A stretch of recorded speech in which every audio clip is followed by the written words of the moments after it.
Chapter 1310. The old Taoist with the surname Zhao had always been an unreasonable weirdo. He was a direct descendant of the Taoist master's residence and was brimming with talent. He could debate Taoism with Qi Xuanzhen, compete with Li Chenggang in swordsmanship, and compete with Shenyuan Pan in strength. His talent was clearly a level higher than that of the Dragon Tiger Mountain's leader, Zhao Shi, who had already ascended. However, in order to avoid being an honorable minister, he fled from the mountain and concealed his identity to wander the Jianghu. After returning to the mountain, he didn't live in the Taoist master's residence. Instead, he lived in the dilapidated Taoist temple at the foot of the mountain and waited for death. A few years ago, he risked universal condemnation and accepted Ren Tu's youngest son as his disciple.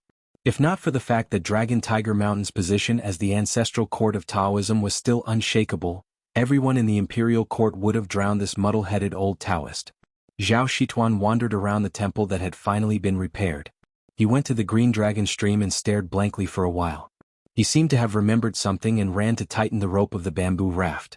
Then he squatted down and looked at the stream. It was very bleak. After getting up, he shook his robe and returned to the temple. He went to the boy's room and sat by the bed for a while. After sitting for a long time, he still didn't know what to do. He really had nothing to do, so he went to sit by the well. He once lied to his disciple that the well led to Bailiang and was connected to his home.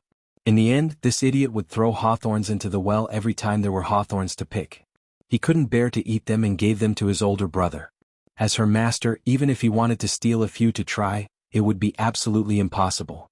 Zhao Shituan sat by the well and was lost in thought. Of course, the old Taoist didn't like Ren Tu, who almost trampled Dragon Tiger Mountain, but this didn't stop him from liking Ren Tu's two sons. His disciple, Huang Man-e, was not much different from the old Taoist master's son in his later years. His impression of His Royal Highness had never been bad. The first time he went to Bailiang Palace, he fought with that cunning little fox. It was very interesting, but he didn't hate her. What he really liked was when the young crown prince came to Mount Longhu and bowed to him solemnly. In this world, there was a great number of aristocratic families, and there was no shortage of daughters of aristocratic families. The more successful a person's life was, the harder it was for them to feel guilty and grateful. They would never be willing to say sorry or thank someone. Compared to casually throwing away 1,000 pieces of gold, the former was much more difficult. Weren't the juniors of the Celestial Master Mansion on the mountain the same? Relying on the height that his parents had earned, he had lived on the mountain since he was young. How could he know how difficult it was to make a living at the foot of the mountain? Little did they know that all the high positions, including that dragon throne, and every ancestor who founded the family business, were all bumpkins without exception. The old Taoist sighed. All of a sudden, the old man's eyelids began to tremble, and his heart trembled violently. The old man's expression changed greatly. He quickly pinched his fingers and his face became paler and paler. He suddenly got up and sat back down. Zhao Shituan, who was deceiving himself, shouted angrily at the well, "Su Fengnian, if you can't protect Huang Man-e this time, I'll curse in front of your house for as long as I can live in this life." The old Taoist cursed and laughed inexplicably. In his laughter, there was some sadness of not being able to reach the top in his life and letting down his ancestors' expectations, and also some inexplicable open-mindedness. Zhao Shituan slowly stood up and walked to his house. In the west capital of the southern dynasties, there was a small hidden building with a huge vat in which a flood dragon hibernated. The hermits in the building, who were used to seeing the most bizarre things in the world, were in an uproar. Soon, the old woman and the royal preceptor of Beimang were alerted and rushed to the small building. In the old woman's sight, in the position of the Bailiang territory in the vat, the surface of the water that was as flat as a mirror, seemed to have been cut by a sharp weapon for a long time. After the initial shock, the old woman's lips curled into a sneer. "Catching 2 fish with 1 hook?" The old woman stared at the surface of the water and asked softly, "Other than the Sword Chi and the Copper Man Grandmaster, can you transfer some experts over? Those who are slightly weaker can also do it." The Imperial Order of Peace shook his head and said regretfully, "Impossible. Hong Jingyan, who is the closest, can't make it in time. As for those who are weaker, it's useless even if 10 or 20 of them go. Besides, the southern dynasty's border can't be transferred. Most of them are already by the king of the southern courtyard." The old woman asked, "Is there a possibility of going for wool and coming home shorn?" The Imperial Order of Peace said indifferently, "It's very difficult for the Copper Man to completely stop Su Fengnian. However, it shouldn't be difficult to delay his footsteps and buy time for Huang Qing to force Su Longxiang to suffer the wrath of heaven." All the Qi refinement warriors of the southern dynasties are ready. When the time comes, they will add fuel to the fire." The old woman nodded. That was enough. The old woman suddenly took a step back but quickly took that step back. In the vat, something broke the surface of the water. The dragon raises its head. Stared at that line. He saw Jiangnan and snow again. An old Taoist began to climb the mountain and walk towards the celestial master residence. The old man found a yellow-purple Taoist robe that he had not worn for too many years from the bottom of the box. He even combed his hair and beard, causing countless juniors of the celestial master residence to look at him as if they had seen a ghost in broad daylight. The old Taoist walked towards the ancestral hall and bowed to all the portraits of the ancestral masters hanging on the wall. After walking out of the ancestral hall, this old Taoist of the Hope generation of Mount Longhu arrived at the top of the mountain. In the wind and snow, the old man sat cross-legged and laughed softly. It said that there's a knife on the battlefield and there's no need to be afraid of dying on the back of a horse.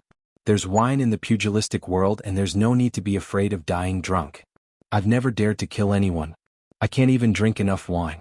I've never lived a heroic life. In the end, I'm going to die like this. The old Taoist seemed to be talking to the world as he said loudly, "Enjoy yourself."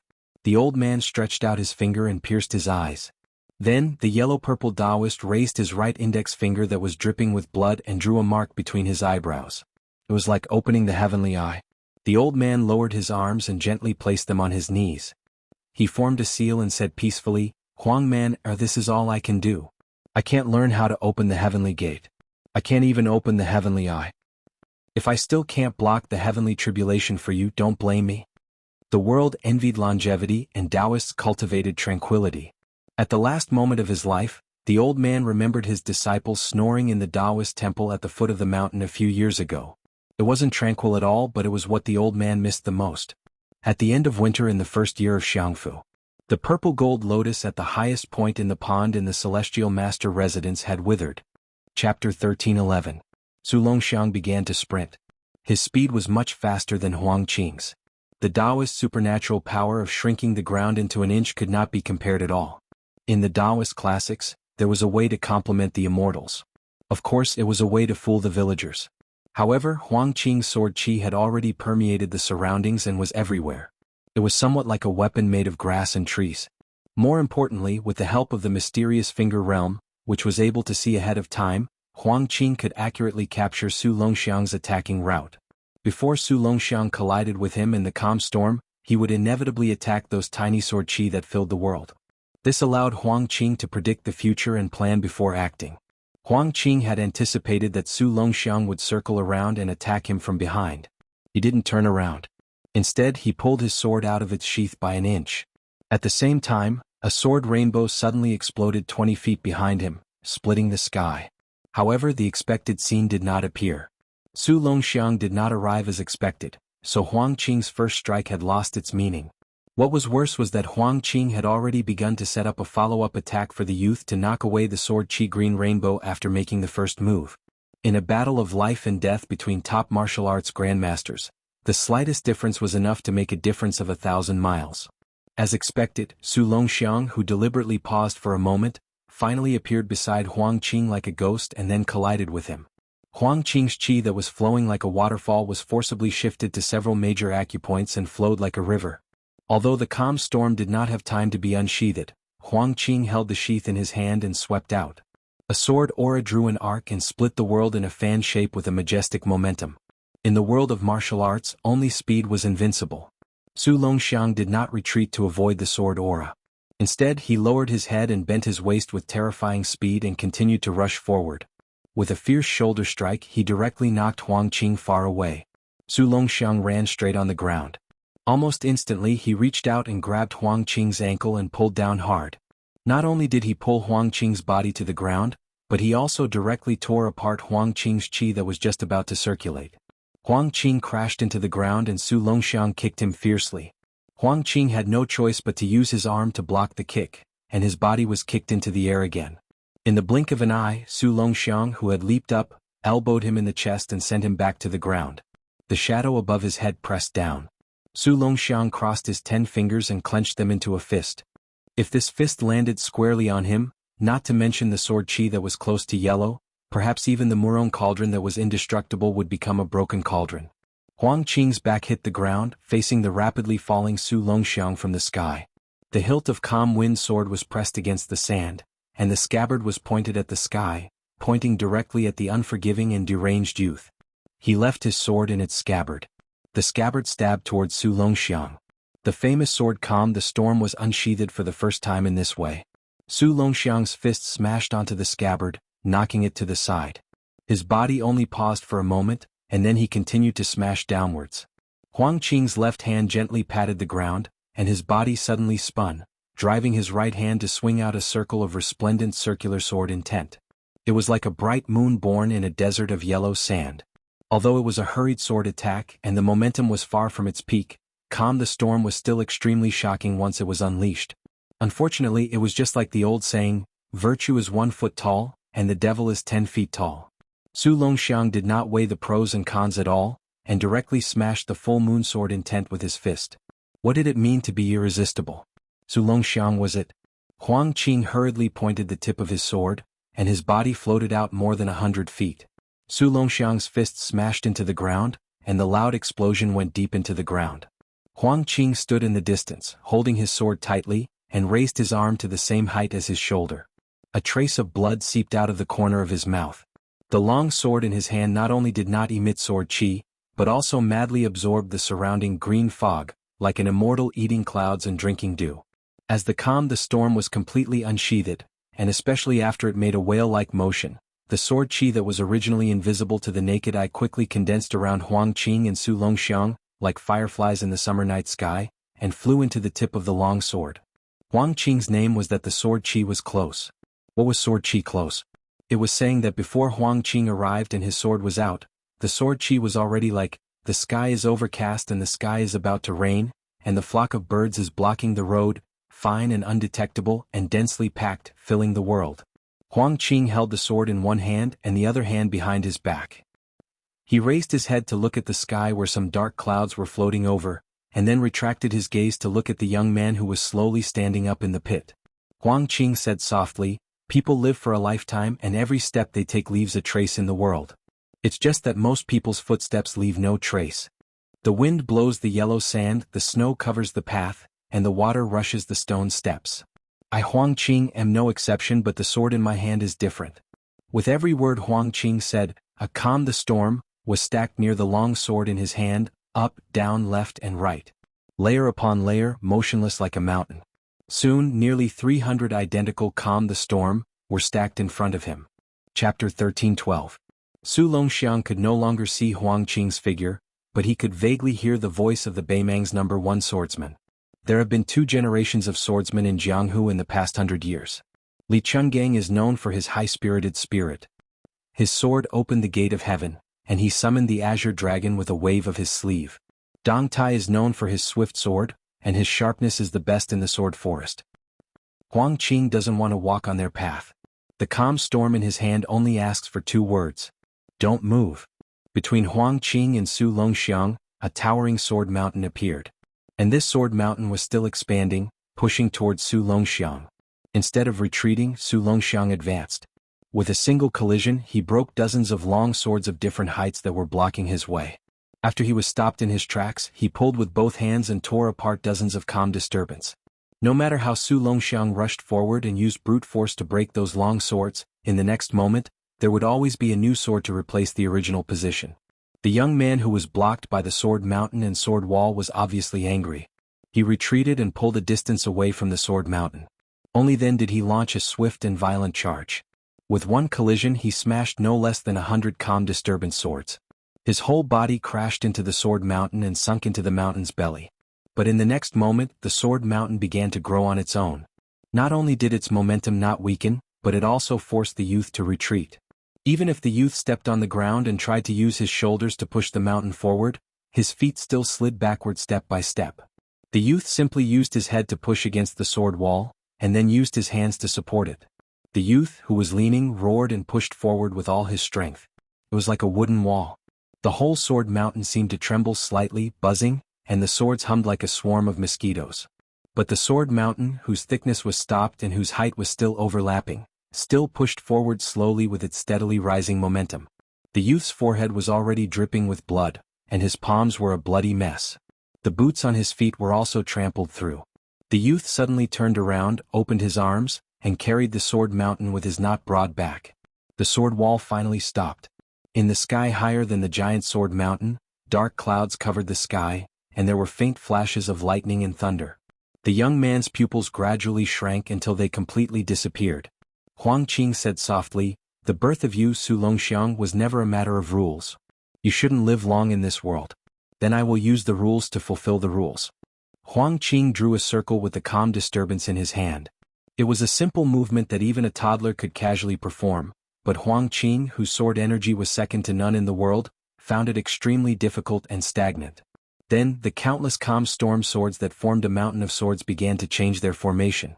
Su Longxiang's swords floated in the air around him, behind him, and above his head. It formed a huge semicircle. The tip of each the storm sword was pointed at the young man in the middle.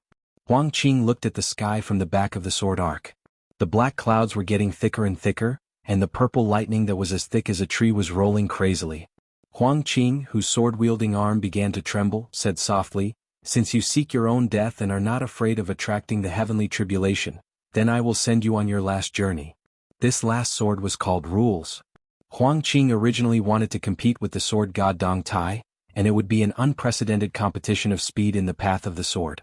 He didn't expect to use it on Su Longxiang first. Huang Qing suddenly spat out a mouthful of blood, which splashed onto the sword. The calm disturbance fell to the ground. The semicircle sword formation that covered the sky and earth exploded with a boom. Huang Qing's face was filled with shock and confusion. In the distance, the young man stood with his back bent, his arms hanging low. The young man's face couldn't be seen. 7 or 8 thick streams of black energy, like evil dragons, wantonly swam around the young man.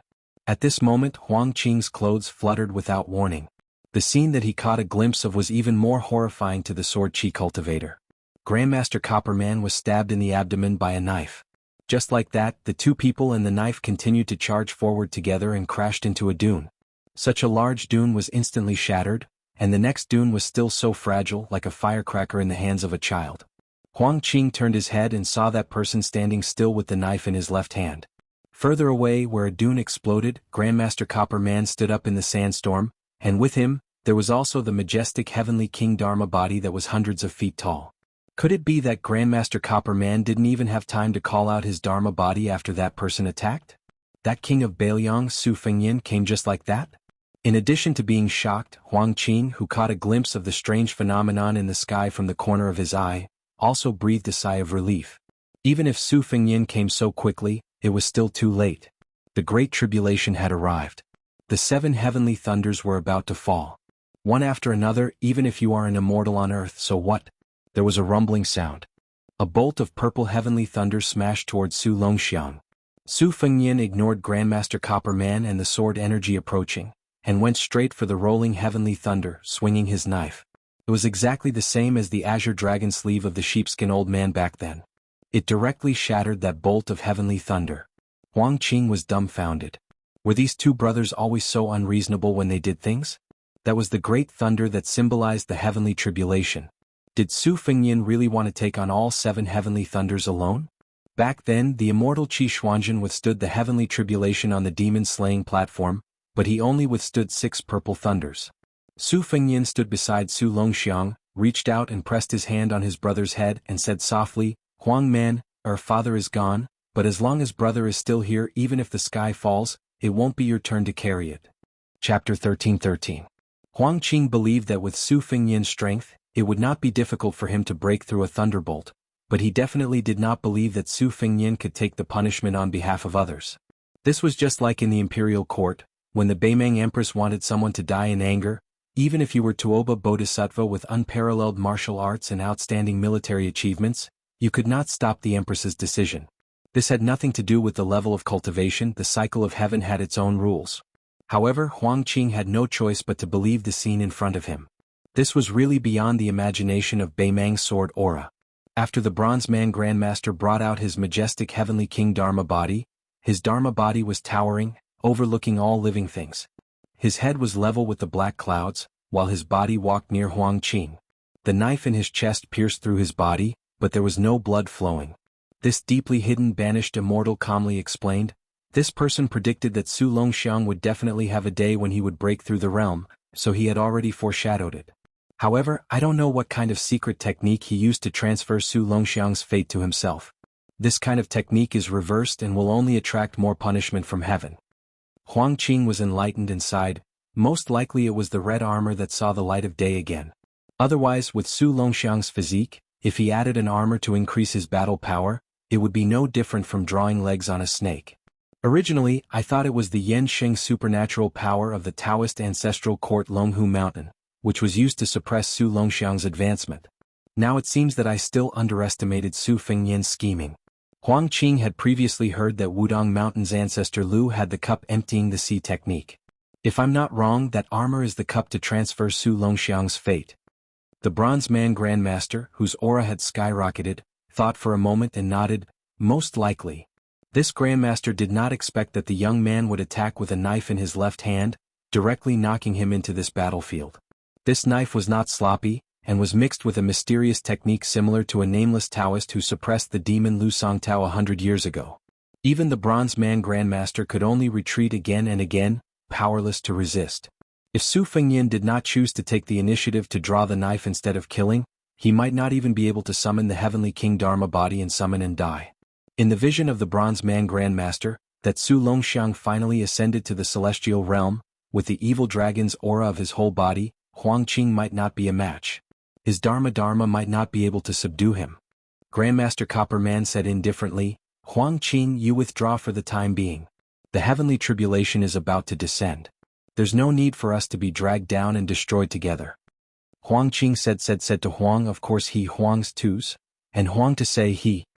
How could he not know whether or not the crazed Su Longxiang could withstand the heavenly tribulation? But if Su Longxiang wanted to free up his hands, it would be more than enough to make Huang Qing suffer. Huang Qing lowered his head to look at the famed sword, calmed the storm, and spat out a mouthful of turbid air.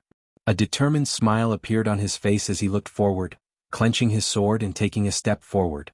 Sailing against the current, if you don't advance you will fall back. Perhaps today is the opportunity for Huang Qing to step into the sword immortal realm. The Bronze Man Grandmaster said softly, "My intuition tells me that today's matter will be full of twists and turns. It's good that you don't retreat. Help me keep an eye on those two brothers. I want to add some boiling water to the furnace above my head, completely cutting off Su Longxiang's chance of survival." As the Bronze Man Grandmaster beside Huang Qing slowly raised his hand, the Heavenly King Dharma body that stood tall also raised its arms. It suddenly put its palms together, exploding out rings of golden ripples, lingering in the air. Something seemed to be born in the palm of its hand.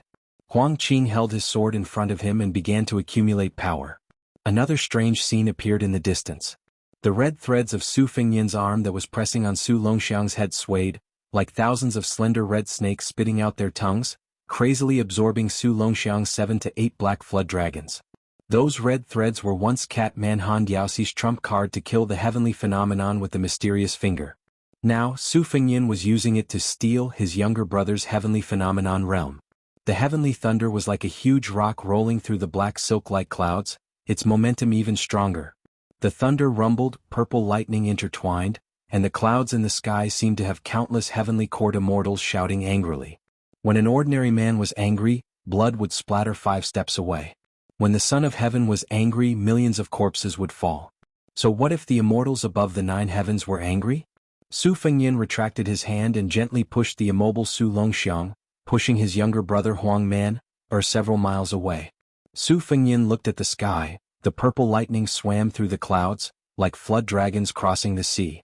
Su Fengyan held the Bailiang saber in his hand, looked up at the sky, smiled for no reason and said to himself, "Su Xiao, don't you think that scene looks like a dragon robe?" For the first time Huang Qing was in awe of one person. It was rumored that Wang Xinji once had the ambition to be the enemy of the world. His grandmaster's bearing far surpassed the other 9 people in the martial arts evaluation. And at this moment, Su Fengyan, facing the heavenly tribulation alone, also had the spirit of a hidden enemy nation. Huang Qing closed his eyes, the memories of his life from when he held and practiced the sword flashed through his mind. This sword chi immortal state of mind was damaged after his sword failed to achieve anything, which was equivalent to him failing to achieve anything. But after seeing Su Fengnian standing with his saber, he took the opportunity to touch the threshold of the earth immortal. His shaky realm actually turned out to be a blessing in disguise, steadily climbing up. Huang Qing opened his eyes, his expression solemn.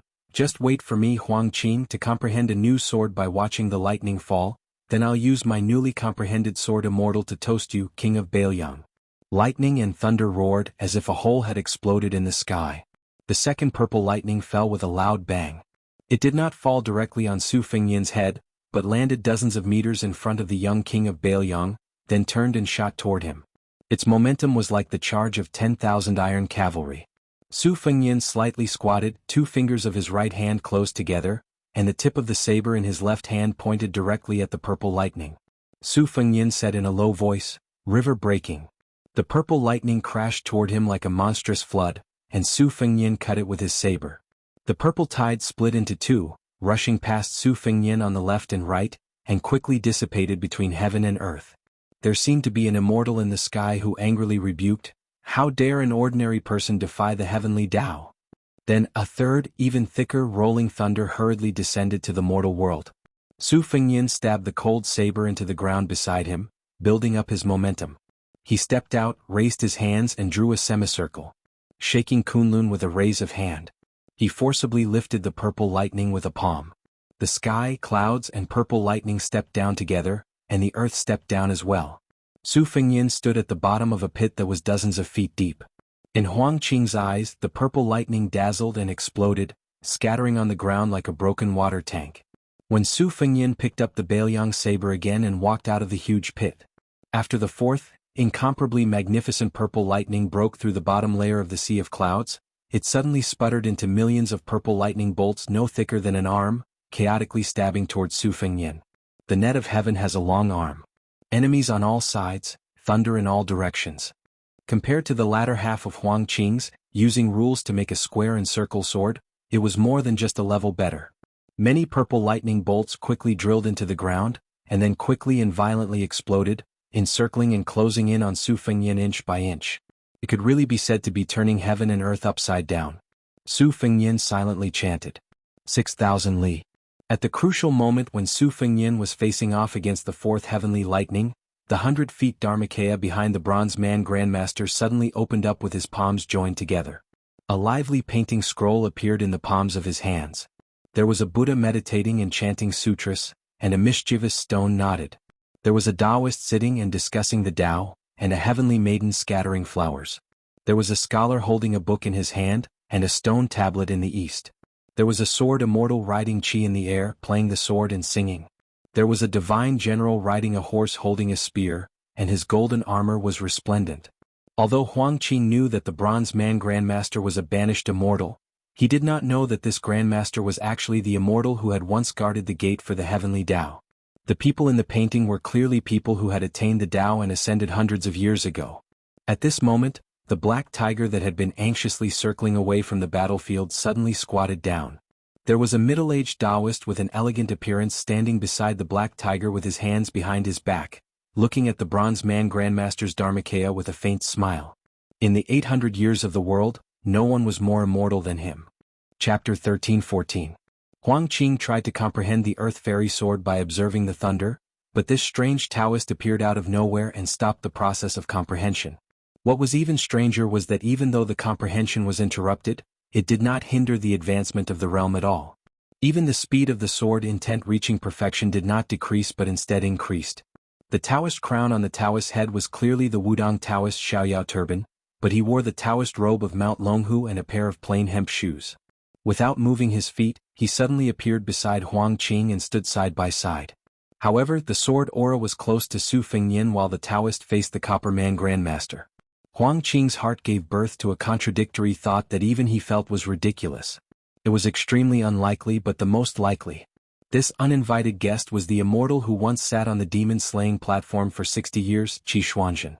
He was not the most powerful person in the world, but he was more powerful than the most powerful person in the world.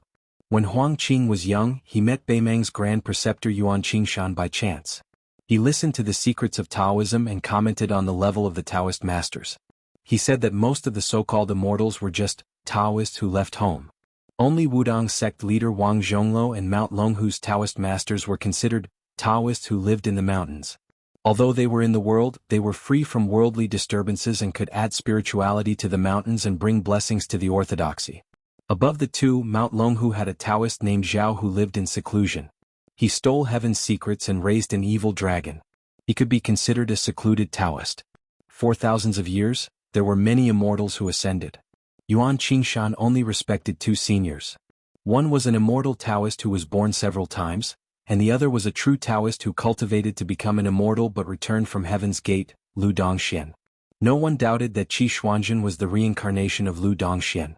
Huang Qing also received confirmation from Qilin's Grand Preceptor.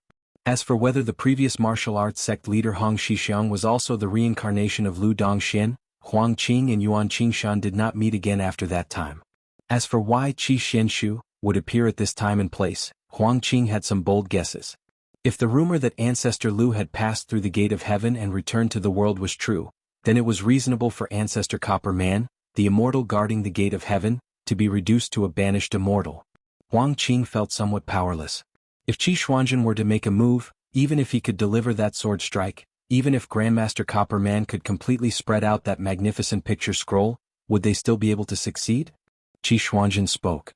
There was no sound between heaven and earth, but Huang Qing heard every word. Huang Qing, I am a swordsman.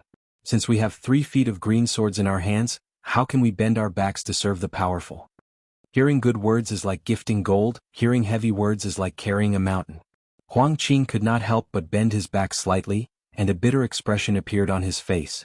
Beimang had been taken in as a favored concubine by His Majesty in Jianghu and had become a force to be reckoned with in the Central Plains. This was the general trend. How could the sword chi of his chess and sword music school contend against it? More importantly, the first time Huang Qing held a sword was in the chess and sword music school. He was greatly indebted to the peace order. Huang Qing slowly straightened his back and calmly said, Jinren Qi, there are things that I, Huang Qing, can't do, but there are things that I can do. Qi Xuanzhen sighed and seemed to be somewhat regretful. In the end, he did not stop Huang Qing from continuing to nurture that sword strike. Grandmaster Copper Man stood at the foot of the Heavenly King's Dharmakaya and angrily shouted, Qi Xuanzhen, you are just a wisp of remnant breath. How can you stop me? The burly old man pretended to be angry, and the Dharmakaya also had the Heavenly King's beard and angry eyes. Qi Xuanzhen ignored Grandmaster Copper Man's threat and only raised his head to look at the long scroll of celestial beings. The scroll formed a big circle above everyone's head. On this big circle, there were all those amazing people who had attained Tao and ascended to the Heavenly Gate 700 years ago. Regardless of whether they were from different religions and schools, they were all once the most influential figures in the world. Although they were only the illusions and incarnations of the gods' favored ones, they were able to frighten the land immortals. It was hard to say whether this was unprecedented, but it was destined to be unparalleled in the future. The sky that was originally covered with dark clouds was like adding fuel to the bottom of a cauldron. The boiling water boiled even more, and the several purple thunderbolts that had not yet fallen became more vigorous and thick. Even the purple thunderbolt that had already taken root on the ground suddenly skyrocketed several times. Su Fengyan's 6,000 miles, which had already broken through most of the purple thunderbolts, showed signs of danger that it would be difficult to continue. To attain Tao and immortality, every time a thunderbolt fell from the sky, the people on the ground would only have one breath. There was absolutely no possibility of breathing new life. The magnificent sword aura that was produced by the 6,000-mile sword move had previously stretched out and was imposing. It had already cut through 60 to 70% of the blooming purple thunderbolts in one go. However, after the Grandmaster Copper Man's 100 feet Heavenly King Dharma body stirred up the situation, the heaven and earth changed. The furnace boiled and the purple thunderbolts on the ground collided with each other, creating countless lightning sparks that shrouded Su Fengyan. One could only vaguely see that the sword aura that was originally as magnificent as the Guangling River had shrunk into a small stream, flowing around Su Fengyan to resist the purple thunderbolts. The Grandmaster Copper Man's voice was as loud as a bell. He sneered and said, Qi Xuanzhen, could it be that you're just bluffing? Why don't you lend a hand to save him? He took a step forward and his voice became louder. Qi Xuanzhen, are you unable or do you not dare? Qi Xuanzhen's long sleeves fluttered in the wind, and the hair on his temples fluttered gently with the wind. The great spiritual master smiled and said, You want to ruin my Tao heart with just a gatekeeper?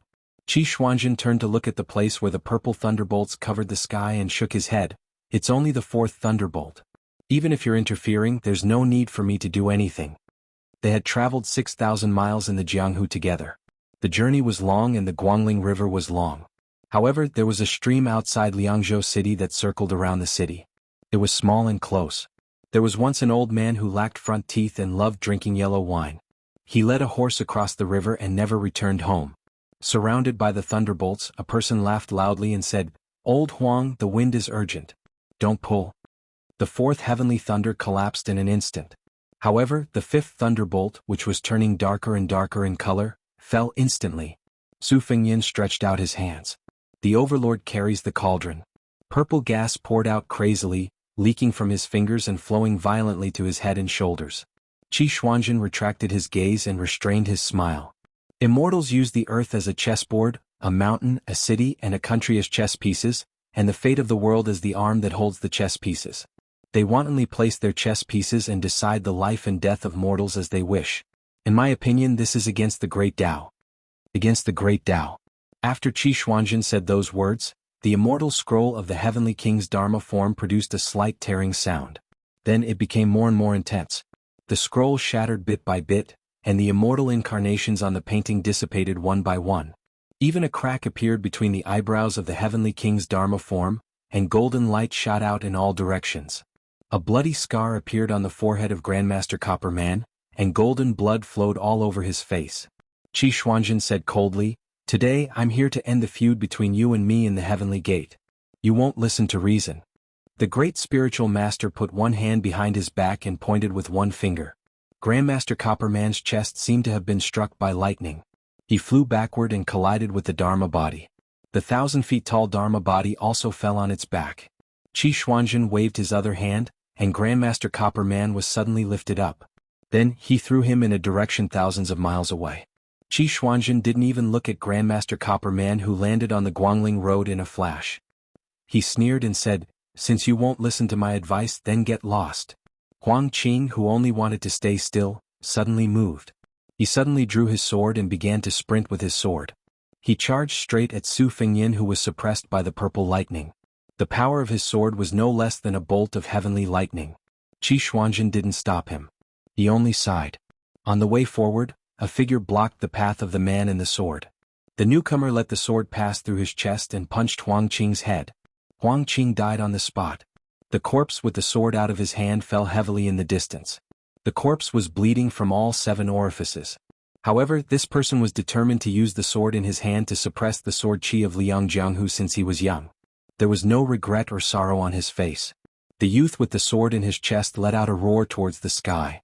Qi Xuanzhen looked at the youth who he should have called brother-in-law in his other life. His eyes were somewhat guilty.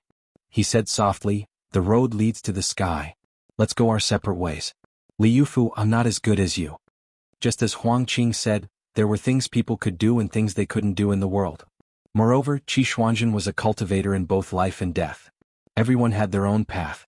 Qi Xuanzhen could move away some of the obstacles blocking the path, but he couldn't walk it for others. Qi Xuanzhen's body was like a cloud fading and the wind blowing.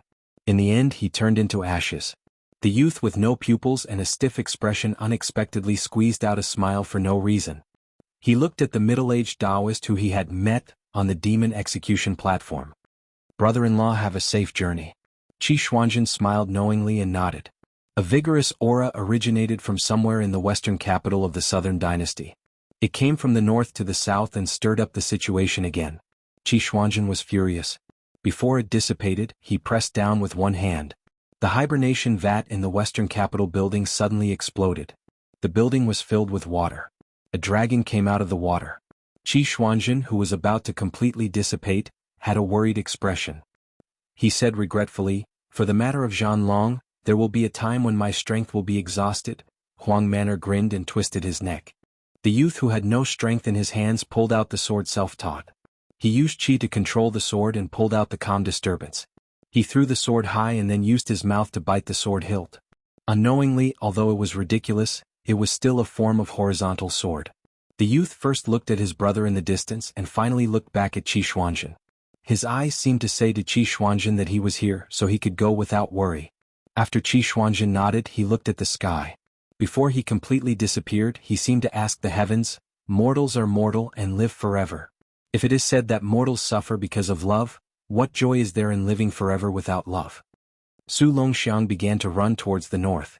He lowered his head, bent his waist, bit the sword and held the sword horizontally. Chapter 13-15. In the southern part of Chuan, the bamboo sea was blue and the sky was blue. It was late at night but there was no snow. A group of people strolled in the sea like immortals. A man in white with a jade-like face was dressed in white. However, compared to the traveling scholars in the bamboo sea, he had an indescribable aura of the battlefield.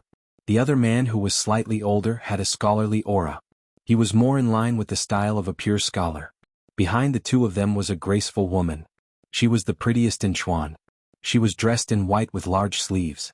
Even her embroidered shoes were white with only light green lotus flowers embroidered on them. It was as if she was deliberately matching the clothes of the man in front of her. She held a slender bamboo branch in her hand. The two people in front of her walked leisurely but not slowly. This made her feel a little powerless. She was slightly panting but she did not dare to suggest taking a break.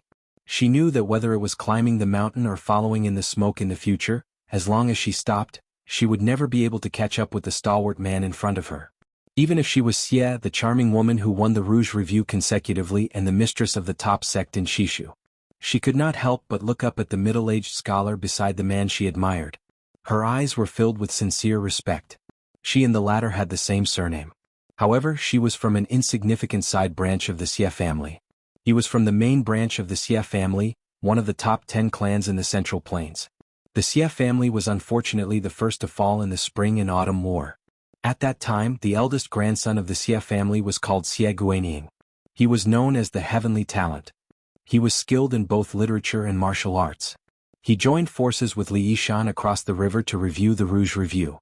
However, as the cavalry of the Su family continued to go south, Xie Guanying suddenly disappeared. The Xie family, who had lost its mainstay in a life-and-death situation, died out. After Xie Guanying, the two new martial arts review sessions were fortunately able to continue. However, the Rouge Review was a failure and could not convince the public. Soon no one dared to take over. Later, even Su Weisheng of the Shangyin Academy retreated and gave up the idea. Xie Guanying was just one of the many chess pieces that the Xie family hurriedly placed on the chessboard when they were in trouble.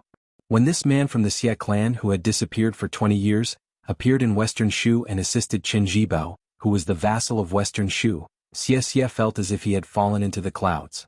The three of them ascended the stairs, the mountain's topography swirled around, the cliffs were as sharp as swords.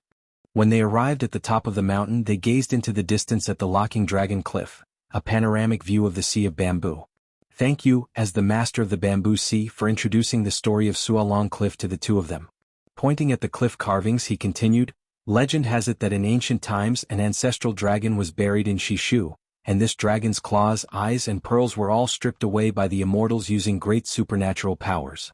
The dragon pearl in its mouth was embedded in this wall. From then on, Shishu's draconic chi was only enough to transform into a flood dragon, not a dragon. Throughout history there were only flood dragons and no dragons. In history there was once a martial artist who divided Shishu and tried to break open Sualong Cliff, but he soon died suddenly for no reason. For hundreds of years, famous figures of the three sects of Confucianism, Buddhism and Taoism all liked to inscribe on this wall, each with their own merits. The Immortal Cultivation platform, that occupies the most central piece of Feng Shui treasured land, was inscribed by the great Feng dynasty's Chao Sheng.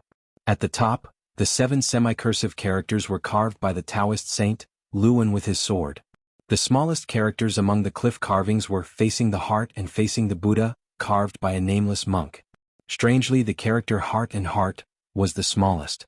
Later, a Confucian grandmaster, Wang Yuanshan, climbed the mountain on a snowy night and looked at the characters with a candle. When he was in the mood, he took out his sword and chiseled a little bit. This is the origin of today's Wang Yuanshan. Painted the dragon's eye on a snowy night, comprehended the Tao and became a saint by looking at the characters. Since then, he had entered the realm of Confucian sage and transcended the mortal world. The middle-aged scholar looked at the cliff carvings of famous scholars that covered the mountain wall, as if he was looking at the face of an old man. Man and mountain, guest and host, both were silent. Xianxia walked to the side of the man in white and asked softly, "General, are there really flood dragons in the world?" King of Shu Qinjibao said indifferently, "If you see it, then it is. If you don't see it, then it is not." Xianxia was stunned for a moment. If it was a normal person who said such nonsense, she would definitely take it as a pretentious pretense. But how could the villain too, who had always been a man of few words, be so bored? The middle-aged scholar called Xie Feiyu by the sect master of the Guanyin sect smiled and said, "Actually, it's not just West Shu that has no dragons. There are also Nanzhao to the south of West Shu, Nanjiang where Zhao Bing the prince of Yanqi is at, and the Tu Liao ruled by Zhao Sui the prince of Jiaodong. But flood dragons are everywhere, so it's not surprising. Zhao Huangqiao of Dragon Tiger Mountain stole the fate of West Chu and used the number 1 blessed land of Taoism, Earth Lung Mountain, as a cave to raise a black dragon. Beimeng absorbed the fate that Hongjiao brought to the north and successfully raised a flood dragon somewhere in Xijing." Xie Feiyu suddenly laughed. Zhao Bing and Nailan Yusi of Nanjiang have been racking their brains over the matter of the dragon and have been playing little tricks. Great Peace City has turned a blind eye to it. Su Xiao and Li Yishan of Beiliang are too lazy to care about the illusory fate. Instead, they are viewed as a great threat by the imperial court. Xianxia, can you guess the reason behind this? Xianxia shook her head. Xie Feiyu turned and glanced at the white-robed Qin Jibao. His tone was playful.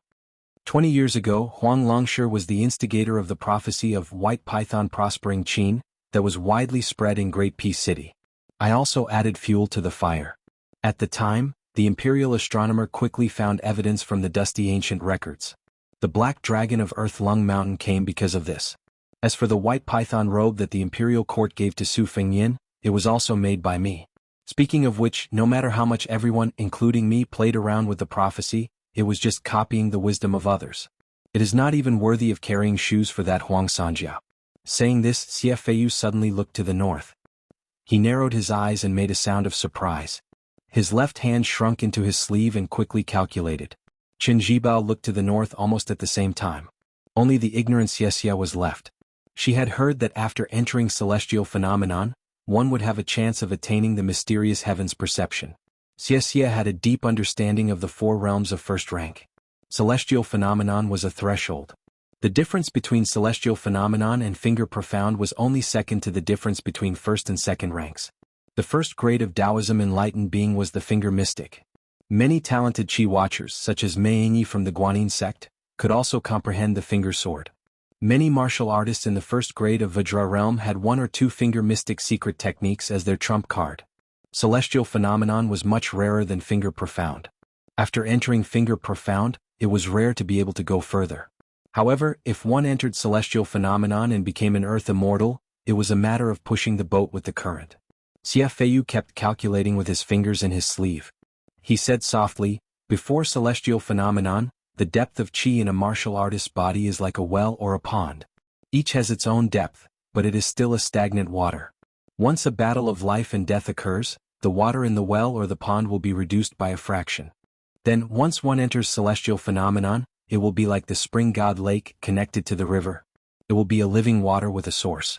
However, once there is a rainstorm, the river will flood and the lake will be implicated. Celestial phenomenon has its advantages and disadvantages. After resonating with heaven and earth, it is like handing over a travel permit to God. The saints of the 3 sects don't dare to kill because the rules are the most important in the 3 sections. As the saying goes, heaven's law is clear. They don't dare to cross the line." Qin Jibao asked, "Has Beimeng made a move?" Xie Feiyu nodded and said, "It is indeed a big movement." What followed was a long silence, and the middle-aged scholar occasionally spoke. Even if he spoke, his words were concise and comprehensive, making it hard to understand. Xie Feiyu heard about sword aura, banished deity, 7 thunders become 8 thunders, Qi Shenju, dragon tiger, purple golden lotus, hibernation vat, and so on. During this period, Xie Feiyu noticed that Qin Jibao's gaze shifted from the west to the east, as if he was admiring a shooting star across the sky. However, she followed his line of sight and saw nothing. As the twilight deepened, Xie Feiyu couldn't hide his fatigue. However, he soon became energetic. He stretched out his left hand and flicked his 5 fingers. He said decisively, "Great things can be expected." Xie Feiyu looked at the sky and stretched out his arms. He muttered, "There are layers of sieves between heaven and earth. It is easy to go up but hard to go down. The banished deity is a fish that slipped through the net. He is also the bait that the celestial being deliberately left behind. The Xie family retreats in order to advance. ICFAU have retreated again and again. Chen Jibao, I helped you absorb the Buddhist fate of the Dragon Tree monk to make up for your loss of leaving Beiliang. Previously, I even helped Zhao Huangqiao raise the Dragon Earth Lung Mountain and let you enter the capital as the Minister of War in exchange for the fate of Taoism that he accumulated. Once Chao Zhangqing dies, you will be able to merge the three sects into one. CFAU's face was pale. She lowered her head and didn't even dare to breathe. Qin Jibao was expressionless. CFAU retracted his hands into his sleeves and said self-mockingly, "The saint once said that those who can live long in heaven and earth can live forever because they do not give birth to themselves." Qin Jibao frowned. "Who said that there are flood dragons in Western Shu but no dragons?" CFAU turned around and faced the cliff that was said to be locking the dragon. He shook his sleeves and a white bowl appeared in front of him. There were small flood dragons swimming in the bowl like fish. The flood dragons jumped out of the bowl like flying fish. They swam towards the cliff and hid within. CFAU laughed. Qi Xuanzhen has broken the hibernation vat. The battle between the dragon and python is imminent. After tonight, the hidden dragon of southern border will still be difficult to achieve, but there is a true dragon in Western Shu. This is the last chapter for today. The next chapter, Dragon Slaying, is really difficult to write. Chapter 13-16. The woman was sitting on a sand dune. Her sitting posture was as casual as the bold men at the border. She was so tall that she looked majestic even when she was sitting. She witnessed the spectacular scene of someone fighting against the purple thunder of heaven's tribulation by himself. Even though she was the world's top chi cultivator guru, she was still shaken. After she followed the man here, she saw the heavenly king Dharma form of the bronze man grandmaster, Huang Qing's sword Qi, and Qi Xuanzhen's appearance and eventual disappearance. Regarding the appearance of Qi Xuanzhen, she was more aware than anyone else in the world. For cultivators, the word karma was like the common people who were plagued with diseases, which could be cured easily. If Qi Xuanzhen or Ancestor Lu wanted to continue his cultivation without hindrance, he must have a result, which was to completely settle his grievances with the Ancestor Copper Man, who was a banished immortal. As for why Qi Xuanzhen, who was born from one Qi, threw the Ancestor Copper Man into Guangling sect, she guessed that it had something to do with Huang Sanjia. If Huang Sanjia could make up for his mistakes, he might be able to return to heaven.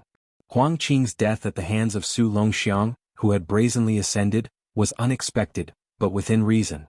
In her opinion, Wang Xianji, who had suppressed the Jianghu for 60 years, was an old man with an unreasonable fist. However, Su Longxiang's talent was not inferior in any way. In fact, Su Longxiang was even more unreasonable than the one in the distance. Even if Huang Qing's aptitude, temperament, and strength were among the top martial artists, it was still too early for him to meet Su Longxiang, who was willing to sacrifice himself to attract the heavenly thunder. It would be more likely for him to become a real sword fairy. Due to Qi Xuanzhen's interference, the situation did not favor Bei Meng. However, it was still difficult to stop the collapse of the Great Tower. The woman in white had a complicated expression. She grabbed 2 handfuls of sand. She hesitated whether she should take action or not. Tantai Pingjing and the 6-jewel Bodhisattva of Mount Lantua were now considered to have boarded Beiliang's pirate ship. They each had their own secret desires. The latter hoped to unify the western regions with the help of the Beiliang cavalry, and even to spread their teachings to the central plains without hindrance in the future. Compared to the female Dharmaraja, the Guanyin sect was not so utilitarian. Tantai Pingjing's original intention was nothing more than to mend the sky. The ancestors of the sect had once passed down the 4 words of a prophecy: the sky tilted to the northwest. Later, after her master's painstaking research, she reached the realm of a celestial being. However, she only came up with a vague conclusion that the sky in the northwest broke open and Qi flowed backwards into the earth, just like the sea flowed backwards into the rivers. Tantai Pingjing could only take one step at a time. If Beiliang was really the main culprit, then the Guanyin sect, as the current ally of Beiliang, would have no choice but to change sides. However, Tantai Pingjing had never been honest with that person about this secret hidden deep in her heart. It was not that he was unwilling but that he could not. Tantai Pingjing looked into the distance. The 5th heavenly thunder was about to fall. That person had quickly taken a breath of fresh air and was ready to strike. Before this, he had tried to stop Su Longxiang from heading north. However, he was quickly targeted by the heavenly thunder above his head. He had no time to care about anything else and could not do anything else. There were many helpless things in the world. Undoubtedly, it was not that he was unwilling but that he could not do anything. Even if he had withstood 4 heavenly thunders, he was no exception. Their hearts were linked and they understood at once. Tantai Pingjing did not receive any reminder, but she already knew what he was thinking. She sighed and no longer hesitated. She raised her arms and her sleeves were like wings. She pressed her fists together and slowly pulled them apart. Yellow sand sprinkled from between her fingers. The yellow sand sprinkled down, each grain distinct and hovering in the air. The waterfall fell from the sky. Its spray was like pearls, its flow was like silk, and its sound was like a zither. The mysterious scene that appeared in front of her was like a work of God. After all, it only happened in a short distance. It was not spectacular, but it was definitely shocking. The Guanyin sect had two secret treasures that allowed this sect to suppress the Qi cultivators of the supporting dragon sect in the north. One of them was the land pilgrimage map that almost caused Su Fengyin to fail miserably. The other was the Moon Well Heavenly Mirror that was becoming more and more unknown. Both of them targeted the Wuxia Bell spirit between heaven and earth, making it difficult for it to cross the heavenly thunder pool and binding it within the rules. The latter appeared for the first time in hundreds of years. Coincidentally, not long ago, Tantai Pingjing tested Su Longxiang.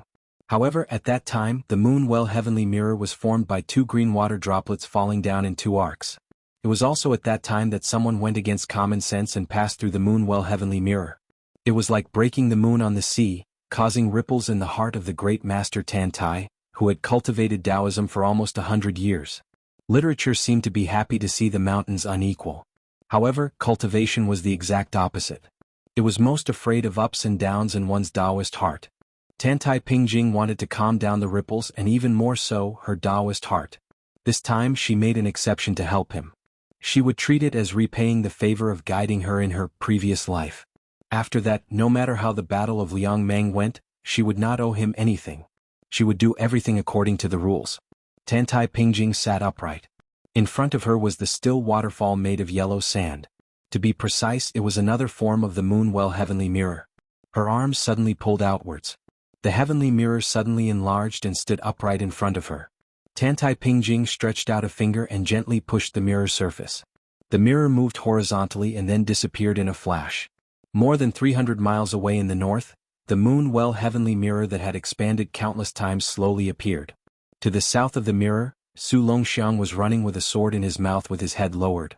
To the north of the mirror, a huge monster appeared angrily after the hibernating vat was broken by Qi Xian. The young man and the huge monster that should only be embroidered on the dragon robe and python costume should have collided at the place where the mirror appeared.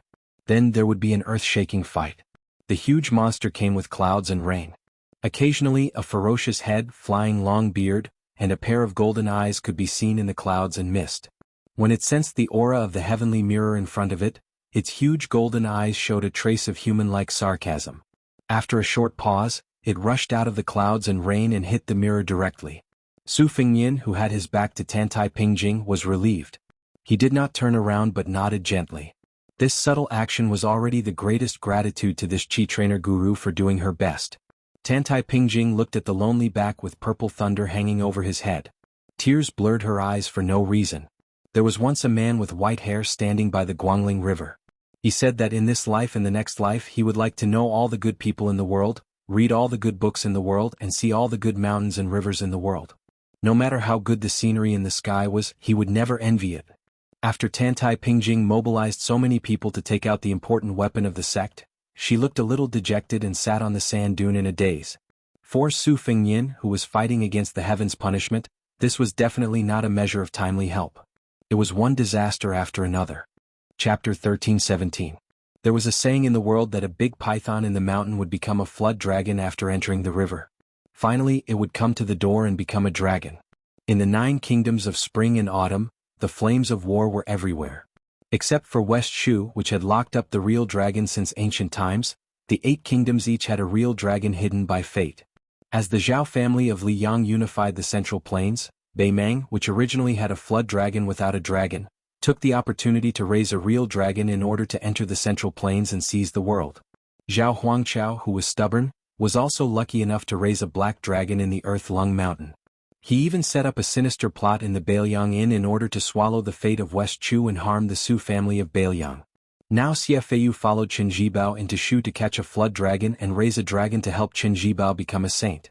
Once he succeeded, not to mention that the fate of Shu would skyrocket, Qin Jibao alone would be enough to compete with Su Fengyin, the so-called number one person in the world, and even have a greater chance of winning. There were 3 real dragons in the world, and the target was actually the man in front of her in the end. Especially the one from Beimang who was about to descend here. Tantai calmly looked at the back and asked softly, "Don't you think you are pitiful?" She took a deep breath and stood up. Finally, her heart was as still as water again. She no longer looked at the man who was destined to die, and turned to walk down the hill.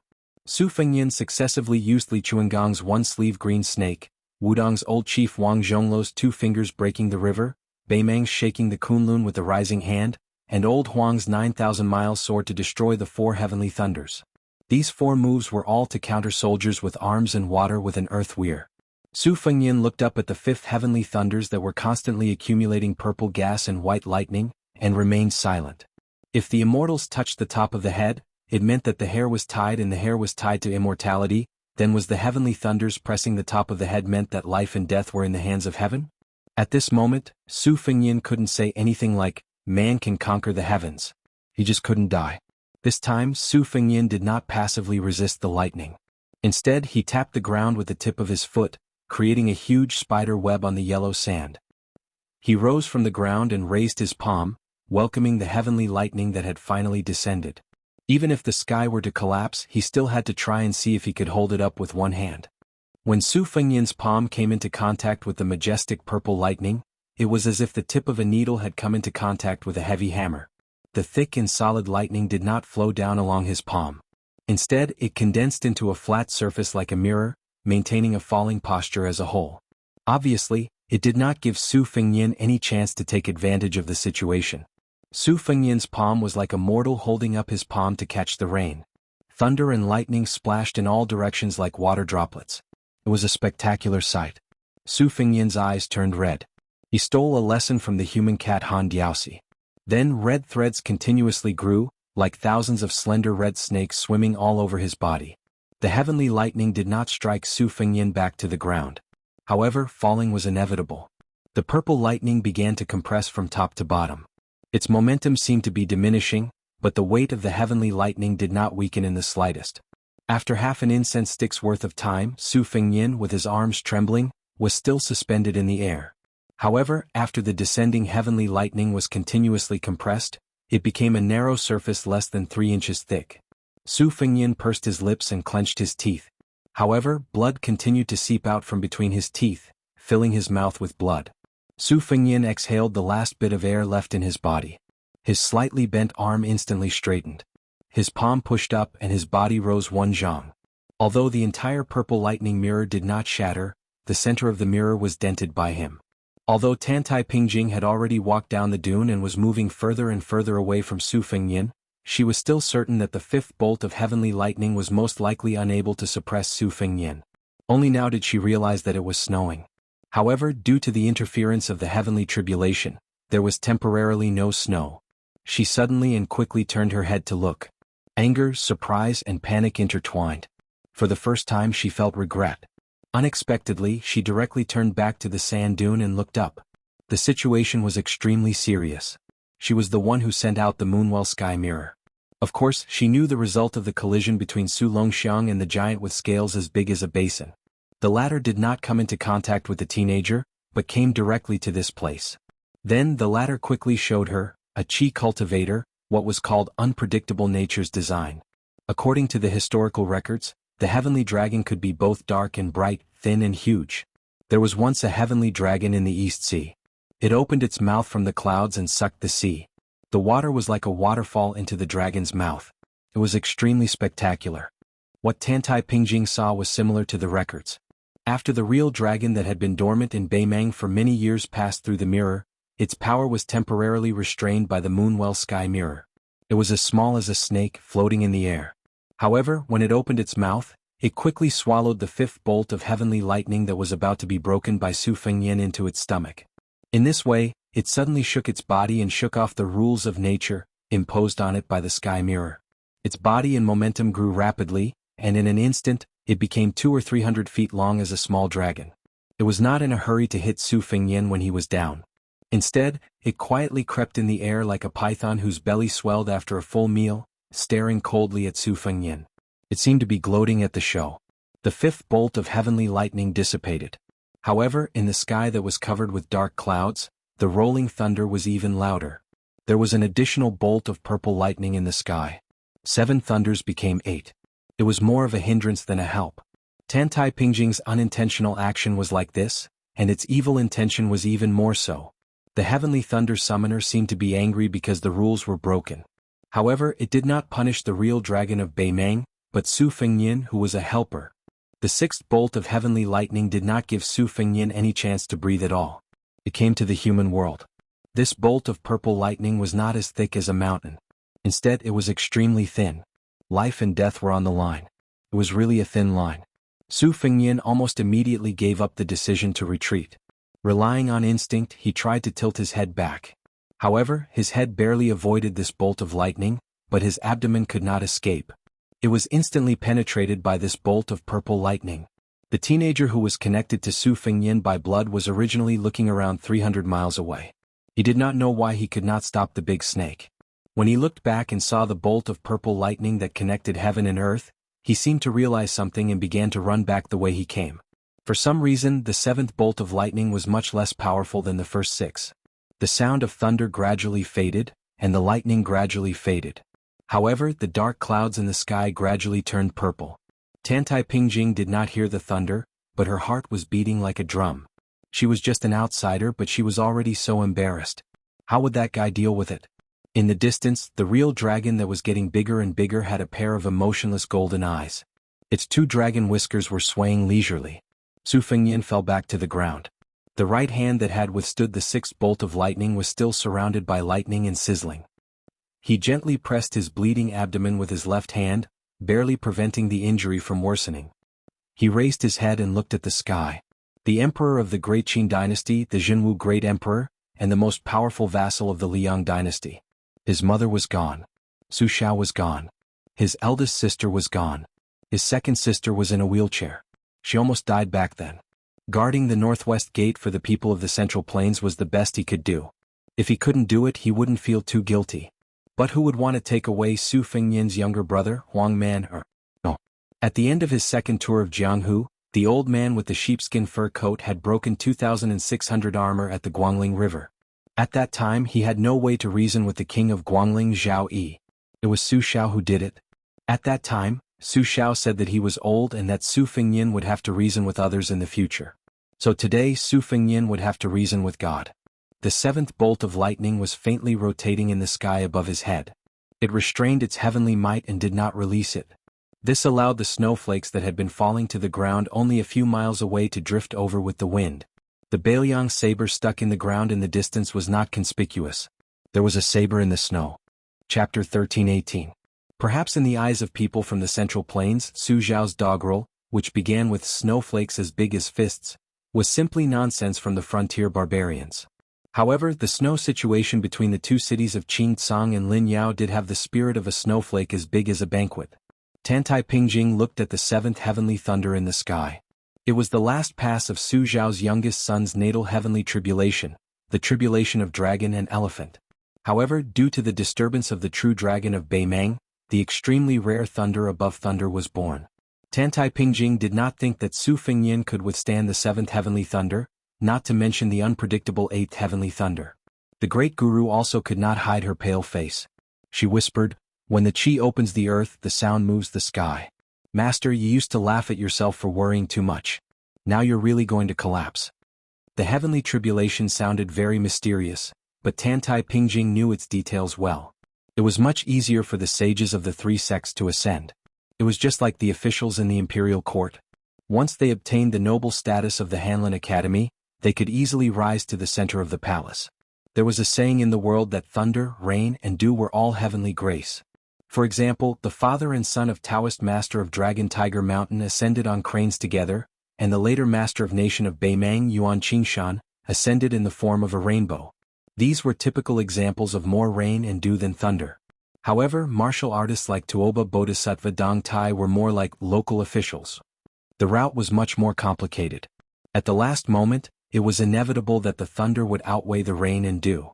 After Ancestor Lu, the person who bore the heaviest heavenly tribulation was the Taoist master with a different surname, Qi Xianzhu, who had the reputation of sitting high in the clouds, on the demon-slaying platform. However, only a few people knew that Xianxia was the reincarnation of Ancestor Lu. No matter what Xianxia thought at that time, the result was that this immortal in the human world still could not withstand the sixth heavenly thunder after being struck by 5 thunders. Regretfully, he was reincarnated.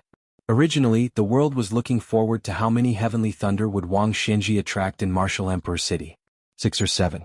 It was a pity that such an old monster who was recognized by the world as a match for Lu Dongxin, had died just like that. Now Su Fengyin had attracted the terrifying vision of 8 thunders above his head. However, this was a once-in-a-lifetime scene. Apart from the powerless Tantai Pingjing and the true dragon who hit him when he was down, there were no other onlookers who could witness it.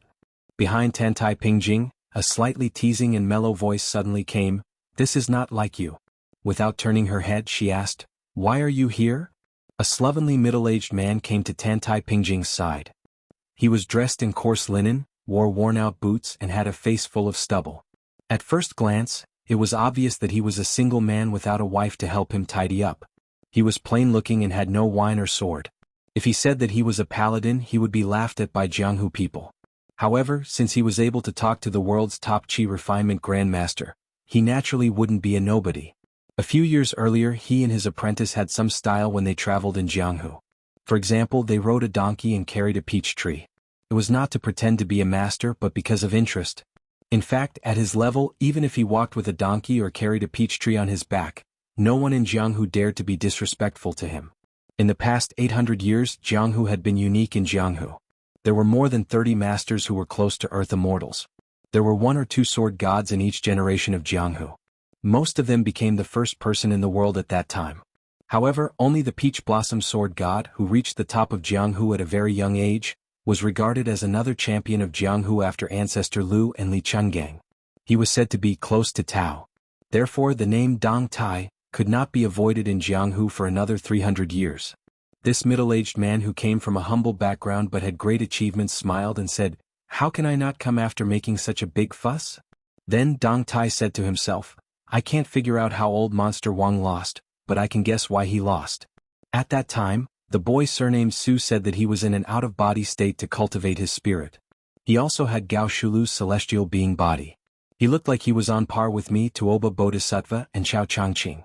However, he was qualified to challenge Wang Xinji to a death battle. But as for life and death, it should not have been old Monster Wang who died. Therefore, I guess that at the last moment old Monster Wang made the same mistake as Gao Shulu. He gave up on Jianghu and wanted to surpass Su Fengyin in the word Tao. Dong Tai nodded to himself and said, "Most likely so. Just like me, after I reach the celestial being realm by luck, if I kill people with my swordsmanship, even if I kill people, I will feel that I have an unfair advantage." Tantai Pingjing said sarcastically, "Should every number 1 person in the world be conceited?" Dong Tai shook his head and said with a smile, "Conceited? You're so wrong. I should say that if you don't have the spirit of being invincible against the world, you won't be able to become a celestial being." Tantai Pingjing fell into silence. Dong Tai said softly, "After Li Chungang lent me his sword, he understood his own limitations. It's not that I am arrogant, but my sword has indeed cultivated the sword aura to the extreme and the speed of my sword to the extreme. I, Dong Tai, have cultivated my swordsmanship to the point of almost reaching the Tao but still not reaching the Tao. However, my swordsmanship is small but not big enough. Therefore, I rode my sword out to sea for tens of thousands of miles. Senior Tantai, you have lived alone on an island in the sea for a long time, so you should have seen the sea often. You will understand the magnificent concept of burning the sun and spitting out clouds, swallowing the river and washing the moon. Along the way, when I was in the mood, I cut down hundreds of islands with my sword one after another. I also followed the tide and finally comprehended the swordsmanship." At this point, Dong Tai stopped talking and looked at the sky in the distance. Tantai Pingjing sighed and said, "No matter how many bolts of lightning there is a rule. The power of the last bolt of lightning must be the sum of all the previous bolts of lightning." Dong Tai clicked his tongue and said, "The last part of 100 miles is 90 miles? Tantai Pingjing asked, "You don't want to help?" Dong Tai glanced at the real dragon with golden eyes and shook his head. He said in a low voice, "What's there to help? Would I ask Chao Changqing to deal with Wang Xinji? Would Chao Changqing ask Su Fengyin to assassinate the Emperor of Liyang? Would Su Fengyin ask for help to kill Empress Murong? Dong Tai suddenly laughed and said helplessly, "If it's possible, this kid will most likely do it. Why does Wu Su have such a scoundrel as a son?" Tantai Pingjing said indifferently, "He's also Su Zhao's son." Dong Tai sighed and said, "Yes, but the three of them are all stubborn and one-track minded. Sure enough, they're like family." Tantai Pingjing smiled and said, "If it's not like this, would Dong Tai teach Su Fengnian the flying sword?" Chapter 13:19. In fact, Tantai Pingjing was very reluctant to talk to others. However, the seventh heavenly thunder was about to strike down, which made her very agitated. She had to use words to distract herself and calm herself down. "Who will be your final opponent after you comprehend the sword?" Dong Tai thought for a while and said, "Probably Qin Jibao after transcendence. This young man is too tolerant." Tantai Pingjing did not feel strange about this. Xie Guanyin, who went to Shu State to assist Qin Jibao, was very shrewd. He hid deeper than Xiwan Binshi, the emperor of Liang. After almost 20 years of planning, he chose Qin Jibao in order to make the shaky aristocratic families rise again. Because once Qin Jibao was determined to fight for the world, he would definitely need the help of those aristocratic families. In the future, when he unified the country, those forces behind Xie Guanyin would definitely follow him. In fact, Xie Guanying's enemies were three people in succession. Su Xiao, who destroyed the foundation of his family, Huang Longshi, who added fuel to the fire, and Zhang Julu, who opened the door for the poor. Now one was dead and the other two were about to die. Xie Guanyin had a great chance of winning. Dong Tai said, "Coming?" He and Tantai Pingjing almost fell back at the same time. The Beimang dragon also turned around and left, shaking its tail and swaying its whiskers. In the dark purple sky, it was as if a god had pried a mountain and thrown it into the sea. A circle of violent ripples that could be seen by the naked eye appeared in the sky, and then quickly spread out. The earth trembled in resonance with it, and the snow and yellow sand rolled together. A purple thunder light column, slowly, penetrated the rippling lake, like a stone pillar smashed into the water. Su Fengnian used qi to control the Bailiang saber. It was not the left-hand saber that once pierced through the Bronze Man Grandmaster's strongest hand, but the saber was held with both hands for the first time. He raised his head and looked at the seventh heavenly thunder. Su Fengnian, whose sleeves seemed to be full of wind and thunder, had a smile at the corner of his mouth. Withstanding the heavenly lightning was a skill. It was a pity that old Huang and the old man in the sheepskin fur coat were not here. Otherwise, one of them would be grinning from ear to ear, revealing his missing front teeth, and the other would probably be picking his ears, squinting his eyes and pursing his lips. When he was young, he looked forward to the Jianghu. He always thought that if an expert walked the Jianghu without a bit of elegance, how would there be cheers and applause? He didn't expect that the two experts he respected the most didn't have the slightest bit of elegance. Tantai Pingjing, who had been retreating for several miles, had been staring at the magnificent battlefield. That was the literal battle between heaven and man. In her line of sight, she only saw a bolt of purple lightning and a flash of white light. The vast purple lightning was then split into two by the slender white light, transforming into two torrents of purple lightning that flowed onto the ground. The white light rose higher and higher. The purple lightning continued to surge downwards as if there was no end in sight. In Tantai Pingjing's eyes, there seemed to be a huge human character. If the layer of lake was added, it would be an incomplete character. The white light, which was as bright as a comet, was climbing slower and slower. It began to show signs of stagnation. Although it was only 100 feet away from the lake, it was really difficult to go any further. Tantai Pingjing's expression was sorrowful. Human strength is sometimes limited. I can only do my best and wait for God's will. Sailing against the current, if you don't go forward, you will go backward. After the white light completely stopped, the purple lightning didn't stop. The white light was pressed down to the ground 1 foot at a time. Dong Tai laughed loudly. "Who said that? An ant trying to shake a big tree. How admirable." When the white light fell to the ground, there was a muffled roar from the ground. Su Fengnian, who was holding the saber with both hands, didn't change his grip on the saber in his right hand. His left hand slid along the back of the cold saber. Then, without caring about the sharp edge, his 5 fingers grasped the tip of the saber tightly. The purple lightning under his feet was like a flood. Su Fengnian's arms were badly mangled. He held on. He didn't let go. He didn't abandon the saber. The purple lightning poured down for a whole incense stick. Tantai Pingjing almost couldn't bear to watch. She murmured, "After the 7th lightning, there is an 8th lightning." Su Fengnian was bleeding from his 7 orifices. His vision had long been blurred. but in a trance he seemed to see the tip of the cold saber. A purple-gold lotus bloomed. It was very small but swaying vigorously. On the ground where the purple flood was flowing, 1, 2, 3, lotus flowers bloomed one after another, like a lotus pond. And the endless purple lightning in the sky finally came to an end. The more it was like this, the more desolate Tantai Pingjing felt.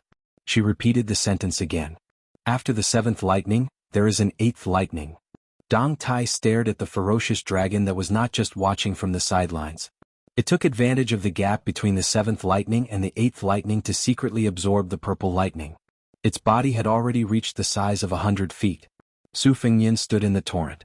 He could only hang his arms and use the Beiliang saber to support his swaying body. The Beimang dragon in the distant sky twitched the corners of its mouth and made a sound like a sneer. However, it quickly widened its golden eyes, revealing a look of confusion and fear.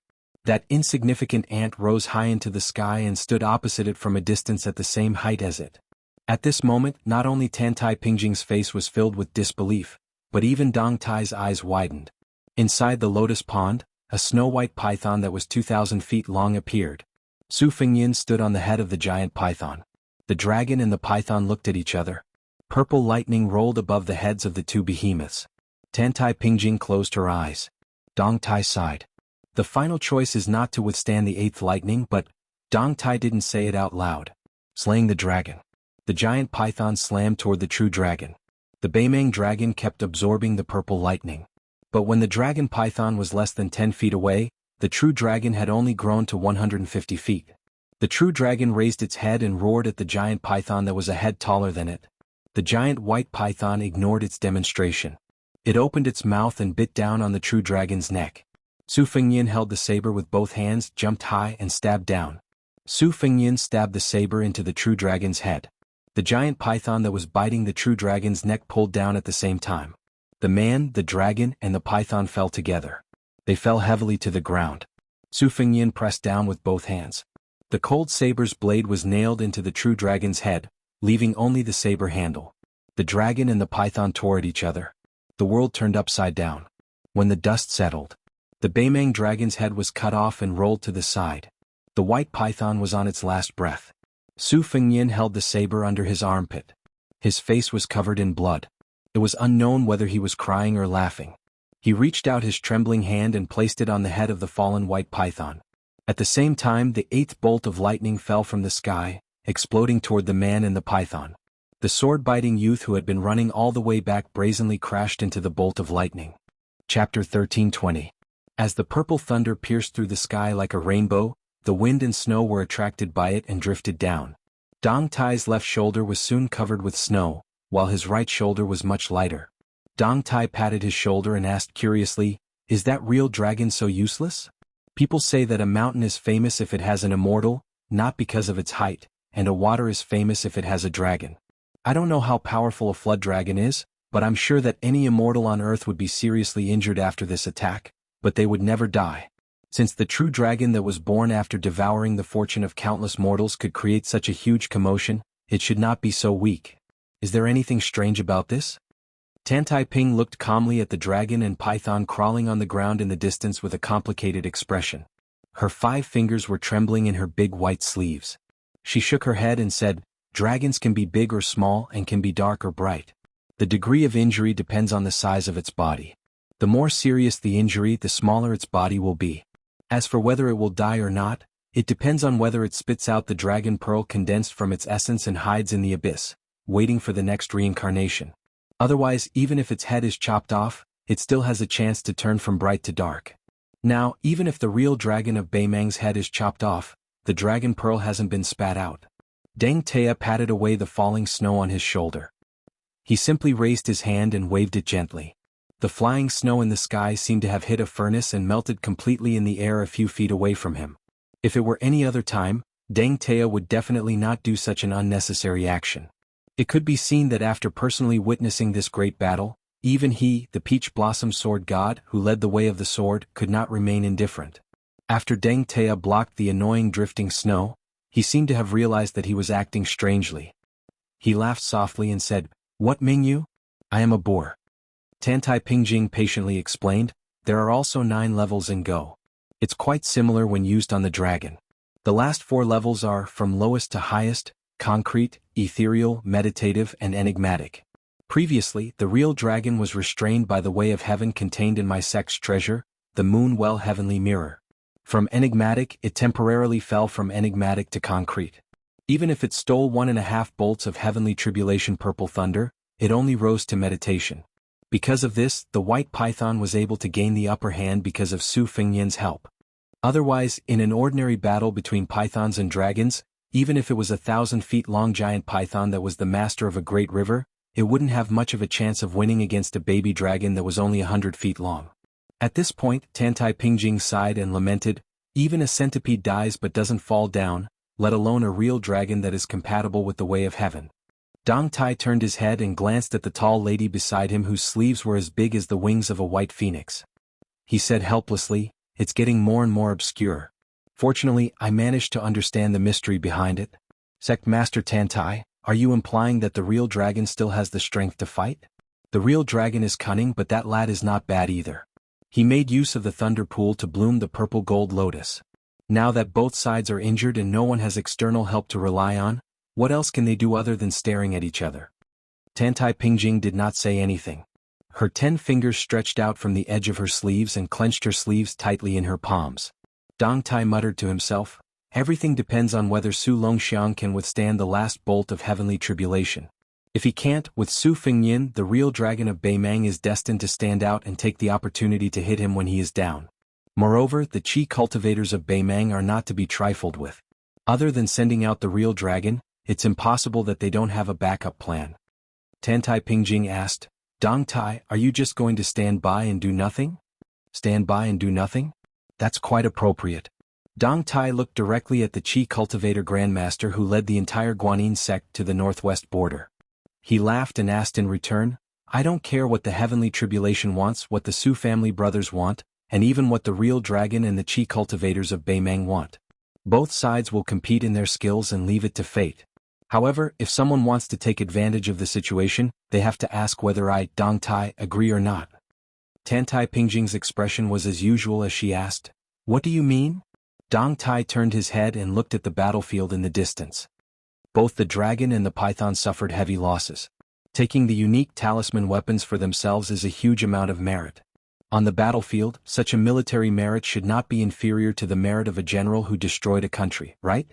Sect Master Tantai, if it were you Qi cultivators, would it be possible for you to ask the heavens for a favor? Tantai Pingjing's expression changed slightly. Dong Tai ignored the subtle change in Tantai Pingjing's expression. He crossed his arms and looked at the high clouds in the sky.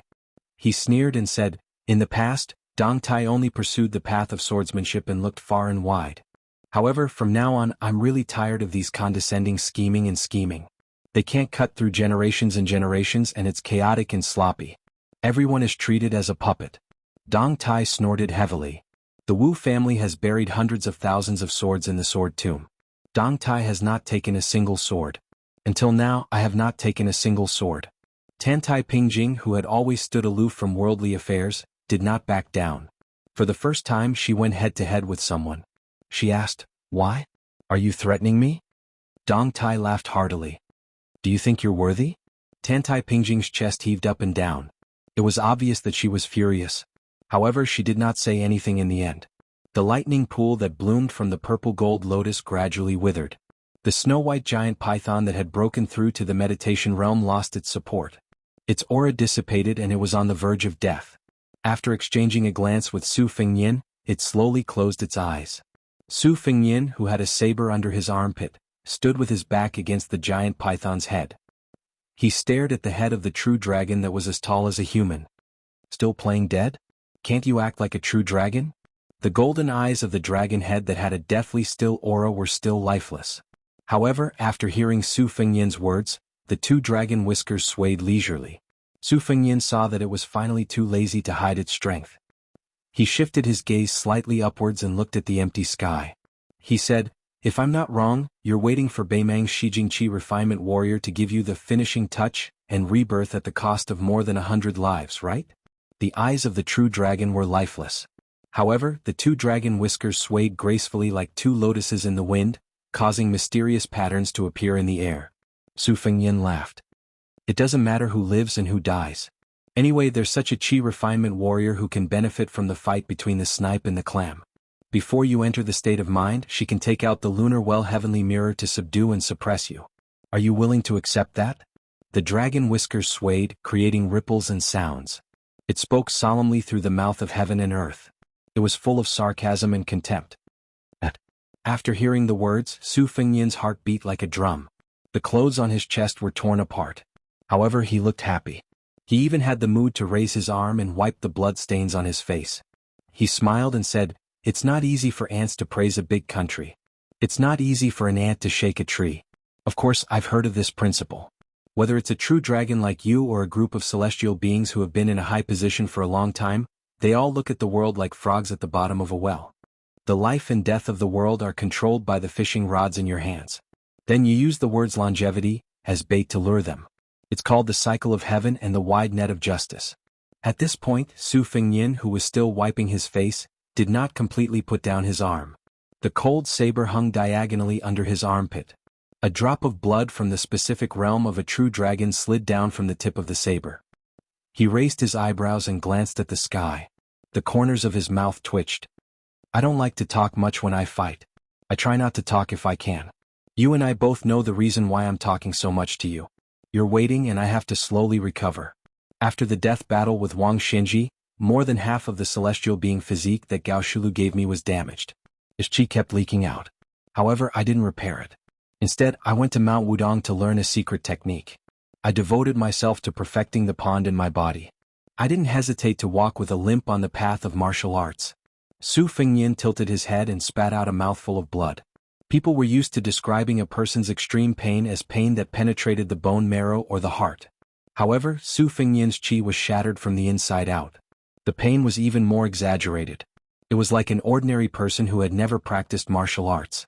His skin and bones were being crushed inch by a small hammer, and his tendons and veins were constantly being poked by fine needles. However, his mind was always maintaining a clear thought process. Su Fengyin's expression was somewhat ferocious. "It's really painful. I haven't gotten used to it even after experiencing it a few times." The lightning spear that Duanboer brought back was no different from scratching an itch. As he spoke, the mouthful of blood that was about to fall to the ground turned into a red serpent-like spiritual creature. It scuttled back to Su Fengyin's body and seeped into his skin. Red threads could be seen everywhere on Su Fengyin's exposed skin. They were like snakes flicking their tongues. Su Fengyin, who had recovered some of his strength, held out the Bailiang saber covered in true dragon blood and wiped it on the snow-white python's forehead. The two strands of dragon whiskers shook violently as if it was angry. Su Fengyin let out a long breath and said softly, "Huang Manor, hold on a little longer." A streak of resplendent white light originated from Shijing and rapidly shot from Beimang into Liuzhou. Upon closer inspection, it was actually two streams of light twisting together, like two dragons chasing a pearl. Su Fengyin did his best to straighten his back, revealing a rare serious expression. He held the saber in his left hand and opened his right hand. He lifted the cold saber and slashed it across his palm. He clenched his fist tightly. At this moment, behind Su Fengyin, who was facing the dragon head, the young man biting his sword and charging forward forcefully collided with the purple lightning. The lightning that was supposed to strike Su Fengyin's back was intercepted by the young man. After the collision, the thin young man's feet fell to the ground and his body leaned back. The originally straight trajectory of the purple lightning slightly deviated, showing a slight twist. The dazzling purple lightning madly sputtered above the young man's head. The young man was knocked into the ground by the unstoppable purple lightning, his knees sinking deep into the ground. The calm wind ripple in the young man's mouth had cut a gap in the front of the purple lightning, but it was still not enough to break through the purple lightning. The purple light crazily lingered around the long sword. The long sword trembled like the mournful cry of an autumn cicada. Chapter 1321. How could a famed sword, calm the storm, block this purple lightning? Huang Manor and Su Longxiang's faces were embedded in the purple thunder. On the surface, the eighth bolt of purple lightning was only as thick as a tree. It was not very shocking, only slightly better than the sixth bolt of heavenly lightning that was as thin as a thread. It was even far inferior to the first bolt of lightning that was destroyed by Su Fengyin's azure dragon sleeve. The heavenly thunder was as thick as a water tank. However, Tantai Pingjing and Dong Tai, who were watching from the side, knew very well that this purple thunder was enough to peel off hundreds of heavenly thunder, which was as powerful as the sixth heavenly thunder. If Huang Qin could live to see this scene, he would probably die. No matter how unwilling he was, he would be able to die in peace. This was Su Longxiang's real strength after entering the celestial state. With such terrifying strength, any Qi cultivator would feel that it was intolerable. A figure suddenly appeared beside the youth. It was an old man in a yellow and purple Taoist robe. Huang Manor, who was biting the long sword, turned his head with difficulty, allowing the purple thunder to hit his neck. The old Taoist priest closed his eyes and faced the youth.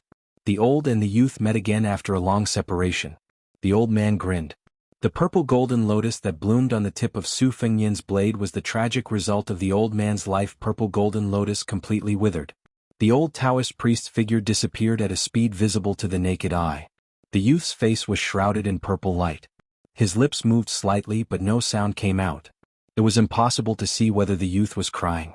The old Taoist priest, whose lower body had disappeared, turned his head and glanced at Su Fengyan. Su, don't die. It doesn't matter if you bring wine to the grave in the future. Just burn a few more copies of the Plain Girl Heart Sutra. Disciple, I just reincarnated first.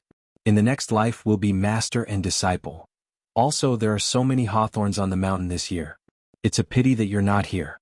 Without your help, I can't finish all the hawthorns I picked. The old man turned his head to look at the young man. It was as if he had returned to the dilapidated Taoist temple at the foot of Mount Longhu.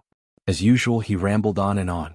Finally, the old man pointed his finger at the sky and said angrily, Huang Manor, F***ck that heavenly tribulation. A heavenly master of a generation had passed away just like that. The youth, who had turned his neck to look at the old man, was struck by the heavenly thunder and lowered his head more and more. He tried to raise his drooping arm, wanting to reach out and grab his master to prevent the old man from leaving. But to no avail. The young man took a step forward. Suddenly, his abdomen vibrated like a drum, resonating with the earth and creating circles of ripples. When things are unjust, they cry out.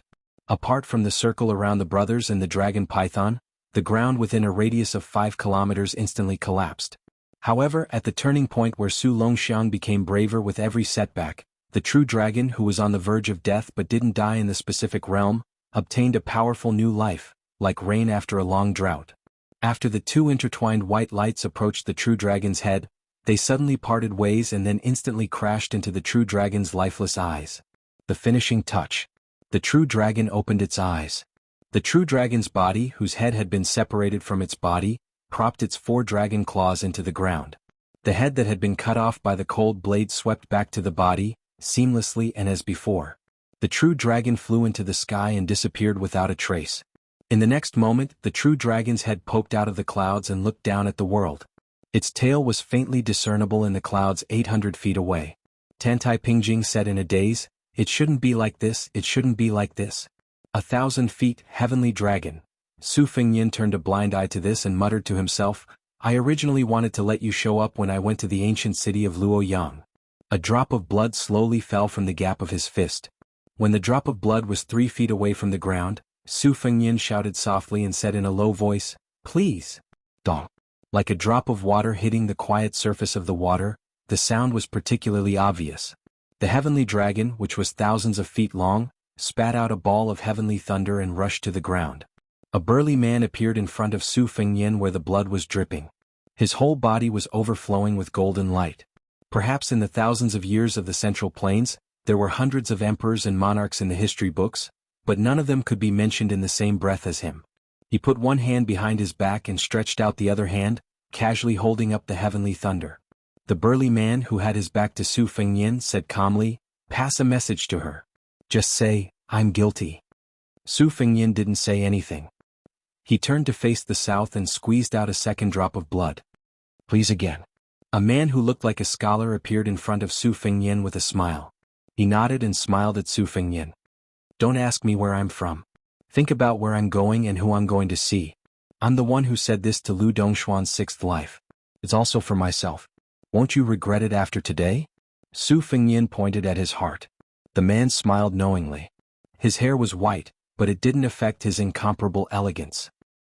He looked at a tall woman in the distance who was covering her mouth and sobbing. He said softly, "Silly big girl." Then he raised his palm with one hand. A bright moon slowly rose from his palm. The pale-faced Su Fengnian turned to the north and said in a low voice, "Please." A beam of light suddenly descended from a height of tens of thousands of miles. It was a Jianghu Dharmakaya. However, it was different from the majestic scene on the Spring God Lake. This time, the appearance of the Jianghu Dharmakaya was full of an oppressive aura that went against the way of heaven. Above the 9 heavens, countless golden threads like fishing lines drew arcs and fell. They bounced up from the ground and wrapped around the limbs of the Jianghu Dharmakaya. However, even if this kind of appearance went against the way of heaven, not a single fishing line dared to appear near the head of the Jianghu Dharmakaya. However, the extraordinary flower-scattering fairies around the Dharmakaya were torn apart by the fishing lines that intertwined into a net. Dong Tai didn't care about Tantai Pingjing's inexplicable loss of composure. His face was full of shock. He smiled bitterly and said, "Wang Xianxia, you're a monster, but this guy is a madman." After Tantai Pingjing came back to her senses, she bowed respectfully.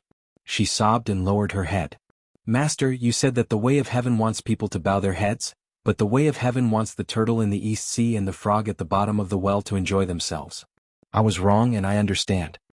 When the Jianghu Dharmakaya raised its foot, the battle began. With one hand, the Dharma idol tore off the densely packed golden-yellow fishing lines on its body. With one foot, it broke the purple lightning that was still relentlessly attacking the young Huang man. The purple thunder broke into 2 pieces like a fishing rod. The Dharmakaya that took a step forward held the 2 pieces of purple thunder in its hands. It threw one piece back into the sky and the other toward the Beimang sky dragon. According to the ancient books, the water dragon and the mountain python turned into a flood dragon in 500 years. A flood dragon turned into a true dragon in 1,000 years. After another 1,000 years, it finally became a supreme sky dragon. The Beimang true dragon shouldn't have become a sky dragon so quickly, but the way of heaven was like this. The sky dragon swimming in the clouds was an enemy of the Jianghu Dharmakaya. It was respectful but fearless. It stretched out its claws and pressed on the half of the purple thunder. The dragon's claws were penetrated by the thunder spear. The sky dragon lowered its head and broke through the clouds. It roared toward the ground and spat out another purple thunder from its mouth. Su Fengnian said expressionlessly, "Regardless of whether you are in heaven or earth, you dare to be presumptuous in the north."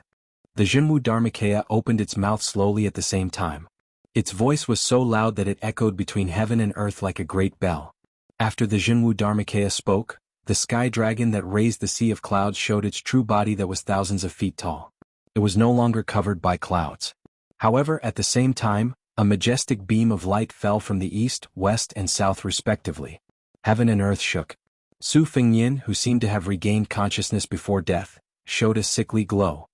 He turned his head and nodded at the Jianghu Dharmakaya, whose Dharmakaya was almost illusory.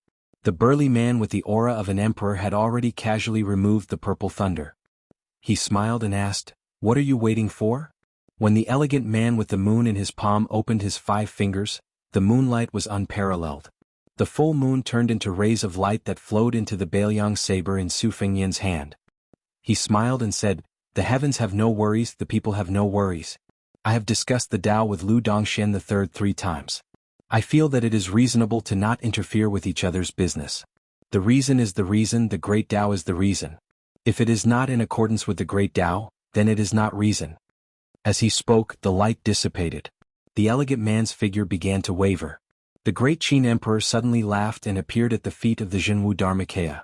He sat in the north and looked to the south. Before he turned into rays of light and dissipated into the Jianghu Dharmakaya, he shouted, "Get lost."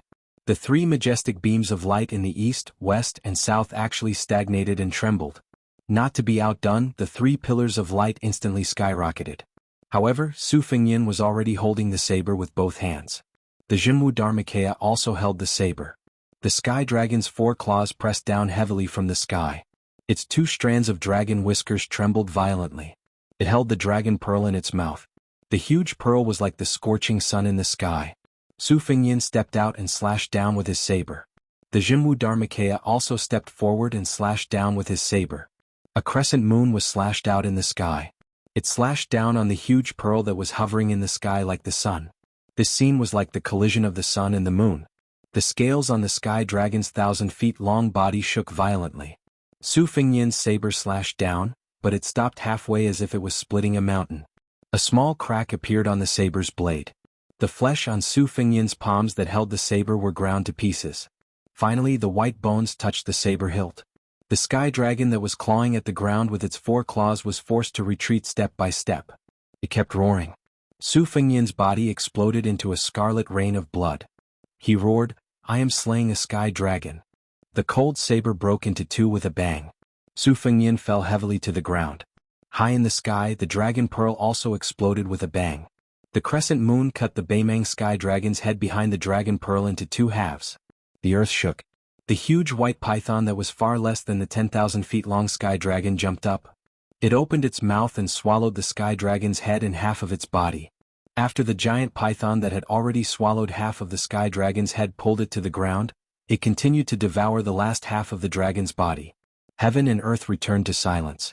There were no more sky humans or sky dragons. The heavy snow finally fell without restraint. Su Fengyan slayed the dragon. The cold python swallowed the dragon. Chapter 1322. Su Fengyan was sitting cross-legged on the ground, covered in blood. He looked even more battered and exhausted after the snow mixed with his blood. Su Fengyan gasped for breath, each breath seeming like it was tearing apart his internal organs. Out of the corner of his eye, he saw the broken Bailiang blade and wanted to retrieve it. However, he spat out a mouthful of blood as soon as the thought came to mind. At this moment, a snow-white creature with a strange tail slithered out from behind him. It was no more than 3 feet long and had a slender body like a snake. There were 2 horns on its forehead like a flood dragon, 2 whiskers like a carp and 4 claws. It suddenly moved as fast as lightning and bit the broken blade onto Su Fengyan's leg. It raised its little head and wagged its tail at Su Fengyan as if it was asking for praise. Su Fengyan smiled and extended his hand. The little fellow suddenly turned its body and hovered motionlessly in the air, seemingly pretending not to see anything. Su Fengyan bent his finger and gently tapped on its head. The snake-like creature fell onto Su Fengyan's knee with a thud. First it pretended to be blind and now it was playing dead. Su Fengyan, his face covered in blood, laughed involuntarily and said, "That bead is already shattered. Even if you swallow it, it'll take at least a few hundred years to completely digest it. It won't be of much benefit to you or me, but Huang Manor needs it to nourish his body and condense his soul. Spit it out obediently and I'll count to 3. In the end, when Su Fengyan counted to 3, the little fellow lying on his knee twitched on purpose, as if to express that it had died heroically in battle. Su Fengyan twirled its tail with 2 fingers and said helplessly, "As expected of my natal item. It's just like me when it's acting like a rascal. Fine, I promise you that after we return to Jianghu, you can eat all the koi fish in Tidehark Lake." The little fellow's head floated up to the same level as its tail and tilted back slightly. Its head and tail joined together to form a cute little circle, just like a lively dragon wall. It hesitated for a moment, then reluctantly opened its mouth and spat out a bead with visible cracks. It was as small as a grain of rice, but it radiated the brilliance of the sun and moon. After spitting out the pearl, the little thing was somewhat dispirited and listless. In a flash, it disappeared into thin air. Su Fengyan held the 2 sections of the cold blade in one hand and pinched the bead with 2 fingers in the other. He stood up with difficulty and turned to walk towards Su Longxiang. The young man stood there in a daze. The body of the famed sword storm calming in his mouth and his hanging arms had dazzling lightning swirling around them. Even Su Fengyan was shocked by his imposing manner. However, this kind of power was like a dynasty that seemed to be at its peak but was actually surrounded by danger and would collapse at the slightest touch. Su Fengyan didn't approach Su Longxiang, whose qi was extremely chaotic. He loosened his fingers and opened his palm. The broken dragon bead began to spin in his palm. Su Fengyan pushed forward and the bead slid out of his palm. However, it quickly bounced back. If Su Fengyan hadn't turned sideways in a hurry, he would have been hit by the bead. To the martial artists of Jianghu, this bead was an unimaginable tonic. Its effect of nourishing the essence, qi and spirit was unparalleled. The bead probably felt Su Fengyan's resistance and could only spin around. To the spiritual bead, its choice of Huang Manor as the Dragon Cave was naturally far inferior to Su Fengyan, who was a natural matchmaker. Tantai Pingjing swept to Su Fengyan's side and asked with a complicated expression, "If you don't take what is given by heaven, aren't you afraid of being punished?" Su Fengyan said indifferently, "In order to withstand the sky thunder, Huang Manor sealed his heart acupoint. His 3 souls and 7 spirits are very unstable. Even if he becomes a celestial being, he will be no different from Gao Shulu who has lost her mind. Tantai Pingjing, if you help me, I won't fuss about your sinister intention of trying to take both dragon and python." Tantai Pingjing's mind was full of thoughts. She didn't agree or refuse. Su Fengnian suddenly smiled mischievously and said, "Then I'm begging you, blockhead. Can you do it?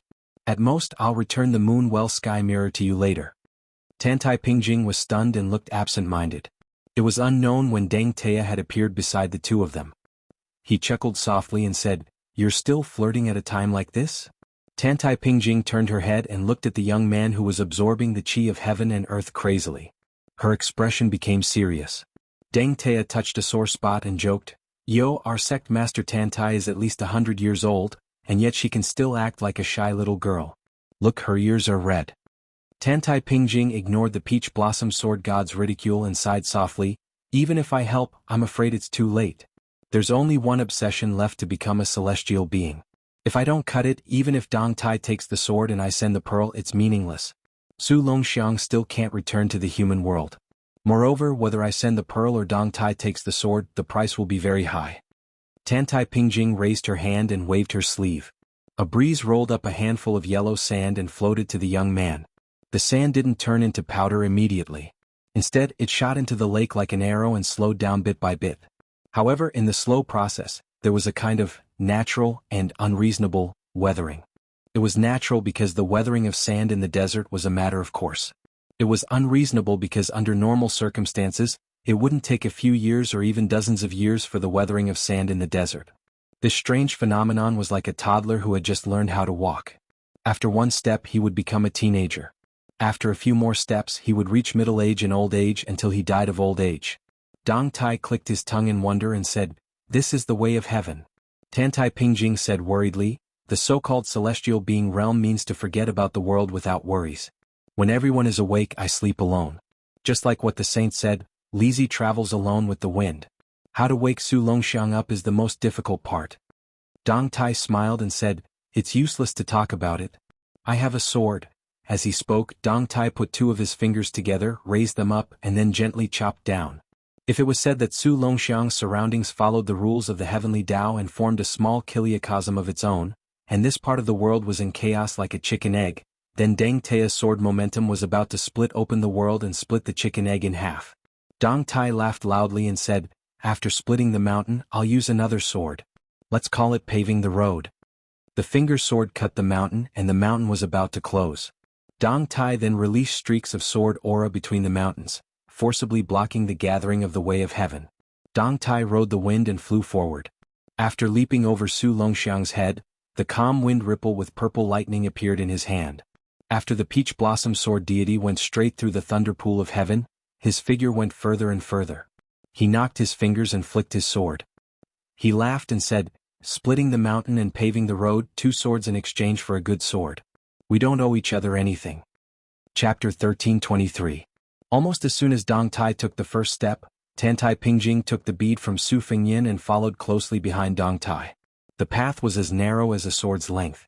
Tantai Pingjing, dressed in white, followed Dong Tai and flew over Su Longxiang's head like a white phoenix. At the same time she shook her wrist and slapped the bead into the young man's chest. When Tantai Pingjing landed in the distance, she felt as if she had walked through the gate of hell. She still had lingering fear, as if her soul was trembling. The feeling was even stronger than that of surviving a life-and-death battle. It was because she was a top chi trainer in the world and someone who knew the strictness of the natural law best that she felt the lingering fear. The reason was simple. If Zhang Julu, the Grand Secretary of the Imperial Court, was traveling incognito in Tai and City, ordinary people could ignore him if they didn't know his identity. However, if an official working in the 6 ministries passed by the blue-eyed man, he would inevitably feel as if he was walking on thin ice. Dong Tai and Tantai Pingjing passed through the thunder pool one after the other. It happened in the blink of an eye. She turned her head and showed a shocked expression. The 2 mountains merged, but Su Fengnian was standing beside Su Longxiang. Tantai Pingjing knew that Su Fengnian went there with the help of the Yujing Sky Mirror, and he could also leave with the help of the Yujing Sky Mirror. However, the key was that in the middle of this trip, Su Fengnian was not going there to enjoy the scenery, but to wake up his younger brother Su Longxiang. Tantai Pingjing could be 10 years older or even a month later. Perhaps in less than half an hour, she would see a hunchbacked old man with white hair instead of a young king of Bailiang who was only in his 20s. Tantai Pingjing bit her lips. She could understand why Su Fengnian gave the bead to Su Longxiang. It was common for brothers to respect each other in the world. Although it was rare in the families of emperors, generals and ministers, she was not surprised that Su Fengnian was willing to give the good stuff to Su Longxiang. It could even be said that Tantai Pingjing also thought that it was reasonable that Su Fengnian was willing to resist the heaven's punishment for his younger brother. After all, at that time, Su Fengnian still had the strength to fight. However, now the qi pond in Su Fengnian's body had dried up. What else could he do other than die? Tantai Pingjing could not suppress her anger. She suddenly opened her mouth slightly. Su Fengnian seemed to have only said one sentence to his younger brother, and then quickly retreated to the original place. He staggered out of the shaky Yujing sky mirror with a bright smile on his face. Tantai Pingjing did not think that one sentence could wake up Su Longxiang. One sentence could break the heaven's law? However, the scene that followed made her believe that rules and reason really didn't work on this pair of brothers.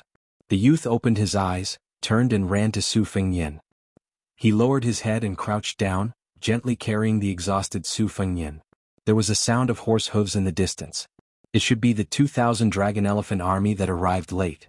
Of course, even if this cavalry army arrived early, they would only be caught in the crossfire without any power to retaliate. Tantai Pingjing came to the side of the two brothers. She glanced at Su Fengnian's hands on his younger brother's neck. His palms seemed to have been cut clean by a knife, revealing the shocking white bones. She softly reminded, "Wang Xinji's disciple Lu Huang is here." In the distance, in the wind and snow, there was a wooden man with an ancient sword, Bodhisattva barbarian, at his waist. The exhausted Su Fengnian had an indifferent face. He smiled and said hoarsely, "Lu Huang is here to watch the show. If he really wants to take revenge, he will honestly wait for me to recover my strength. If he is willing to kill a weak enemy, then Lu Huang is not Wang Xinji's disciple." Tantai Pingjing sneered, "Lu Huang can wait for that day?" Su Fengnian glared at her and said weakly, "How can you talk to your master like that?" Tantai Pingjing seemed to have been touched. A trace of indistinct murderous intent appeared. Su Fengnian knocked Huang Manor's shoulder with his chin, indicating that he should ignore this woman. Tantai Pingjing's meaning was to ask whether Su Fengnian could return to the peak. This peak obviously could not be the time when he fought Wang Xinji, nor could it be the time when he was invited 3 times. It was before he withstood the last sky thunder. At that time, although Su Fengnian did not have Gao Shulu's physique, he had abundant spirit. Su Fengnian did not want to answer this question directly because he did not have the confidence in his heart. After this battle, he completely separated himself from his previous life. The disadvantage was that he did not have any trump cards. The advantage was that Bailiang would not have any twists and turns because of Su Fengnian's luck. On the other hand, Su Fengnian had a life item and was already closely related to the fate of Bailiang. Once Bailiang was broken, he would certainly die. In this regard, Su Fengnian did not worry about personal gains and losses. He could save Huang Manor and let his younger brother have no worries. Today's big deal was a profit. Doing business with God without any pretense of cordiality, not only did he not lose everything, but he also made a little profit. This was a technical job that made Su Fengnian feel proud of himself. After the battle, Su Fengnian was a little sleepy and his eyelids were fighting. But before he fell asleep, Su Fengnian still had some things to say to his younger brother, so he spoke his mind in a long-winded manner. "Huang Manor, I don't want to say nonsense like your master didn't die for you. The old heavenly master sacrificed his life for you. You feel guilty, but I feel the same way. When old Huang left Bailiang for Martial Emperor City, I also thought that because old Huang was a sword fanatic, he went to the Eastern Sea to prove the 3 words, 9 swords Huang. But in fact, I know very well that old Huang went for me. There was no other reason. Perhaps he wanted to tell me that if Su Fengnian did not have Bailiang in the future, there was still the martial world to think about. Perhaps old Huang felt that the first time I walked the martial world with him, he did not give me any face and wanted to leave in glory again. Perhaps, who knows? In short, old Huang left. Just like the old heavenly master, he couldn't escape death in his lifetime. But for us, he died a long time ago. You wanted to kill a few more experts for me. I understand your thoughts, but you didn't do it well. More accurately, you did it in a complete mess. I rushed here to fight this and that, and I really didn't have time to beat you up. Otherwise, I would have already beaten your butt. I want to beat you up now, but I really don't have the strength. When I was young, I clearly did something wrong, but I still liked to argue with Su Xiao. I felt that it was a very satisfying thing, and I was afraid that our father would scold or beat me. After the incident, I always felt that I was a man. But when I grew up, I realized that it was wrong. Huang Manor, don't learn from me. Su Fengyan's nagging voice was getting softer and softer. Su Longxiang didn't interrupt from beginning to end and carefully carried his older brother on his back. When he was young, he had already revealed his innate divine strength. He would often carry his older brother up and down Mount Qingliang. Occasionally his older brother would even pull a kite in his hand. The big sister, who loved to join in the fun, would run behind them and shout happily, "Fly, fly, fly." Huang Manor said softly, "Big brother, don't sleep." Chapter 13:24. A large group of people were kneeling in the corridor of a secluded building located in the corner of Shijing's inner court. Not far from the building there were many corpses lying on the ground. They were all Beimang's most valuable qi cultivators. An old woman in a black robe and a white fur coat stood under the eaves. Her hands were folded in front of her chest, and her sleeves were rolled up like bat wings. This old woman who made Beimang men grovel under her skirt rarely got angry, but today her expression was very ugly. First, the Dao sect's immortal Nan Ming, who was good at divination, told her in a trembling voice that the chess and sword music school's bronze ancestor was unknown, and that the sword qi was close to yellow and blue. Then, the hibernating cauldron, which was a national treasure, was smashed by an unknown land immortal, and the true dragon that had been raised for more than 20 years broke out of the cauldron. That was not all. Under the rolling thunder, the true dragon that had taken advantage of the situation did not gain any advantage, so she decisively decided to help it. This was because she had always dared to gamble with the heavens. It was fine if she did not gamble, but if she did, she would gamble big. Last time she won a lot of money, and the entire Beimang dynasty followed her surname. But this time, the immortal Nan Ming told her that she had lost, and the 100 corpses outside the building were proof. In fact, her anger was not because she had lost a battle in Liuzhou of Beiliang that did not affect the overall situation. It was not even because of the death of the true dragon, and definitely not because of those qi cultivators who did not care about the world. What really made the old woman unable to accept was a small matter that could not be told to anyone. When she was at the lowest point of her life, she lost to an unknown brood of Liaodong. When she was at the peak of her power, she lost to his son. The peace warrant stood beside the old woman, and the old man was the only Beimang official who still dared to stand. She finally spoke. Pass down the decree to Dong Zhuo that he is allowed to mobilize all the troops at the border without permission. Regardless of whether it is a general or a military officer, all must listen to him. Those who disobey will be executed by Dong Zhuo first and report later. Pass down the decree to Tuoba Bodhisattva to lead the troops to the south and head straight for Liuzhou. Pass down the order to Li Mixi. Prepare for the carp crossing the river. Pass down the decree to Huang Songpu, order him to rise and lead the troops to Xijing. Imperial edicts came out of her mouth one after another. She was, after all, an old woman in her twilight years, so it was inevitable that her energy was lacking. For a moment, it was difficult for her to conceal her old weariness. However, today she did not allow herself to slack off for even a moment. She pulled out her hand from her wide sleeves and abruptly tore off the old fox fur coat on her body, throwing it into the snow outside the steps. Then she strode away, not looking at the old thing that was constantly accumulating snow again. Great Peace City never lacked excitement, but many of them were hard to join. Once they encountered something they could join, no one was willing to fall behind. Right now, there was a rumor that the new Right Chancellor of the Imperial College, who would replace Jin Sanlang, was going to teach martial arts. Whether it was an armchair strategist or he really had a belly full of strategies, the truth would be known after a walk. The majority of people were there to see a joke. The current Assistant Minister of the Ministry of Rights, Jean Lanting, had a good reputation in the Imperial College. Not only had he obtained many gifts from the Imperial Court for the Imperial College, he had also founded the most famous poetry club in the capital. Together with the 7 scholars in the club, they were known as the 8 Talents of Great Peace City. They included the top 3 in the new exam, the top scholar Li Jifu, the second place Gao Tingshu, and the second place Wu Zongxian. Among them, Gao Tingshu, who had the reputation of being a poet ghost, wrote the popular Drunken 8 Immortals at a banquet, instantly causing the 8 people present to become famous overnight. The 8 talents of Great Peace City came from different backgrounds, like the difference between heaven and earth, but they often sang poems and showed the elegance of scholars.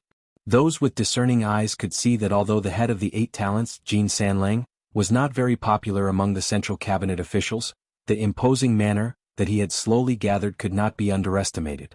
A provincial pawn called Sun Yin had made an exception to fill the empty position of the Right Chancellor, which was especially abrupt and rude.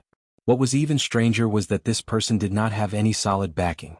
Therefore, Sun Yin's rampage entering the imperial court with the local official Su Gong as the assistant minister of the Ministry of War, and Chen Wang's meteoric rise, became the three surprises of the capital's officialdom at the end of the first year of the auspicious talisman, extremely eye-catching.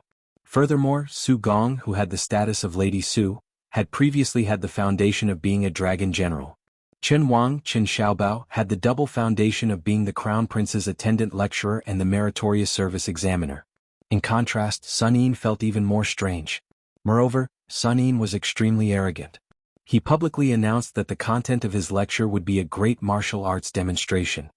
He would be the attacking party and would have two forces in his hands, Beimeng's millions of iron horse cavalry and the remnants of West Chu's restoration of the Guangling Road. Everyone who listened to the lecture belonged to the defending camp. There was the army led by Lu Xingxiang, the commander of the southern expedition, who was newly conferred the title of General Piao Yi by the imperial court. There was also the Liao defense line led by Gu Jiantang, the vassal states' forces that participated in the quelling of difficulties. Finally, there was also the Beiliang cavalry that had been deliberately forgotten by the Central Plains for many years. This could be said to be an unprecedented battle of words. Just the number of Imperial College students who participated in the lecture amounted to more than 6,000 people. In fact, most people were destined to not be able to hear what the new chancellor was saying. However, there was no need to worry. Very soon, there would be people from the front to the back to pass on the message, layer by layer, like waves after waves. The students who rushed to occupy the seats early all sat on the ground. Those who came later could only stand. Those who came later had to stand on their tiptoes and stretch their necks. After that, they had to stand on benches and chairs. However, in the best position not far from Sun Quangtu at the front, there were many simple but thick praying mats placed there. There were about 30 of them. Those who were qualified to sit on the praying mats were really honorable. Among them, the leader was the first prime minister of Liang Imperial Court in 30 years, the head of the secretariat, Qianglong. On the left side of the head of the secretariat was Huan Wen Tantanan, who was in charge of the province. On the right side was the frustrated person, who failed to succeed Bai Gua as the Minister of Rights in the change of power, Yao Baifeng, a master of science who continued to be in charge of the Imperial College, and Bai Gua who was transferred from the Minister of Rights to the Ministry of Revenue. There was also a certain member of the imperial family who was particularly proud of his success in the middle of winter. Yes, it was the Prince of Chai who swaggered into the capital with the help of his good son-in-law. This long martial arts lecture went on from noon to dusk. There was no sign of it ending, but no one left. In fact, there were even a lot of new faces coming in. There was a sea of people. During this time, the Crown Prince, who was in charge of the country, quietly joined in with the Crown Princess. Soon, the old minister of the Ministry of Personnel and the new assistant minister of the Secretariat, Zhao Yuling, broke through the crowd without hiding his identity and joined in. He sat on a newly added praying mat. Compared to Zhao Yuling, the Prime Minister Yin Maochun, who had been promoted from the Chancellor of the Hanlin Academy to the Minister of Personnel, was much more reserved and low-key. He arrived at the Imperial College with a light carriage and stood side by side with Chen Wang, who was young enough to make one's hair stand on end. He couldn't see or hear anything. However, these two could be called important officials of the central government. One was a second-rank official of the external court, and the other was a third-rank official. They stood there for a full 4 hours. Because they stood at the very back and didn't have any retinue to protect them. They also didn't wear purple official robes. On their left and right were ordinary students of the Imperial College who studied hard. No one knew that there were two important officials of the court standing right in front of them. They only thought of them as ordinary Confucians of Great Peace City. The Imperial College continued to be noisy and lively. It became the hot topic of discussion in the capital. The restaurants and tea houses outside the Imperial College were even more crowded, waiting for the results of the debate to be revealed. There were constantly scholars running onto the street to report the real-time situation. Chapter 1325. However, in the almost empty Hanlin Academy, two travel-worn old faces appeared. One was Mr. Yuan, who had been depressed for many years, and the other made the official on duty almost roll his eyes. When the two teachers of the Song family dominated the literary world, the official was praised by everyone, both in front of and behind him, for being a young phoenix of the Song family. Now, not only were the two teachers dead, there was no glory to speak of. Who did not know that the Song family, which had been endlessly glorious, certainly had no chance to make a comeback. A featherless young phoenix was worse than a chicken. Who would be willing to treat Song Kelly, who was demoted to a poor county magistrate, as a scallion? If such a cold stove could still make a comeback, I would eat all the ashes of the stove. This 7th grade Qinglu official did not put on too much airs. After all, Yuan Huangmin, who had gone out to visit his relatives, still had a position in the Hanlin Academy. They would see each other frequently. There was no need for him to lose the merit that he had accumulated over many years for Song Kelly. Yuan Pu, or Yuan Binshi, the master of the Emperor of Liang, sat down in his room. His half-inch-long tongue was naturally unclear. Don't you want to go to the Imperial College? That's the place where your Song family rose. Song Kelly, who had traveled with Mr. Yuan, shook his head and said calmly, "It's useless to revisit the old place." Yuan Binshi was silent for a moment and said slowly, "Qin Wang Sunin will be your political enemy from now on. They won't lose to you in terms of achievements and knowledge. But they took the initiative to come out in the open. This is your biggest disadvantage but also your only advantage." Song Kelly nodded. In the dusk, in the yamen of the Zhao family, which was not far from the Hanlin Academy, a tall old man with purple beard and blue eyes walked to the Imperial Street alone. He stood in the middle of the most magnificent and wide street in the world, with his back to the gate of the Imperial City, and looked at the sky in the south. The old man remembered a chance encounter when he was young. At that time that man was also very young, and at least he wasn't crippled. At that time he was deliberately forced to stay in the Hanlin Academy by his master, and his best friend was already in charge of the Ministry of War. The other Jianghu of the same year also had a bright future. It was a time when the literati were overwhelmed by the military. 10 years ago, literati were like performers who could only answer to the generals in the imperial court. If it was a few decades ago, the dynasty was full of warring towns and people were divided into territories. Literati couldn't even answer to the generals. If they didn't flatter the right people, or if they flattered well but were misunderstood by the generals, they might be beheaded. In such a dynasty, not to mention the orthodox Great Chu of the Central Plains, even Dongyue, who was willing to be slaves to the Great Chu, was qualified to laugh at the northern neighbor as a group of uncivilized barbarians, not to mention the orthodox Great Chu of the Central Plains. Because of his purple beard and blue eyes, even the barbarians of Liang in the eyes of the Central Plains people had to mock and ridicule him. It was a gloomy day in late autumn when a certain scholar's life was finally getting better. He went to the Ministry of War to ask his friend to open the back door and borrow a map of the two vast territories. When he got the map as he wished, it was raining heavily. He didn't dare to let the rain wet the map, so he had to take shelter under the eaves of the yamen. But the heavy rain didn't stop, so he could only wait patiently. Then he saw a young man arrive with an umbrella and a small wooden chest in his hand. He didn't like this person because he had a strong warrior's aura. Judging from his attire, he was probably a military officer with a surplus rank who the imperial court turned a blind eye to. The Ministry of War's yamen courtyard was deep and had several entrances. He guessed that this person would be stopped at the first courtyard. As expected, the guy was stopped at the first courtyard, so he didn't pay much attention to him. But when he was waiting for the rain, he occasionally turned his head and glanced at him. He saw the ordinary-looking young warrior standing alone in the heavy rain, his umbrella by his feet. There was also the open chest, shining with white light, which should be silver. But this little bit of silver was nothing in the eyes of the old master of the Ministry of War, whose appetite could swallow the sky. It was just a matter of drinking with 3 or 4 colleagues. He vaguely heard the words of the young man who was refused entry, which were repeated over and over again. "I, Su Shao, promise you with my head. Just give me 1,000 soldiers a month. Just 1 month, the next time I visit you, I will have someone bring 10 chests of gold." The rain continued to fall. He heard the young man in the courtyard speak loudly and compromise constantly. From 1,000 soldiers, it was reduced to 800, then to 500. And the chest also increased from 10 chests to 20 chests, then to 30 chests. When the rain finally lessened, perhaps because the old men of the Ministry of War who were leisurely drinking tea and chatting felt that it was about time to go home, there were groups of 2 or 3 important people who walked out of the courtyard one after another. They chatted and laughed, not looking sideways as they brushed past the young man. Later, a manager finally took a look, but not at the young man who was asking for soldiers and horses. Instead, he looked at the silver soaked in rainwater in the chest. He let out a snort of laughter and seemed to say something sarcastic, but at the time he was hiding from the crowd at the door and did not hear it clearly. He thought that since the rain hadn't completely stopped, he might as well wait for his friends in the courtyard to finish their business. Perhaps it was true that there was always a way out. He saw an old man wearing a tiger and leopard patch walking out of the courtyard with his hands behind his back. Beside him was an official from the Ministry of War who was eagerly holding an umbrella. The umbrella was tilted towards the old man. When the old man passed by the young man, he stopped and kicked the chest with his foot.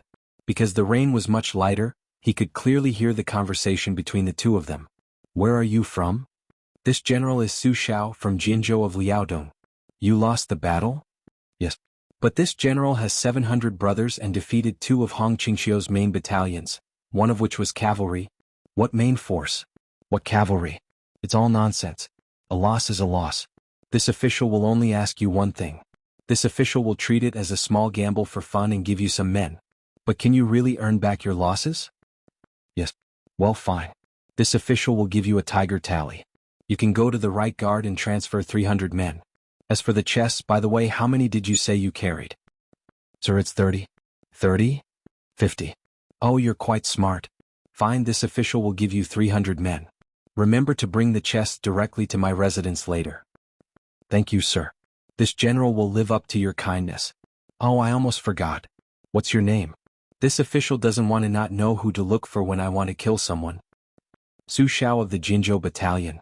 Finally, the big boss from the Ministry of War walked out of the Yamen gate. Beside him was the official who held the umbrella for him with one hand and carried the chest with the other. He saw the young general standing in the rain with his fists clenched. His back was straight, but there was an extra tiger tally in his hand. The young man put the tiger tally into his pocket, bent down to pick up the umbrella, and turned to walk to the gate. He had already looked away when the young general picked up the umbrella. He looked down and faced the south. The latter didn't rush to open the umbrella. Instead, he stopped under the eaves of the gate and seemed to see him. He took the initiative to ask with a smile, "Are you still waiting for the rain to stop?" He stared blankly for a moment, then nodded. Then that fellow grinned at him and threw the umbrella over without giving him a chance to refuse. He walked down the steps in large strides, stepped into the mud and gradually walked away. That day Zhang Julu remembered the name of that young warrior, Su Xiao. That year the era name of Eternal Hui hadn't been used. Of the 2 young men he met, one wasn't the powerful Grand Secretary of the Imperial Court, and the other wasn't a great general with unconferred merits. Nor were they political enemies who had no dealings with him. At the end of the first year of Auspicious Talisman, only Zhang Julu, an old man, was left. The old man standing on the Imperial Road slowly came to his senses. He smiled and muttered to himself, "I don't like to drink. If I can meet you underground, I'll have to buy you a drink. But before that, let me hold the umbrella for Bailiang. Not for you, Su Xiao, but for the people of Bailiang and Liang." At the end of the auspicious year, Emperor Zhao Tuan returned to the capital. The Imperial Censorate and the 6 departments jointly impeached one person. Grand Secretary Zhang Julu of Liang issued an edict and the Imperial Court announced the 10 great crimes. The Emperor issued an edict to execute 9 generations. Chapter 1326. In Xiangzhou, where Guangling Road and Nanjiang Road intersected, it was famous because of a relatively young apricot alley. On both sides of this alley were courtyards in Jiangnan. Although they were not grand, they were exquisite. The residents were not high-ranking officials or dignitaries, but scholars who had fallen on hard times and did not participate in Hong Jia's escape to the north. There were survivors of West Chu who lived in seclusion, and there were also disheartened teachers from Shangyin Academy. When these scholars settled down, they were really short of money and could not build any large residences. The mansion of the Fan family was located in the deepest part of Apricot Alley. The Fan family was once a wealthy family in the southern Tang. The ancestors of this branch of the Fan family did not want any treasures when they separated from the family before they fled. They only wanted the library that was the hardest to carry around. In the past 20 years they had been struggling to make ends meet. If they did not rely on selling the ancient books in the new building, they would have been reduced to a situation where they did not have enough food to eat. Liang was prosperous, the country was prosperous, and so was the chess.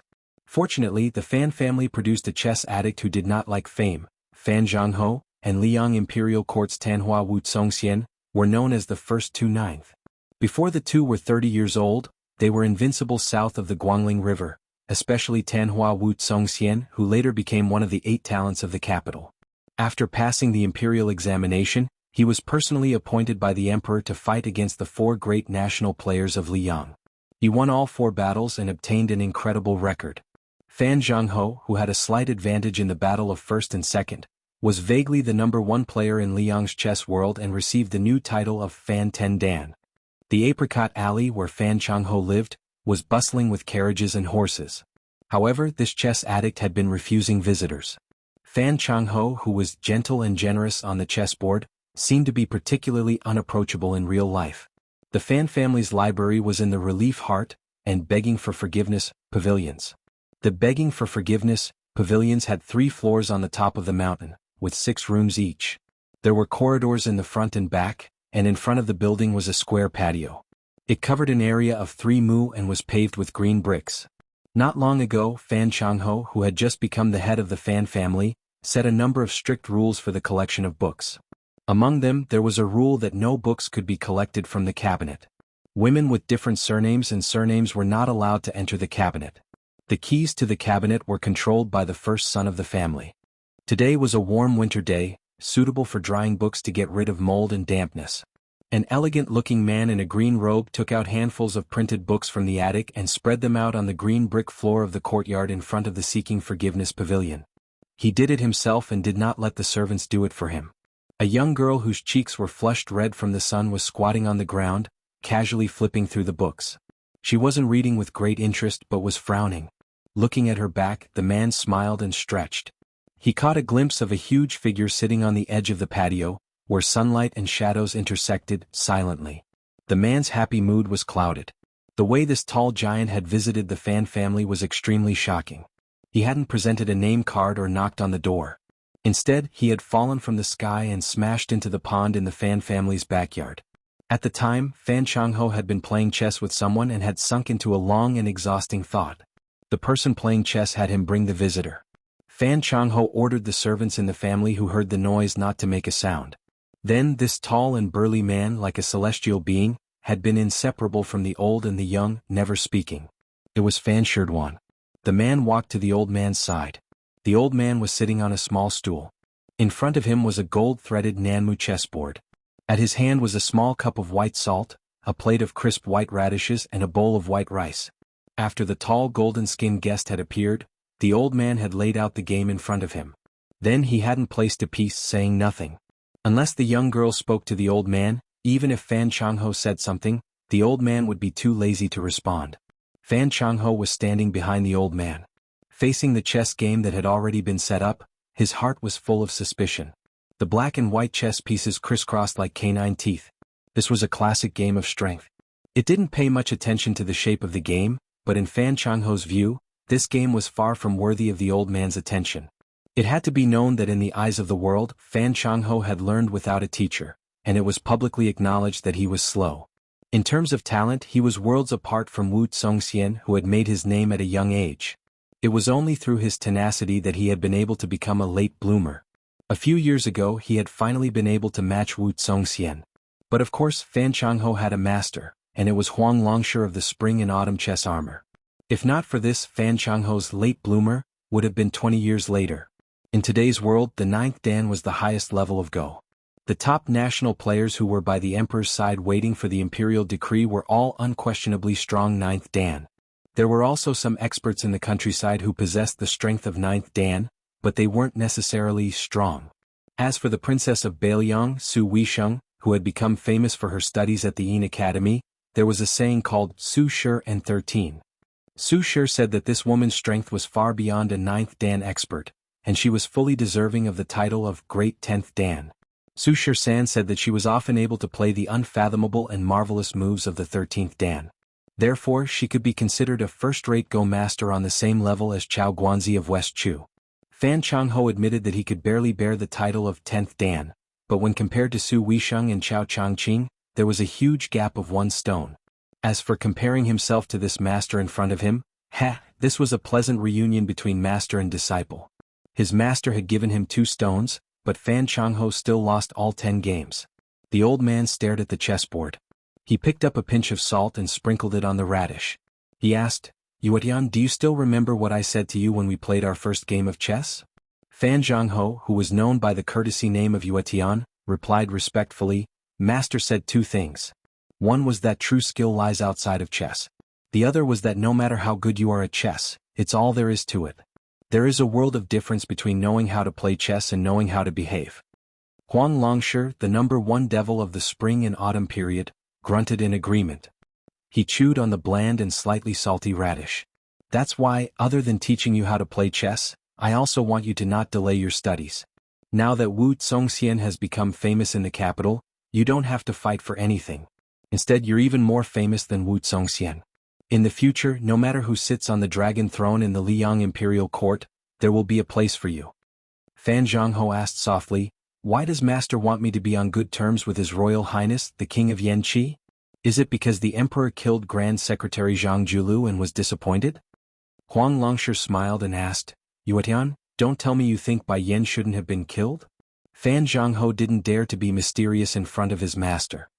He said frankly, even if the Emperor wanted to pave the way for Crown Prince Zhao Zhuan, killing Zhang Julu alone would be enough. Killing all 9 of his family members would be too much. Huang Longshi smiled and said, let's not talk about the importance of the matter. First tell me why Bai Yan was a dead end. Fan Jianghu walked to the opposite side of the chessboard and sat upright. He said in a deep voice, Grand Secretary Zhang Julu promoted the imperial examination and opened the dragon gate for the poor children. Moreover, under Zhang Julu's protection, people like Yin Maochun and Zhao Yuling appeared. Not only were they capable officials, but under the protection of Zhang Julu, they were able to smoothly soak in the officialdom for many years. They became more familiar with the emperor's thoughts and the rules of the imperial court.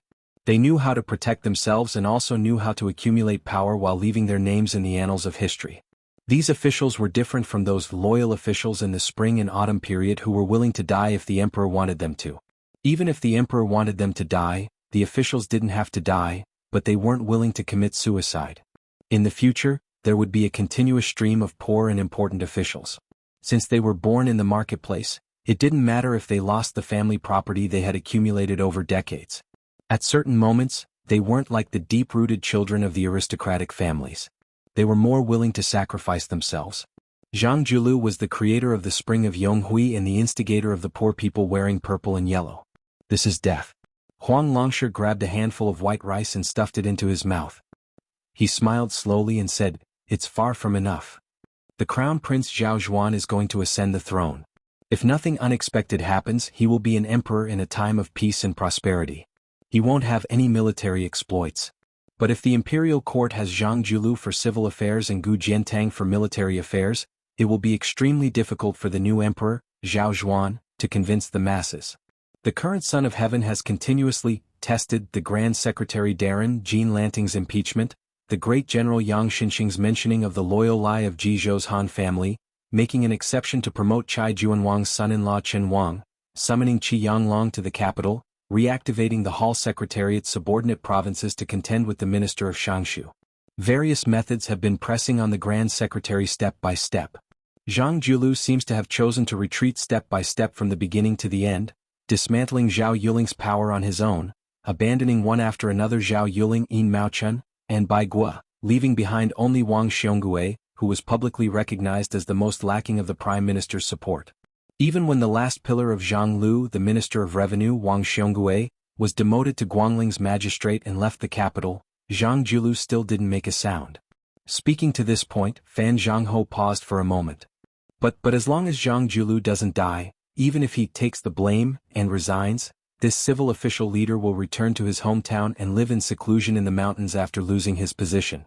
Then Grand Chancellor Qi Yanglong, who was originally used to contend with Zhang Julu, will be in an awkward position. Moreover, how old is Zhang Julu and how old is Qi Yanglong? When the time comes, as soon as the world situation changes, Zhang Julu, who is not in the imperial court but in Jianghu, will instead have the opportunity to become the savior of the world. Today, the disparity in treatment between Zhang Julu and Qi Yanglong, as well as their positions in the hearts of the people, will coincidentally be reversed when the time comes. How can His Majesty not understand the logic within? How can he leave a mess for the Crown Prince? If it's just this argument, without the first death of Zhang Julu as I said earlier, it can still be used as a check and balance for the monarch to control his subjects. However, since it will be a dynasty without major wars in the future, and there will be more and more talented people in the imperial court, the Emperor's Spring of Auspicious Talisman is not inferior to Zhang Julu's Spring of Eternal Hui. Why should the Zhao family keep you, Zhang Julu, around? Huang Longshi nodded. Zhang Julu has been a timely help in these 20 years, so he can't be killed. In the future he can only be the icing on the cake. His tail can't be removed, so he can indeed be killed earlier. This is also considered death. 2 of them are dead. Continue. Chapter 1327. Obviously Fan Jianghu had a card up his sleeve. He had already prepared a belly full of drafts. Without any pause to ponder, he spoke tirelessly. The previous 2 deaths were the current Son of Heaven's funeral matters. Right now Liang Mang's war and pacification of Guangling are the most urgent matters at hand. During his lifetime, Zhang Julu made enemies on all sides. 3 of his mortal enemies were the imperial family's nobles, the influential family's civil officials, and the local military generals. These 3 had been suppressing their monstrous resentment toward the Grand Secretary Darren. For the past 20 years the imperial family's clansmen had lived like rats on the street. At first they originally thought that when the late Emperor Zhao of Liang unified the world, they were all meritorious officials, plus they were surnamed Zhao, so naturally they could share the country with the emperor. Unexpectedly, Su Xiao and Zhang Julu, 2 people, 1 civil, 1 military, took all the credit. How could they bear it? With Zhang Julu, this roadblock, standing in the imperial court for 1 day, how could those aristocratic families' officials have the chance to stand out among their peers 1 day? The more selfless Zhang Julu was, the more difficult it was for this group of people to obtain benefits for their clans. At that time Zhang Julu wanted to make a bold and decisive move to control the officials, the salt administration, and the transport of grain, 3 things bumping into each other. The old Xianxia of the Ministry of Works did not hesitate to offend the Grand Secretary Darren to stand up for him and obstruct him from within. Who did the old Xianxia stand up for? Naturally it was for the civil officials of this large group of clans who were entrenched in the local areas. The struggle between civil and military officials is the usual practice of the previous dynasties. Zhang Julu could rely on his skill to settle the arrogance of the party and government, but using Guangling's Jing Nan's overt plot, seizing the opportunity to continuously weaken the vassals and suppress the military, Yan Jinchuan, Yang Xinxing, several major vassal kings, all became chess pieces whose strength was damaged. Those generals who held military power in their hands could not bear it. The emperor killed the evil man Zhang Julu, letting the 3 factions vent their resentment. It could be said to be killing 2 birds with 1 stone. Afterwards, the new Son of Heaven appeased the people. It could be said to be killing 3 birds with 1 stone. Huang Longshi's expression was calm as he said, "This is also death. But there's one thing you didn't tell me. The reason for this death is that if Zhang Julu is removed from office when he's at the peak of his power, then the 3 enemies of Zhang Julu who have been holding grudges against him for a long time can be considered to have vented most of their resentment. Anger is easy to vent but difficult to gather. In the future, if they want to fight with green eyes again, it will be difficult for them to have the determination to fight to the death. If they fight with green eyes with this mentality, even if they have the support of the new emperor, they will still be easily defeated by Zhang Julu, and the Green Party will be divided and conquered." Fan Jianghu said solemnly, "This disciple understands." Huang Longshi reached out to grab the few remaining radishes. He glanced at his disciple who had won the title of Buddha in the chess world and asked, "That's it? Compared to your Xiao Shidi in Xiangfan City, the difference is too great." Fan Jianghu smiled and said, "It's one thing for Zhang Julu not to form his own clique and cut off his own wings, but he also deliberately parted ways with his biggest helper, Tantanon, completely reducing himself to a loner. If not for this, how could those ignorant scholars have the guts to throw the letter of accusation in front of Zhang Julu's door and fish for compliments?" This scene was exactly the same as when a scholar with a scholarly title had to scold Su Xiao for being a butcher. If Huan Wen stood firmly by the Grand Secretary's side, forget about this group of hot-blooded scholars, even Jin Sanlang wouldn't have this kind of boldness. Without Huan Wen, Zhang Julu will die again. Huang Longshi declined to comment, he only changed the topic. Squinting his eyes, he looked at the salt and the bowl of rice and said with a laugh, "A famous scholar's romantic life is full of anecdotes. These anecdotes circulating among the imperial court and the common people are just like the scholar's salt. Just eating plain white rice is tasteless, you won't die but you lack that kind of essence, chi and spirit." Earlier, when Liang was located in a remote corner, where the military towns stood in great numbers, all day long the scholars were bullied by the martial artists until they were half dead. Naturally there was not even a fart of anecdotes.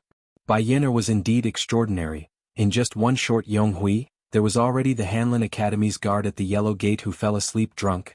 The Son of Heaven personally draped a fur coat over her. Tantanon was warming wine in the forbidden area, discussing the world with a pot of wine. That's why I say, although the scholars of the world still have their knees bent, their waists can finally straighten.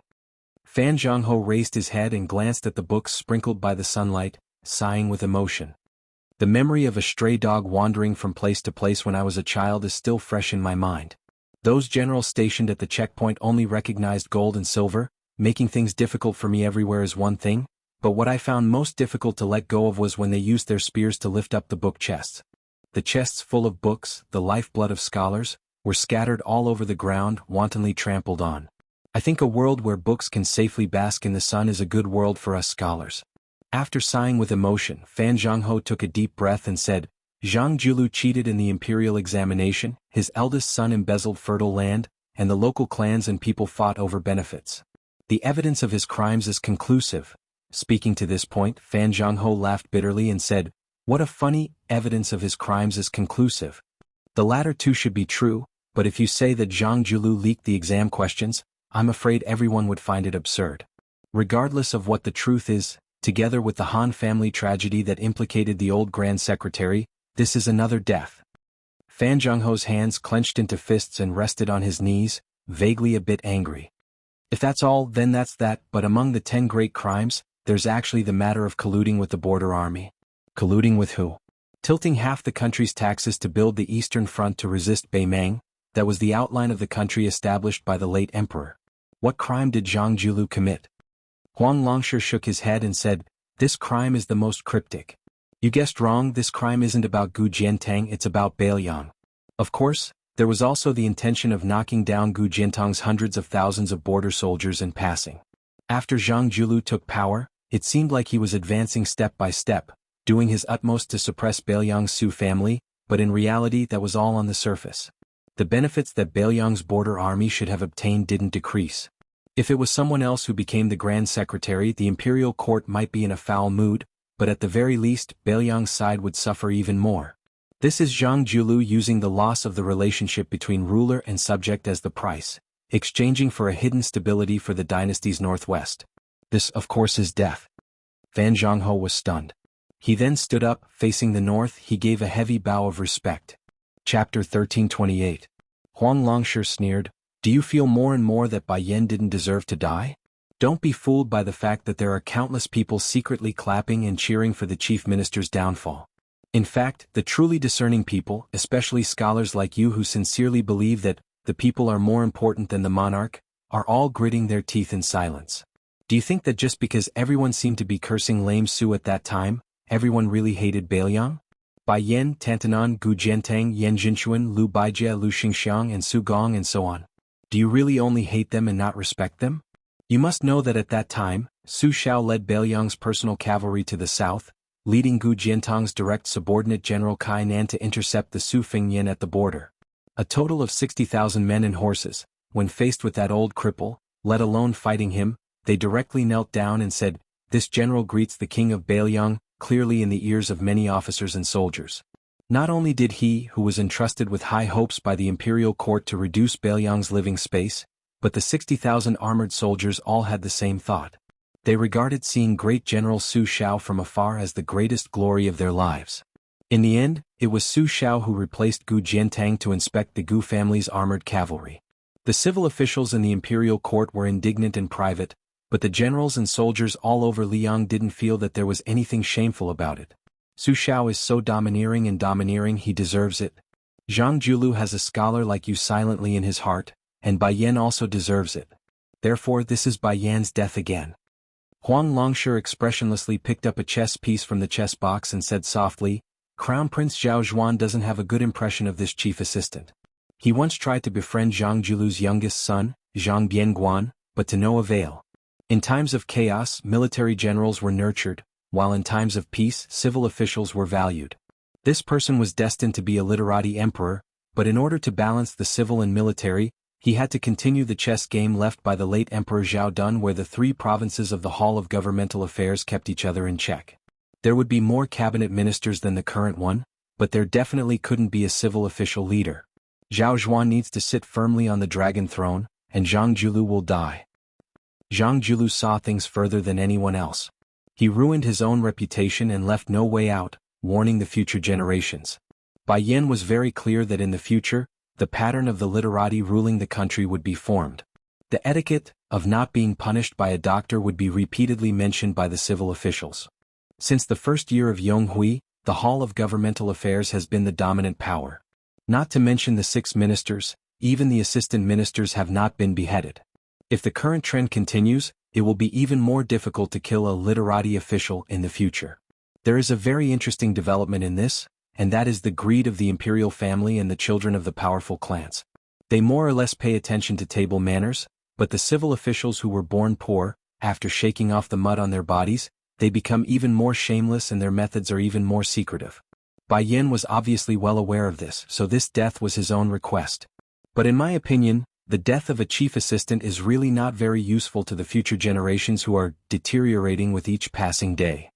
But it is precisely because of this that I, Huang Longshi, admire Zhang Julu's death the most.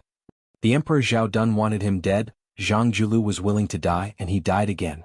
This death is the most helpless of the scholars in the imperial family, but it is also the most romantic of the scholars who have a clear conscience. Huang Longshi, who had been holding the chessboard with 2 fingers from beginning to end, no longer said anything. The salt, rice and radish had long been eaten clean. Fan Jianghu said softly, Zhang Julu has a 90% chance of dying. Huang Longshi lowered his head to look at the chessboard and asked with a smile, they all say there is a 90% chance of dying, do you think Bai Yin still has a slim chance of survival?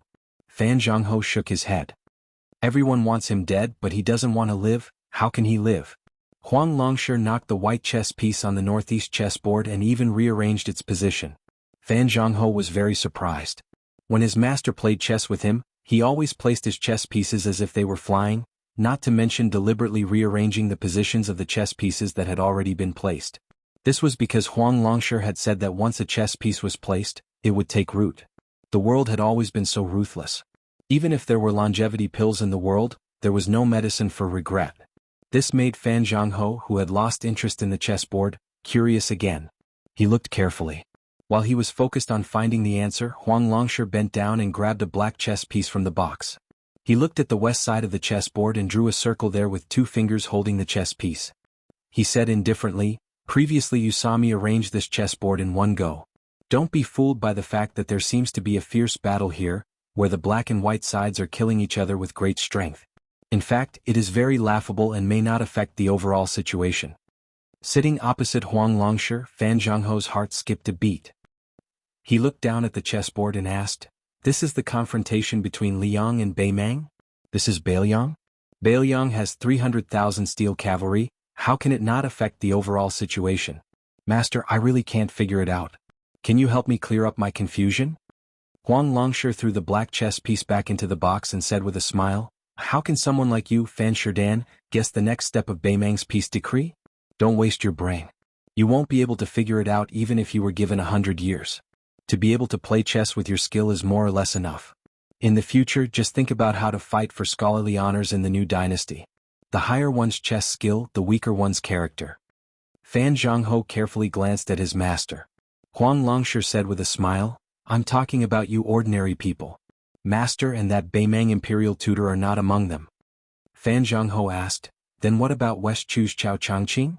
Huang Longshi said with a smile, half and half. Knowing what can't be done yet doing it, he's just a fool. Chao Changqing's entire second half of his life has been fighting for a single breath. It's meaningless. A laugh came from the distance. It seemed to be mocking this old man for bragging and pointing out the world. Huang Longshi was somewhat embarrassed. Fan Jianghu, seeing his master deflated, wanted to laugh but didn't dare. Huang Longshi stood up and walked over to the little girl who was still flipping through the book. He rubbed her head and sighed with heartache, daughter, don't find trouble with that bronze man in the future. You can't kill him. The old man picked up a book and walked over to the Beimang bronze man grandmaster who had been thrown to the Guangling road by Qi Xuanzhen. But he was quickly squeezed between the two by Miss Hehe. Huang Longshi had no choice but to move his butt to the side. He stretched out his hand and placed it on the book, feeling the warmth of the sunlight. He said, when I was young I went to visit Qi Xuanzhen on the demon execution platform. That great spiritual master said, writing a book with a brush is not as good as the cool breeze flipping through the book. I, Huang Longshi, didn't believe and didn't agree. Otherwise this trip would have been in vain. The bronze man grandmaster didn't say a word. Huang Longshi turned his head and asked, how much longer? The bronze man grandmaster still looked straight ahead with lifeless eyes. This side of the courtyard of the begging for forgiveness pavilion returned to silence. Day after day the whole world finally knew that the current Grand Secretary Jianghu had died in prison. At that time the world remembered an old bastard who deserved to die but didn't die. It seemed that a long time ago he had given the Grand Secretary, who was at the peak of his power, an unlucky prophecy. Sad New Year's Eve. At that time, everyone suddenly realized that all of the great demon Huang Sanjia's assertions had come true one by one. New Year's Eve, the end of the moon and the end of the year, so it was connected to the end of the new year. The old year was thus removed and a new year was exchanged. On New Year's Eve of the first year of auspicious talisman, everyone in Apricot Alley, regardless of age, was burning lanterns to welcome the new year. The Fan family was the same. In front of the relaxing pavilion, the bronze man grandmaster stood in the middle of the courtyard, looking up at the sky. The little girl and Fan Jianghu sat on the stone steps. The little girl's face. Fan Jianghu, on the other hand, was like a child, sobbing with his head lowered. During the day, for the first time, his master patiently told him a lot of things, a lot of reasons. He told him about the plans and arrangements of several great advisors who were still alive. He told him about the strengths and weaknesses of Li Yang's crown prince Zhao Zhuan and Yan Qi's heir apparent Zhao Zhuan. He told him how he should coordinate with his little martial brother Lu Su, how he should rise above the others in the bloody struggle between several great powers. He even told him how to succeed and retire. Finally, his master told him a very inexplicable sentence, just like the conclusion that the history books of later generations gave him. Fan Jianghu. Fan Jianghu loved fame, was good at politics, had brilliant literary talent, was cruel on the inside but gentle on the outside. He was one of the 6 ministers of Li Yang's resurgence. In the pavilion, the old man who occupied the top 3 positions of spring and autumn held an oil lamp in his hand, quietly walking between the bookshelves. The wick of the lamp gradually burned shorter and shorter. As the new year approached, the wick of the lamp became shorter and shorter. The flame of the lamp flickered and was about to be extinguished. Huang Longshi walked to the window and looked at the night sky. With a carefree smile, he murmured, "I am very happy to meet you all. Yibaikue Su Shao Zhang Julu Yuan Binshi, Li Yishan Zhao Chongling Gu Jiantang Nalan Yusi Huanwen Qianglong Chao Changqing Li Xiaoxing." The old man raised the oil lamp. "To all of you, to spring and autumn, to your golden spears and armored horses, to your free and easy style." The old man opened the window and casually threw the oil lamp out of the window. He roared with laughter. "My life, how magnificent!" Chapter 1329. In the first year of Xianghu, the situation of the Guangling Road made people's hearts ache while silently criticizing them.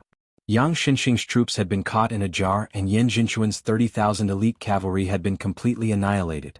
Although the ending was bad, they had still fought the Westchu rebels. Compared to this, the hesitation of the Jingnan king's troops made the entire court feel that it was absurd. After the Duke of Huainan Zhao Ying led his army out of the territory, he camped at Mount Hua and did not move. After the Duke of Jinggan Zhao Sun's 6,000 cavalry arrived at Haoao Lake, they also did not make any movements. As for the crown prince of Yanqi, other than stirring up trouble on his way north, when he really reached the southern part of Guangling Road, he simply disappeared completely. Could it be that this crown prince of Huainan Zhao Ying was not aiming for Jingnan at all, but was swaggering over to fatten himself up? But in a few days it would be the end of the second year of the auspicious talisman. The Duke of Huainan's dispatch of troops raised people's spirits. Li Yang's impression of this vassal king, who was known for his weak temperament, greatly changed. In one fell swoop he defeated the east of Huashan, the yellow goat, the small fish and the hatred. These 3 obstacles.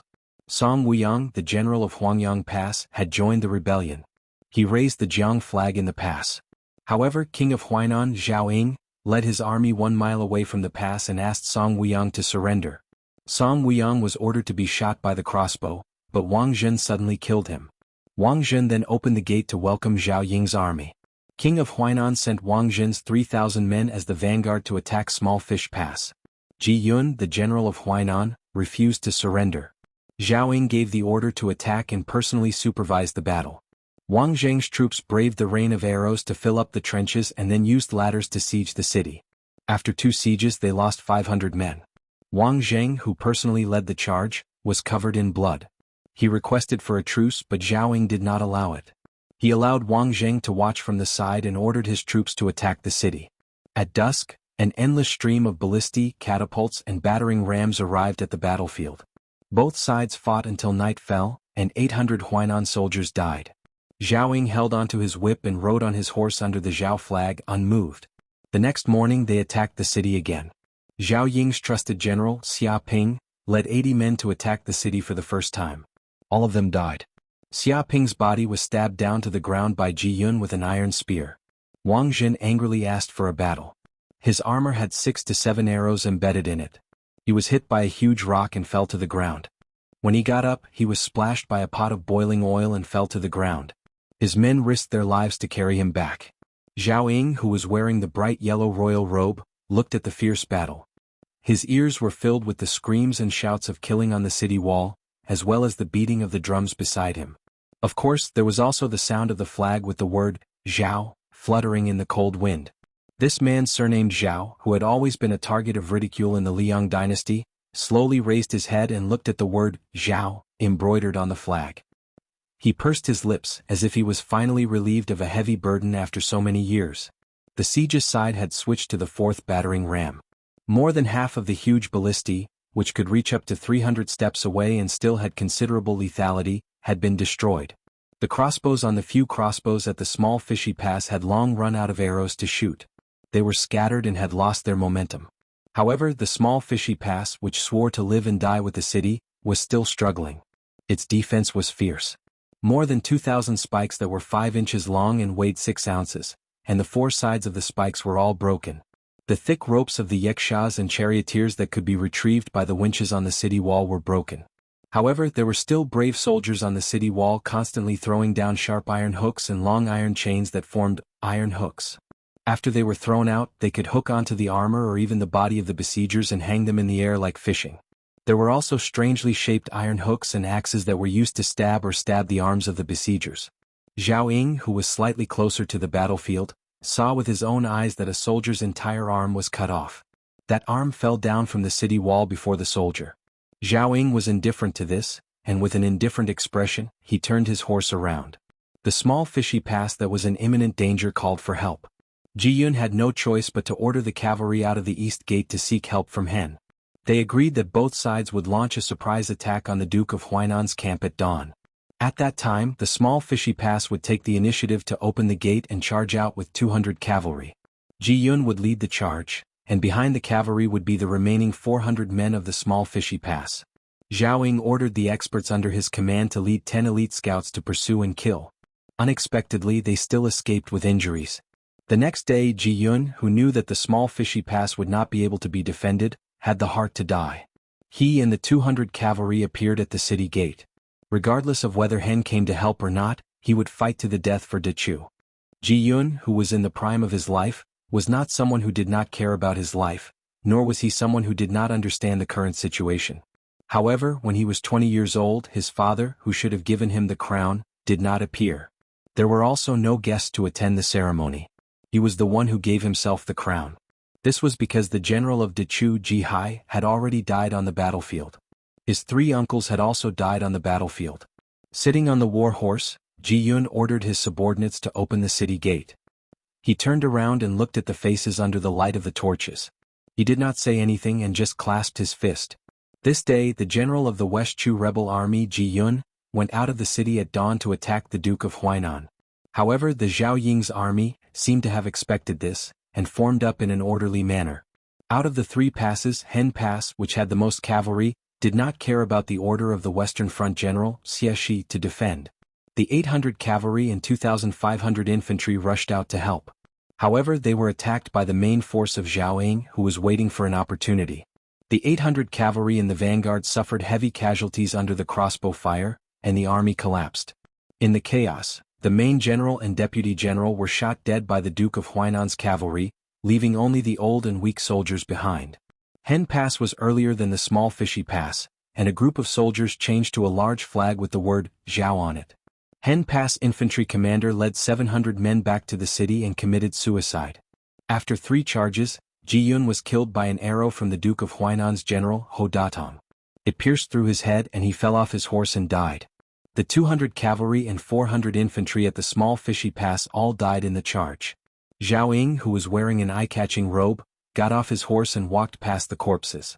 He slowly walked up the city wall and looked at the rising sun in the east. He smiled and said, "The sun shines brightly and the lambs feel warm." The Duke of Huainan, who had won 3 passes in succession, did not send a single report of victory to Great Peace City. He did not even take over the dangerous pass of Guangling Dao. In reality, after this vassal had won the pass, he had no intention of dividing his forces to digest the fruits of his victory. He only had the heavily injured Wang Zhen and his remaining troops stay at Yellow Goat Pass. After putting up the Zhao flag on the city walls of the 3 passes, he led all the Huainan Dao soldiers to continue east, heading straight for the dangerous and difficult-to-attack Yaoyu Pass. Between these 2 passes was a rarely seen plain on the west side of Guangling Dao. After the Duke of Huainan reorganized himself at Hen Pass, he brought all the war horses that could be ridden and slowly advanced. It was as if he was quietly waiting for De Chu to rush to Yaoyu Pass. That genius general who made the entire Liang dynasty remember his name at such a young age, Xie Shibian. On the plains closer to Yaoyu Pass, both sides had enough time to reorganize themselves and scouts. The Duke of Huainan, Zhao Ying, got off his horse and put on an exquisite armor over his robe. He carried a quiver of arrows that he had kept for many years. This Duke of Huainan, who was ridiculed for having great ambition but little talent, was a pitiful person who had been scolded by the emperor many times.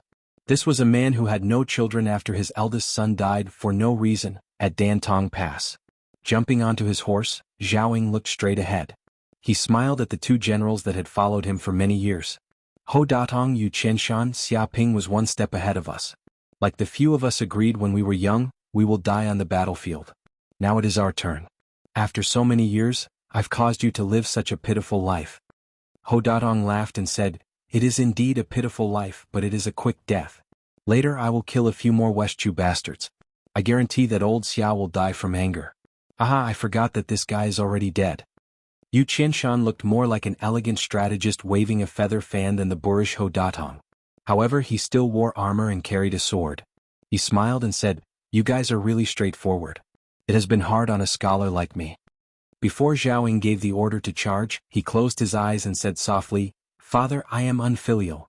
I have not had the chance to toast in the imperial mausoleum. Today I will use blood in place of wine." In front of the Duke of Huainan, Zhao Ying, there were 2,000 heavy armored infantrymen in formation. On the 2 sides of the infantrymen, there were 1,000 elite cavalry. There were also close to 1,000 cavalry roaming far away, waiting for an opportunity to strike. On this day, except for the 4,000 soldiers and horses that were recruited from all over Huainan, Zhao Ying, Ho Datong and Yu Qianshan, as well as all of his personal guards, were all killed in battle. None of them were killed by an arrow in the back, and none of them were killed by the cavalry roaming behind them. On the same day, the king of Jing and Zhao Sun rushed all the way from Haoyao Lake after hearing the news. At dusk, he arrived at the periphery of the battlefield. He knew that the situation was hopeless. He knew that there were still 1,000 heavy cavalry at Yaoyu Pass. He saw with his own eyes that the Duke of Huainan's corpse was knocked off his horse by a Westchu general. The young king of Jing and Zhao Sun still decided to lead the charge.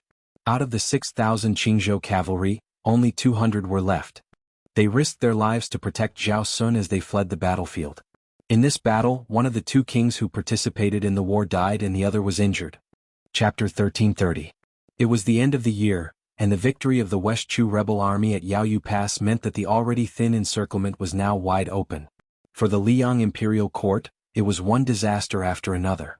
The former could happily say goodbye to the old and welcome the new, while the latter, after Yan Jinchuan died in battle, the capital was once again shrouded in a thick layer of haze. Luckily, after Yan Jinchuan and Yang Xinxing, there was another veteran general who was famous during the spring and autumn period. After a long and honest conversation with Lu Xingxiang, he led his troops down south. 30,000 troops headed straight for Qingyang Basin. They did not seek to defeat Westchu, but to save the 40,000 Jinan infantry that were trapped by Yang Xinxing. Great General Lu Xingxiang, who had been stagnant at Yulu Pass, finally made a move under the gazes of tens of thousands of people. He led his troops down the Yu East Plains toward the south. However, the thing that calmed the hearts of the people the most was not the movement of close to 100,000 troops, but the appearance of 2 people in Great Peace City. One was the emperor who was imprisoned by the Grand Secretary after returning from patrolling the borders. The other was the great General Gu Jiantang who accompanied the emperor. The emperor who had once punished the Duke of Huainan because of a small matter only gave 2 edicts after returning to Great Peace City. The first one was for Zhang Julu to die miserably without a posthumous title. The second one was for King Zhao to die with great honor, with a posthumous title and the words, "If I lose my right-hand man." The end of the year was not easy, but they had to get through it. In Great Peace City, firecrackers celebrated the new year. However, compared to the past, it lacked the festive atmosphere. Just like this, the Liang Imperial Court welcomed the auspicious second year. It was the first morning court session of the new year. Emperor Zhao Dun sat on the dragon throne. This was the umpteenth time this monarch had sat in the north facing the south since he ascended the throne. Through the wide palace doors, he looked straight at the imperial path that he could see with one glance. The emperor naturally had to listen to the world from the south and rule from the light. Perhaps because he sensed the emperor's absent-mindedness, eunuch Song Tonglu of the ceremony directorate did not call out, "If there is something to report, court is dismissed." The civil and military officials in the imperial court and the officials outside the hall all lowered their heads respectfully, retracted their gazes and waited quietly with bated breath. The old officials who had suffered greatly from the morning court session all began to doze off without leaving a trace. The emperor slowly pulled back his gaze from the seemingly endless imperial road to the southern border to the palace gates.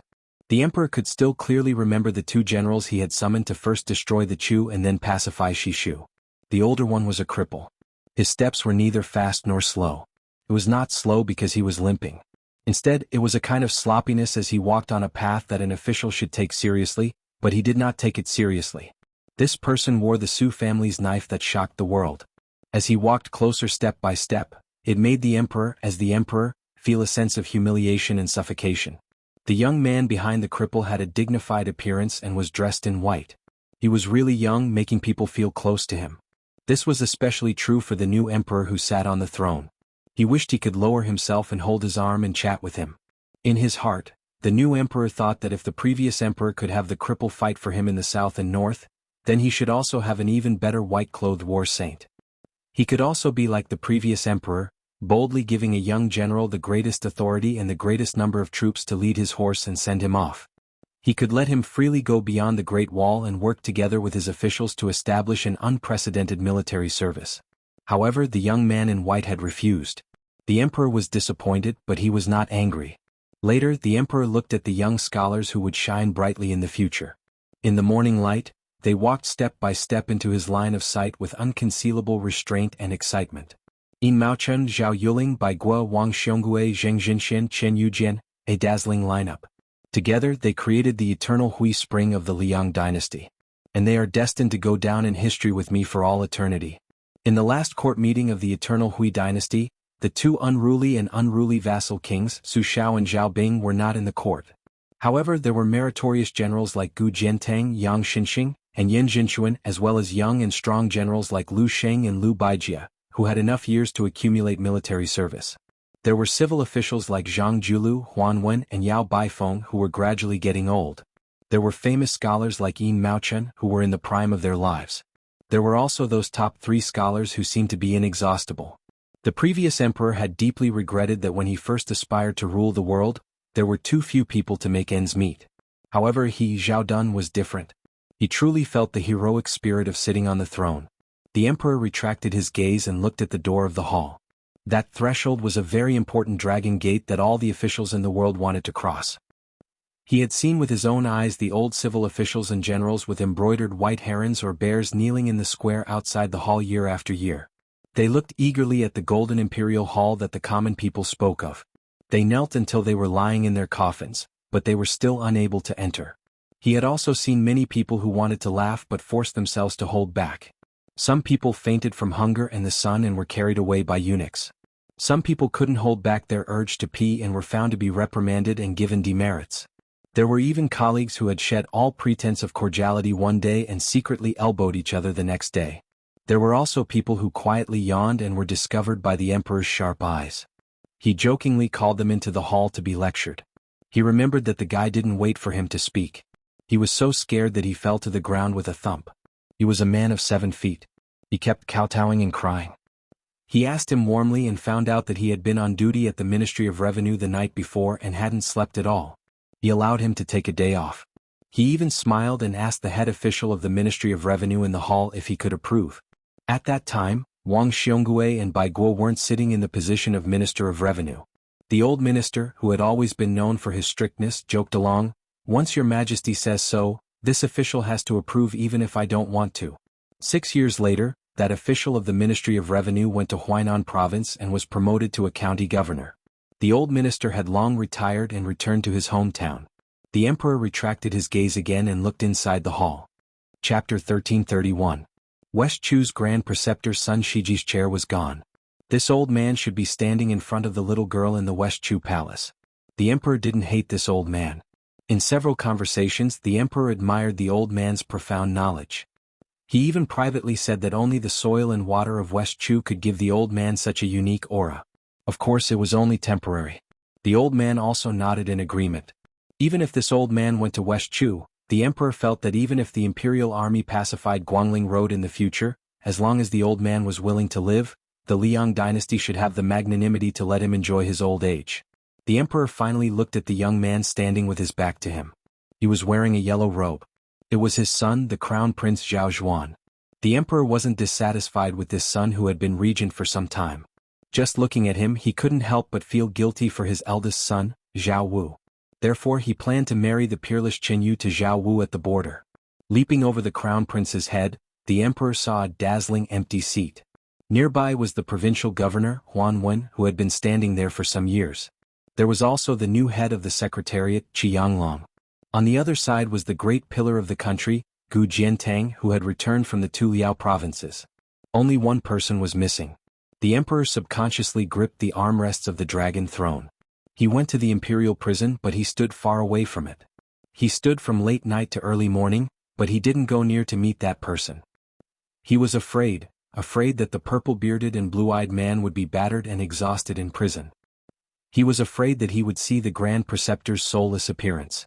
But what he was truly afraid of was that this scholar, Zhang Julu, wouldn't be the least bit dispirited. He would only laugh and scold him, Zhao Dun, as a fatuous ruler. The emperor's lips trembled slightly as he quietly let go.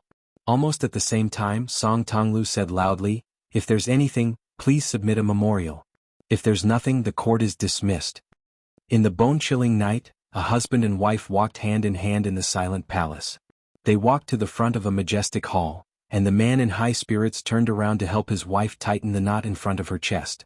Then he raised his head to look at the top of the hall. He pointed his finger and said softly with a smile, "Treat each other with sincerity and share the autumn moon together. Congenial spirits, brothers sitting together in the spring breeze. This is the friendship between the late emperor and Su Shao and Yang Taisui." The man leaned to the side and gently held his wife's hands.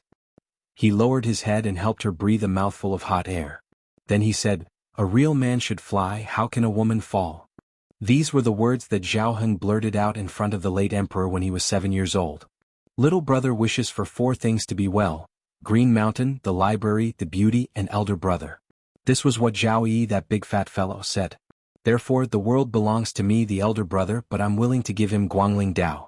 When Zhao Bing was young, he often claimed that he could hear the short sword by the bedside. However, the older he got, the more taciturn he became. I sent him to Nanjiang to fight Bei Mang. He has nothing to do with it. As for Zhao Ying and Zhao Sui, I've never had any feelings for them. However, since Zhao Ying died a worthy death, I won't be stingy. The man looked at his wife, whose eyes were red, and suddenly smiled. "I know, I'm just experiencing terminal lucidity. I don't have much time left." His wife, the mother of the world, Empress Zhao Ji, gently rested her head on his shoulder. However, Zhao Dun, not the emperor, stroked his wife's hair and said softly, "I don't have any regrets in this life. I just feel that I spent too little time with you. It's funny. Perhaps I spent more time dealing with those cabinet ministers and those memorials than I did with you." Zhao Ji suddenly asked, "Do you still remember the trick we played back then? At that time you were just a prince and I was a prince's wife." Zhao Dun laughed and took a step back. He solemnly bowed and said, "Long live Her Majesty the Empress." Zhao Ji also took a step back. "Long live His Majesty." A moment later, Zhao Dun covered his mouth and coughed incessantly. Zhao Ji gently massaged his back. After Zhao Dun recovered, he held her hand tightly. "Let's go." Zhao Ji made a sound of acknowledgement. She said, "Your Majesty, do you know? I'm very happy to be able to marry you. I'm even happier to be able to grow old with you. I know you've always felt that you're not good-looking enough, but in fact you can't be any better looking. Look, you already have white hair, but I still can't get tired of looking at you. It's exactly the same as when I first saw you. I liked you so much that I won't dislike you for the rest of my life. So you also know how to say these words of love. Haha. Of course I know how to say words of love. But in the past, I always thought that the best words of love in the world were to walk with you to this day and let you know that I like you more than love at first sight. The woman whose hand was tightly held stopped walking and sobbed. She did not have the demeanor a woman should have as the mother of the world. He also stopped walking and tried to reach out to wipe away her tears. But in the end he leaned towards her. She hugged him. Even though there were still traces of tears, her gaze was unusually determined. She lowered her voice and said, "It's good that you're gone. You can finally rest in peace. I will help you look after this great country, help you look after Zhuan, sitting on the dragon throne." Just 2 years after entering Xianghu, a great nightmare came. At the beginning of spring in the Liang dynasty, the entire country was dressed in mourning. Cries could be heard everywhere in the enormous Great Peace City. Then a young man surnamed Zhao, who had been a prince for more than 20 years and who had only worn the crown prince's robes for 1 year, wore the unique clothing of the dynasty and ruled the world. The young ruler of a country wore a brand new dragon robe that fit him perfectly. He sat high on the chair. When all the civil and military officials were kneeling, he expressionlessly looked into the distance like the previous emperors. At this time, the emperor should have raised his hand and said in a deep voice, "Rise, my subjects." He didn't forget his etiquette. But he was not in a hurry to speak. He narrowed his eyes and admired the kneeling figures inside and outside the hall. If he did not speak, no one could rise, because from now on the emperor of Liang was him, Zhao Zhuan. He glanced in the northwest direction and the corners of his mouth rose imperceptibly. Chapter 200. February 15th, New Year's Eve. The little girl was woken up by the sound of firecrackers. Perhaps due to the cultural heritage of Shangjing City, there was no ban on setting off firecrackers in Shangjing City. Of course, there was a time limit to this. Within Shangjing's Fifth Ring Road, firecrackers could only be set off on New Year's Eve and New Year's Eve. From the second day onwards, firecrackers could only be set off during the day. It would continue until the 15th day of the first month before it was completely banned. After all, the Chinese New Year was the most important festival in the Chinese nation. It had been passed down for more than 4,000 years. If firecrackers couldn't be set off on New Year's Eve, it would feel really weird. As firecrackers were not banned, Hohai would be very lively during the Chinese New Year. A few years ago, everyone's environmental awareness was still very weak. Once it was the Chinese New Year, they wouldn't hesitate to set off firecrackers. It was also because of this that 1 or 2 pubs in Hohai would catch fire almost every year. Over the years, as the smog problem in Shangjing became more and more serious, the citizens slowly learned to restrain themselves without the need for the government's orders. They just set off a few firecrackers on New Year's Eve for fun. Today's breakfast was still porridge, but it wasn't ordinary porridge. It was Xianxia's meticulously made laba porridge. After a bowl of laba porridge, the little girl was full. The firecrackers outside were so loud that it made the little girl's heart itch. After eating breakfast, she wanted to go out to take a look, but she was stopped by Xianxia. "Nian, it's the Chinese New Year. As a junior, you should give your elders New Year's greetings. Come, let's give Grandma a New Year's greeting over the phone. In a few days, we'll go to Chengdu and let Grandma give you a red packet, okay?" Upon hearing Xianxia's words, the little girl's eyes lit up. She jumped up and down and shouted, "Okay. I want to give Grandma a New Year's greeting. Grandma wants to give me a red packet." Xianxia sent a video call request to Auntie Zhang, and the old lady quickly picked up. Before Xianxia could speak, the little girl saw Auntie Zhang's face appear on the screen. She excitedly snatched the phone from Xianxia's hands and shouted sweetly, "Grandma! Grandma! I want to give you a New Year's greeting. New Year's greeting. Nian is so sensible. Grandma is so happy." When Auntie Zhang saw her little face, she was so happy that she couldn't stop laughing. The little girl was particularly excited today. After greeting Aunt Zhang, she ran out of the west wing with the phone in her hand. Then, she raised the phone and looked around. She finally felt what it meant to celebrate the new year. She acted coquettishly with Auntie Zhang for a while until Auntie Zhang had something to do. She then reluctantly said goodbye to Auntie Zhang. Chen Shi and Qin Ruoying were hanging red lanterns in the courtyard. As soon as the red lanterns were hung up, the courtyard immediately felt a bit more festive. When Chen Shi was about to paste the word "fu" on the door and window, the little fellow finally couldn't hold back and shouted that she also wanted to paste it. Thus, Chen Shi brought her a small stool and let her step on it. He pasted a big "fu" character on the window. Qin Yongyan didn't cultivate today. Early in the morning, he came to the main hall. Then, he placed an incense burner on the large red sandalwood carving table and lit 3 incense sticks. When the little fellow saw Qin Yongyan, she immediately ran to Qin Yongyan according to what Qin Shi had taught her.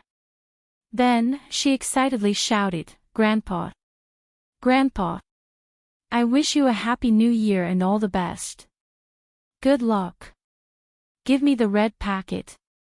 After saying that, she looked at Qin Yongyan eagerly and didn't forget to reach out her little hand at the same time. Qin Yongyan was also stunned by her sudden trick. After being stunned for a while, he suddenly laughed and said, "Okay, okay, okay. Grandpa will give you a red packet." Qin Yongyan patted the little fellow's little head. Then, he took out a brand new 100 yuan note from his pocket and directly stuffed it into her hand. The little fellow held the brand new 100 yuan note and smiled happily. In fact, she didn't have any concept of money. Usually, she only needed to call Papa if she wanted something. The reason why she was so happy now was because of the meaning attached to this 100 yuan note. This was the first time she received New Year's money. New Year's Eve was after the beginning of spring. At this time, the temperature had obviously risen a lot. There were fewer cars during the spring festival, and there was no exhaust pollution. Shangjing City also changed the appearance of the past heavy smog, and for the first time, blue sky and white clouds reappeared. After lunch, the couple took the little fellow to the door and pasted couplets. Family photo every year. Good luck and fortune every year. Horizontal writing, good luck and fortune. Just as the family of 3 was busy pasting couplets, a voice suddenly sounded from behind them. Ing ing. Qin Ruoying looked back and saw a middle-aged man and woman. The woman was about 40 years old, but she was very well maintained. She could be said to have a beautiful body and still had a charm. The man looked about the same age as Qin Yongyan. Looking carefully, he looked somewhat similar to Qin Yongyan. Second uncle. Second aunt. You're back. Qin Ruoying handed the couplets in her hand to Qin Shi. Then, she quickly walked in front of the 2 people and greeted them warmly. Second uncle Qin Yongwang and second aunt Wang Chuanju, who were her sister-in-law's parents. Second uncle, second aunt, this is my husband, Qin Shi. Qin Ruoying introduced Qin Shi to the 2 of them. Hearing this, Qin Shi took the initiative to nod to the 2 of them and said with a smile, "Second uncle, second aunt, hello." Upon hearing Qin Shi's name, Wang Chuanju suddenly seemed to have thought of something, and the expression on her face couldn't help but freeze. Qin Yongwang noticed his wife's strange behavior and coughed quietly. Then, he smiled at Qin Shi and said, "Hello." It seemed that this newly risen celestial was easier to interact with than they thought. Thus, second uncle started chatting with his nephew's son-in-law very politely. The little girl stood beside Qin Shi. Seeing that the adults were talking and ignoring her, she immediately pouted unhappily. This little girl was only half of Qin Shi's height. In addition, Qin Shi was too eye-catching, so Qin Yongwang and Wang Chuanju didn't notice her at all. It was the new year, yet she was being ignored. Of course, the little girl was unhappy. Thus, she twisted Qin Shi's arm and shouted, "I want to set off fireworks." Her voice was as clear and pleasant as a silver bell, instantly attracting everyone's attention. Yingying, your daughter. Wang Chuanju's eyes lit up when she saw the little girl who looked like a porcelain doll. Yes, she's called Chen Nian. Qin Ruoying led the little girl away from Qin Shi and said, Nian Nian, great-great-aunt. Great-aunt. The little guy called out sweetly, which immediately amused Wang Chuanju and made her laugh out loud. When a woman reached this age, she would want grandchildren more than a man. Qin Shuiqing's birth characters hadn't been set in stone yet, so she could only count on Qin Ruoying. A niece's daughter was also a grandniece, right? With the arrival of Qin Yongwang and Wang Chuanju, the courtyard finally became lively. Chapter 201. The New Year's Eve dinner was also called the reunion dinner. This was the dinner on New Year's Eve, and it was also the most important meal of the year. What the little fellow had eaten before could only be considered a family dinner, and this was also her first time eating the reunion dinner. The reunion dinner couldn't be just a few simple home-cooked dishes. Because they had to prepare the main dishes, they usually had to start preparing after noon. For such an important meal, naturally, Chen Shi was in charge of cooking. In fact, Chen Shi didn't have any special hobby when it came to cooking. The reason why he cooked every meal was because the little girl liked to eat the dishes he cooked. Today, the side courtyard finally became lively. Chen Shi's family of 3, Qin Shuiqing's family of 3, and Qin Yongyan, who was the most senior. The TV in the main hall finally came into play. Qin Yongyan and Qin Yongwang sat in the main hall, chatting while watching TV. Wang Chuanju wanted to go to the kitchen to help Chen Shi, but Chen Shi smiled and refused. Chen Shi was busy cooking a feast for the family, and Qin Ruoying accompanied the little fellow in the courtyard to set off fireworks. Qin Ruoying naturally couldn't buy any firecrackers for the little child. A simple string of incense was enough to make her overjoyed. The string of incense was also known as the electric flower, also known as the fairy stick. It was mainly made of aluminum powder and potassium perchlorate, which had a low ignition point. Once it was ignited, it would emit thick smoke and sparks in all directions. This thing was of good quality and cheap, and it was very safe. Unless it was burned on the face, it basically wouldn't burn clothes or hair. It was also the most popular fireworks for children during the New Year. Last year during the New Year, the little fellow was only 3 years old. Naturally, Aunt Zhang wouldn't let her touch fireworks. As for setting off firecrackers, that was even more impossible. Therefore, when Qin Ruoying lit the first firework for the little fellow immediately jumped up and down excitedly. Wasn't the firecracker that was emitting thick smoke and sparks the magic wand in little fairy's hand? The little fellow carefully took the firecracker from Qin Ruoying's hand and simply waved it. After finding that there was no danger, she ran wildly in the yard. It was not dark yet, so the effect of the fireworks was not very good. However, the little guy was having a lot of fun. He waved the fireworks and circled around the yard. Perhaps it was infected by her laughter, but today, the big cat was no longer as lazy as it usually was. The little girl ran in front with the fireworks in her hand, and it meowed behind her. Who knew what they were laughing about? The first stick of fireworks burned out very quickly. Thus, the little girl ran back to Qin Ruoying's side and eagerly waited for her mother to light a second one for her. Qin Shuiqing and Wang Chuanju stood on the steps outside the east wing. When they saw the little fellow's adorable appearance, Wang Chuanju sighed with emotion. Yuqing, you were just as adorable when you were Nianyan's age. Hearing that, Qin Shuiqing smiled and said, people grow up eventually. Yes, people grow up eventually. When they grow up, they have to start a family and have children. I don't know when I, as a mother, can become a grandmother. Look at your uncle, I'm so envious. Wang Chuanju's sudden exclamation caught Qin Shuiqing off guard. After a long silence, she stiffly spat out, I'm going to practice. After saying that, she quickly ran into the east wing as if she was escaping, leaving Wang Chuanju standing outside, covering her mouth and laughing secretly. 6 adults and 1 child. Naturally, a big table had to be set up, so this New Year's Eve dinner was exceptionally sumptuous. These days, everything was about good luck.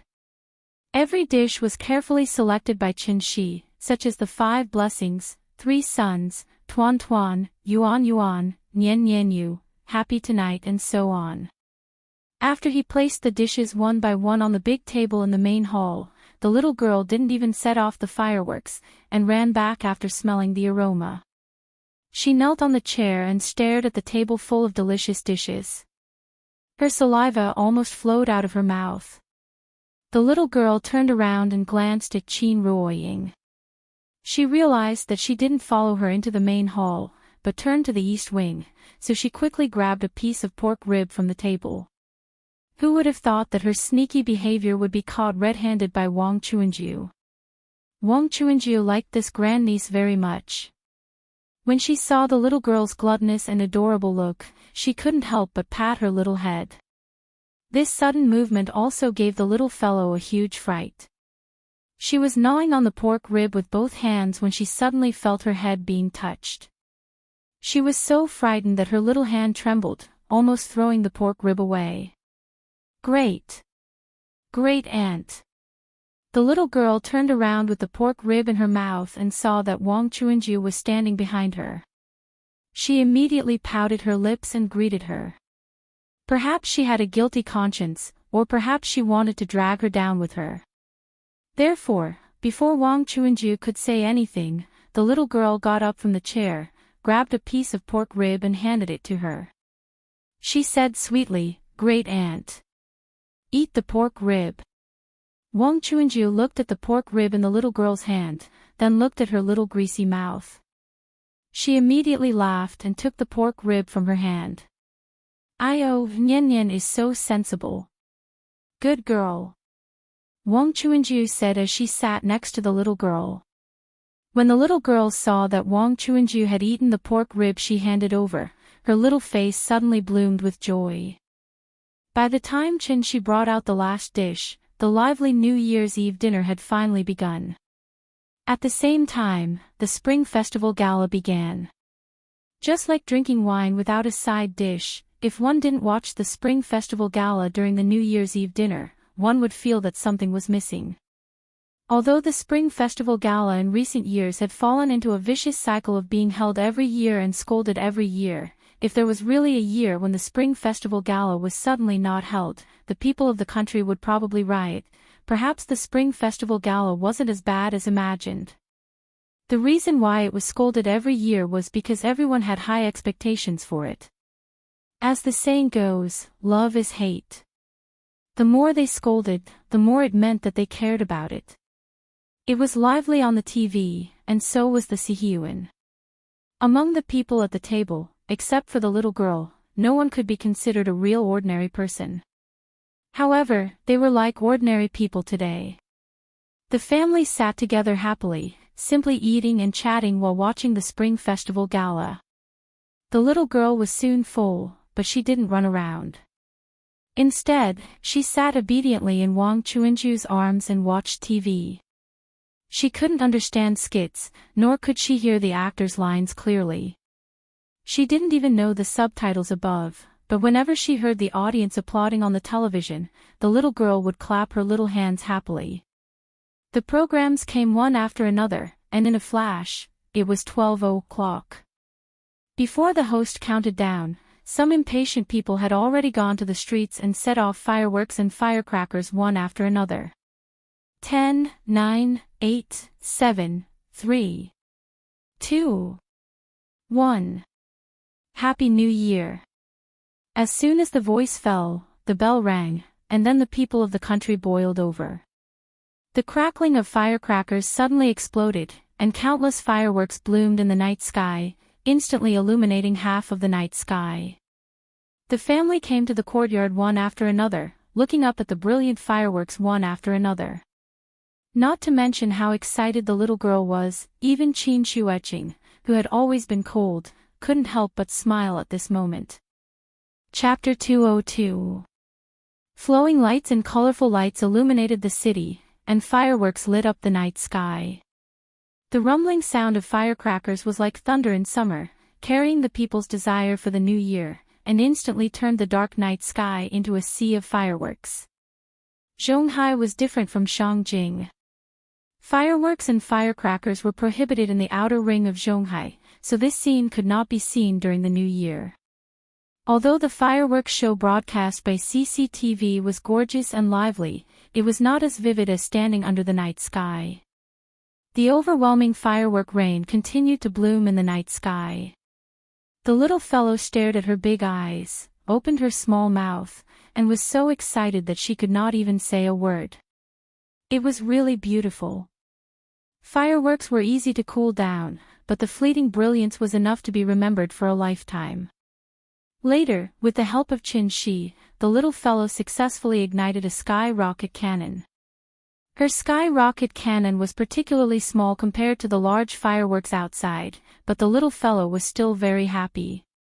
The firework rain lasted for about 20 minutes before gradually subsiding.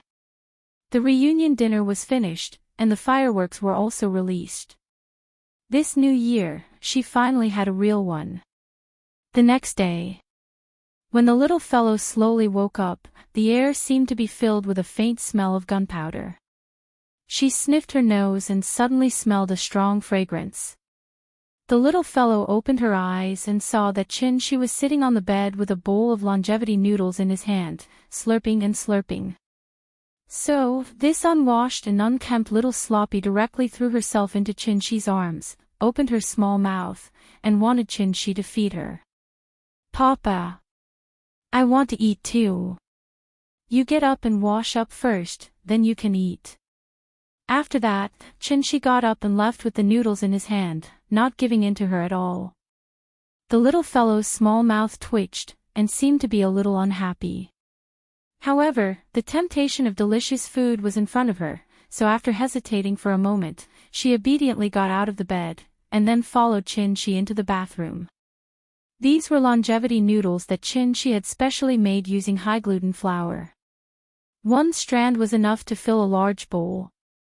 Coupled with the bone broth and meat shavings that he had meticulously cooked, along with fried eggs, shiitake mushrooms, and cabbage, just looking at it was enough to make people drool. In order to make it convenient for the little fellow to eat, Xianxia also put the noodles in the most conspicuous position. This broth was not the soup dumplings of Wei Qian, so not only did it smell good, but it also smelled delicious when it was eaten. The longevity noodles were too delicious, so the little guy followed Xianxia's example, making slurping sounds as he ate the noodles. In just a short while, the bowl of noodles had been eaten clean. After she finished her breakfast, Xianxia brought the little fellow to the main hall.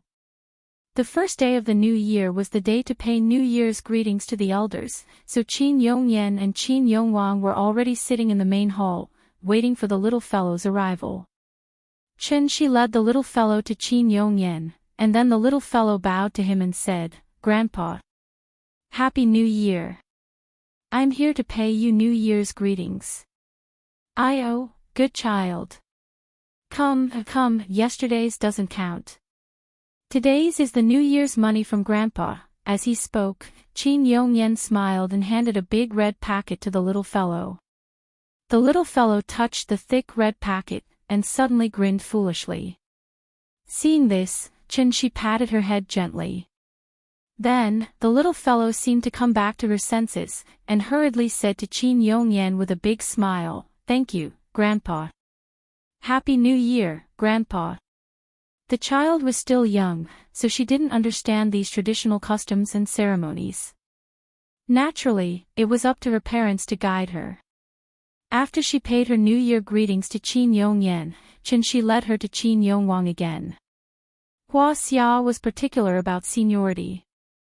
Qin Ruoying was the female, and Qin Yongyan was the maternal grandfather. Qin Yongwang was Qin Ruoying's second uncle, so the little fellow should call him granduncle. Wang Chuanju was granduncle's wife, so she should call him grandaunt or great-aunt. Granduncle didn't sound as intimate as Grandpa, so Xianxia let the little fellow omit the word uncle in front, and just call them Grandpa and Grandma. Grandpa, Grandma, Happy New Year. Wang Chuanjiu liked the little fellow very much. When she saw the little fellow bow to her, she immediately pulled the little fellow into her arms. Nian Nian is so good. Come, Grandma will give you a big red packet. Thank you, Grandma. The little fellow held a big red packet in one hand, and her little face was so happy that flowers bloomed. Legend had it that in ancient times, there was a kind of little demon called a ghost. It had a black body and white hands, and every year on New Year's Eve, it would come out to harm people.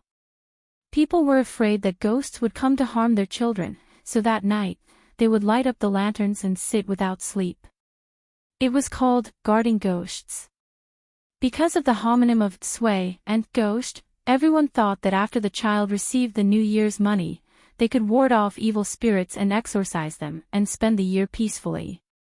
What the elders gave to the juniors was called ghost money. What the juniors gave to the elders was called lucky money. Generally, after paying their New Year greetings to the elders, they could go out and visit relatives. There were only so many people in the family, and they didn't have any relatives, so Wang Chuanju suggested that they take the little fellow to the temple fair to have fun together. Qin Shuiqing didn't want to go, but before she could say a reason, Wang Chuanju glared at her fiercely. Looking at that attitude, it was impossible for her not to go today. Thus, the big family simply packed up and walked out of the courtyard together. There were 6 adults, 1 child, and 1 cat. The whole family was really mobilized. The group of people walked out of the alley. Xianxia went to the roadside and was about to call a taxi, but Wang Chuanju stopped him and called someone to send a car over. Then, 2 red flag H7s with white and black lettering drove over from not far away. The license plate of the armed police should have the word WJ on it, but the license plate of the 2 cars was WL. Clearly, they were Wu Lian's cars. The drivers of the 2 cars had met Xianxia before. They were the fake couple from the inspector's office. The man was called Xiao Wang, and the woman was called Xiao Lu. Xiao Wang parked the car at the entrance of the alley. After he got out of the car, he appeared very reserved and greeted them. Mr. Chen, Deputy Director Qin, Director Wang, Director Qin, Happy New Year. Just saying these titles made Xiao Wang feel a lot of pressure. When Qin Yongwang saw this, he smiled and patted Xiao Wang's shoulder. He said very kindly, Xiao Wang, you've worked hard. Happy New Year. Not at all, not at all. When Xiao Wang heard his leader's concern, he laughed foolishly. The inspector's office also had a rotation system. Because the new year was very special, 1 day could be 3 days. On the 3rd day of the new year, Xiao Wang could rest for more than 10 days. Moreover, the New Year's subsidies were very high. When he thought about it, he was naturally very happy. Xiao Wang and Xiao Lu left after sending the car over. Then, Xianxia's family of 3 and his sister-in-law sat in one car, and the elders sat in another. The whole family went straight to Earth Temple in a grandiose manner. Temple fairs were considered a traditional folk activity in Wuxia. Every new year, many places in Xiangjing would hold temple fairs. In fact, temple fairs were quite similar to market fairs. However, temple fairs would be interspersed with various performances, mainly to worship customs and celebrate festivals. Markets, on the other hand, were purely commercial activities. Hohai was less than 5 kilometers away from Earth Temple.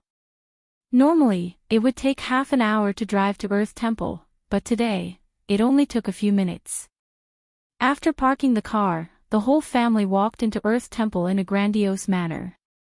Today, Earth Temple was very lively. There were rows of red lanterns hanging outside, and there was a lion dance performance at the entrance. The people on both sides of the street gathered in circles. It was really a noisy scene. There was a sea of people, and it was a lively scene. Chapter 203. Going to the temple fair during the spring festival was an old custom that the people of Xianxia had followed for many years. The Earth Temple Fair was only held for 8 days, but in these short 8 days, it received more than 1 million visitors, which was really lively. Each temple fair had its own special performances, and the Earth Temple Fair performed the Qing Dynasty Palace ritual. This ritual would strictly follow the worship process of the Qianlong Emperor, and the costumes and props were also made according to the historical records, so that the people could see how the emperor worshipped the earth. The ticket for the temple fair was only 10 yuan, so compared to going to the mall and watching a movie, it was actually a very down-to-earth entertainment. Usually, a large family of men and women of all ages came together, not to buy anything, but simply to stroll around. It was very happy to squeeze together and watch the fun. 6 adults and 1 child walked with a cat. Qin Yongyan and Qin Yongwang walked in the front, while Qin Ruoying and Qin Xueqing walked side by side. The 2 sisters hadn't talked for a long time, and now they were together whispering something. Chen Shi and Wang Chuanju were walking together, while the little fellow was lying on Wang Chuanju's shoulder, holding a windmill in her hand. Looking at the bustling scene of people jostling shoulder to shoulder, she was very happy. The family came out to stroll, so naturally, they had to chat on the road. Sure enough, after walking for a while, Wang Chuanju turned her head and looked at Qin Shi with a smile.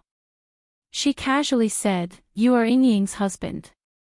If I call you my nephew's husband, it always feels a bit awkward. How about I call you Little Qin, what do you think?" Hearing this, Qin Shi smiled and replied, "Second aunt, you are too polite. You are an elder, so you can call me whatever you want." "Well, then don't blame me for taking advantage of my seniority and putting on the airs of an elder in front of you." "Why would I?" "Second aunt, you are joking."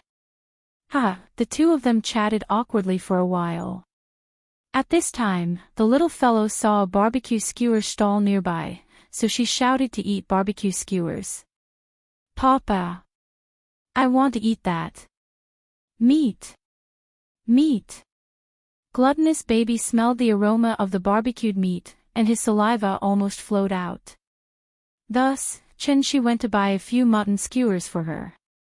When Qin Shi bought the meat skewers for her and the little girl was eating them, Wang Chuanju suddenly asked in a seemingly casual manner, "Little Qin, has Ming Qing ever told you about the Wu Lian?" "Yes, I did." Qin Shi nodded. He already knew what Wang Chuanju wanted to say to him. After all, Qin Shi had heard how Xiao Wang addressed Qin Yongyan and Wang Chuanju when he was delivering the car.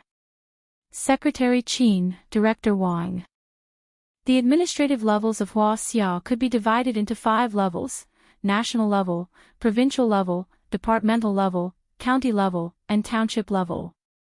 The Director General was a department-level official, equivalent to an ordinary mayor of a prefecture-level city, or the head of a provincial public security department or the head of a provincial education department.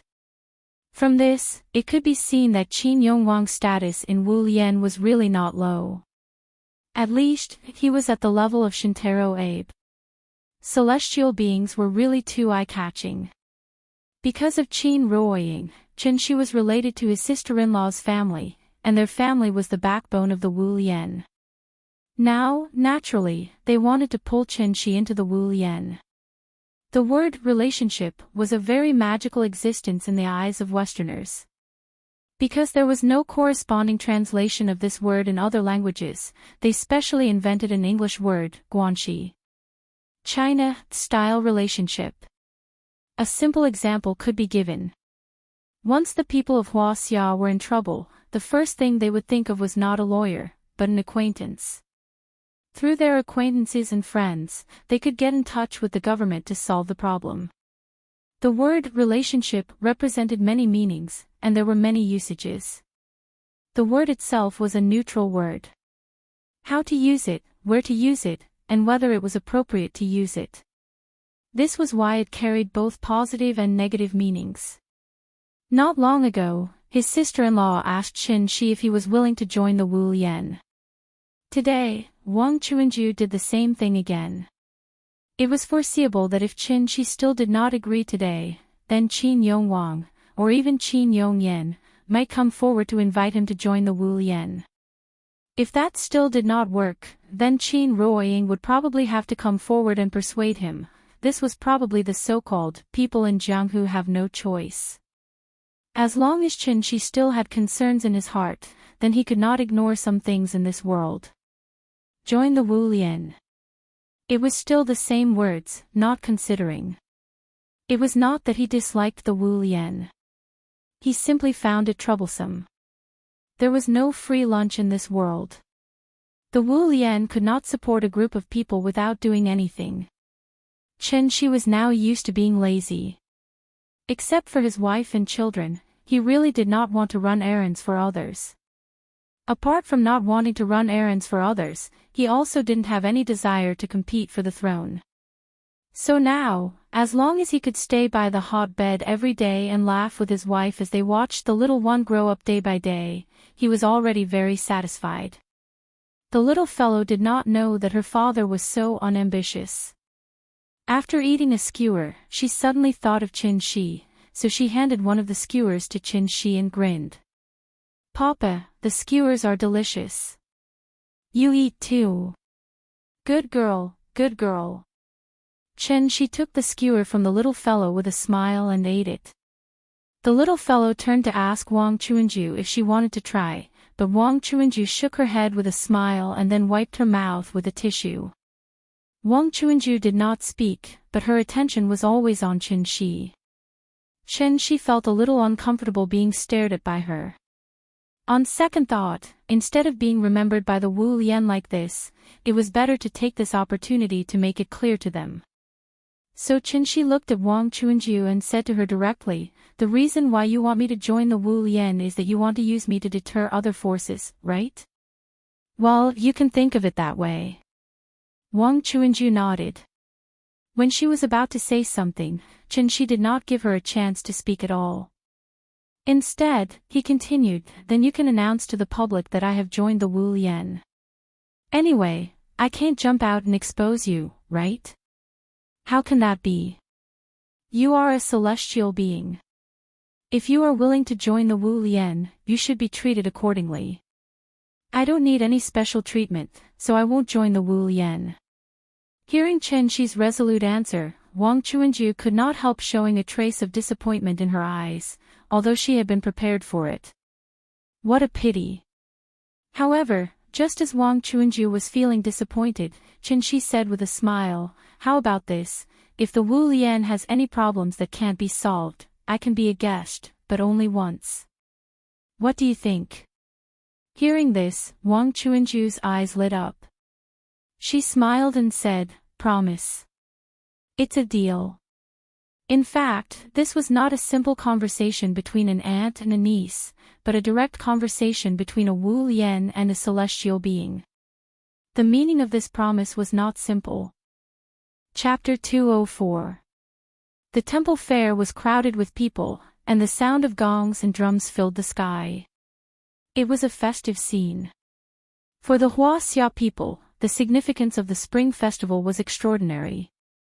The Spring Festival was also a holiday, but this long holiday was different from the Mid-Autumn Festival, the Dragon Boat Festival, and the National Day. Because only during this period, people could let go of their social identities, no longer bosses, employees, or students, but fathers, mothers, or children. Their social identities were temporarily invalid, and they had to rush home no matter where they were, just to be able to have a good new year with their families. The conversation between the two was quite pleasant. After reaching a consensus with a few simple words, Wang Chuanju stopped talking about business with Xianxia and talked about the education of the little fellow.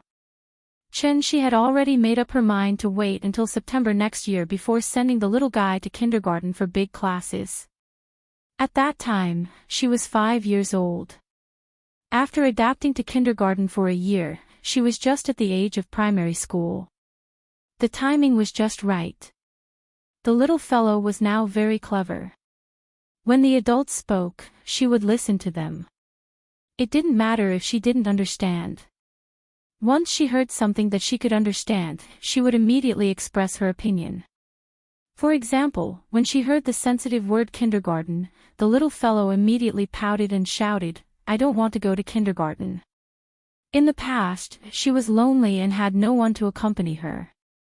Now, under the leadership of the two brothers, she had completely let go of herself, so she would rather die than go to kindergarten again. The little fellow sat in Wang Chuanju's arms and twisted her buttocks. Seeing this, Wang Chuanju comforted her with a smile. Okay. If you say you don't want to go, then don't go, Grandma is so nice. The family strolled around Daitan Park for the whole morning. When it was time for lunch, Qin Yongwang took everyone to know. B16 at the north gate of Daitan Park. No. B16, Hipingli Central Street, was a high-end club, similar to the Binjiang Club, but far better than the Binjiang Club. If the Binjiang Club represented business, then no. B16 represented power. It was originally a royal garden called Jifanjuan, which was under the jurisdiction of Daitan Park and covered an area of nearly 10,000 square meters. At first, the project approval was in the name of building office space in Daitan Park. However, after the construction, it suddenly changed and directly became a gathering place for the rich and powerful. No. B16 Club. This kind of fraudulent operation was simply not something that ordinary people could imagine. Therefore, even though Daitan Park received millions of visitors a year, few people knew that this imperial garden, which was only a wall away from Daitan Park, was actually the most high-end private club in Shangjing. Gate B16 was the highest-grade gate with red paint and gold nails. There was only one staff member in the park security uniform standing outside the gate. If it were an ordinary tourist, they would probably think that this place was not open to the public and that it was some kind of museum or research institute. Qin Yongwang handed over a card. After the staff took a look at it, they bowed to him respectfully and opened the door. The door was only opened halfway. After Qin Shi and his family walked through the door, the staff quickly closed the door. Where the emperors of the Ming and Qing dynasties once reigned, the merchants of the present day gathered at the altar. Without going out of the city, one can enjoy the beauty of mountains and rivers. While staying in the bustling city, one can enjoy the beauty of the woods and springs. Standing behind the gate and looking around, one could see the palace rooms, corridor pavilions, pond pavilions, climbing corridors, rockery, and so on in the garden. The Qing dynasty relics in the garden, such as Xingguang Hall and Jinghe Hall, as well as the Xianxia Hall on the inner wall of the north side of Daitan Park, reflected a strong palace style. Now, these buildings had all become private rooms of the B16 Club. The family had just walked through the gate, and before they had time to look around, two young women in cheongsams came over. They first paid their respects to Qin Yongwang, who was the leader of the group. Then, they led the group of people into the garden. Along the way, the feeling was like being in the palace of the Qing dynasty. The surrounding ancient buildings had been carefully renovated. All of them were gilded and painted with color, with corner tiles and eaves. When they passed by the parking lot, Qin Shi also noticed a small detail. The license plates of all the cars here were covered with cloth covers. It could be said that this was a meticulous service. The two women in cheongsams led the family around the garden for a while. After passing through the garden and crossing the stone bridge, they walked into a private room. The private room was very large, about 100 square meters. The decoration in the hall was decorated with dragons and phoenixes as the theme. It was decorated with large colored palace lanterns, bright yellow tablecloths, napkins, and chair covers. The tableware was made of porcelain and silver that imitated the Qing dynasty. Looking at this posture, it was estimated that they wanted the guests to experience the feeling of the emperor eating. After the family sat down, Qin Yongyan first looked around, then pointed at Qin Yongwang and said jokingly, "You, corrupt official, a very corrupt official." Hearing this, Qin Yongwang hurriedly waved his hand and smiled. Don't accuse me of being a corrupt official.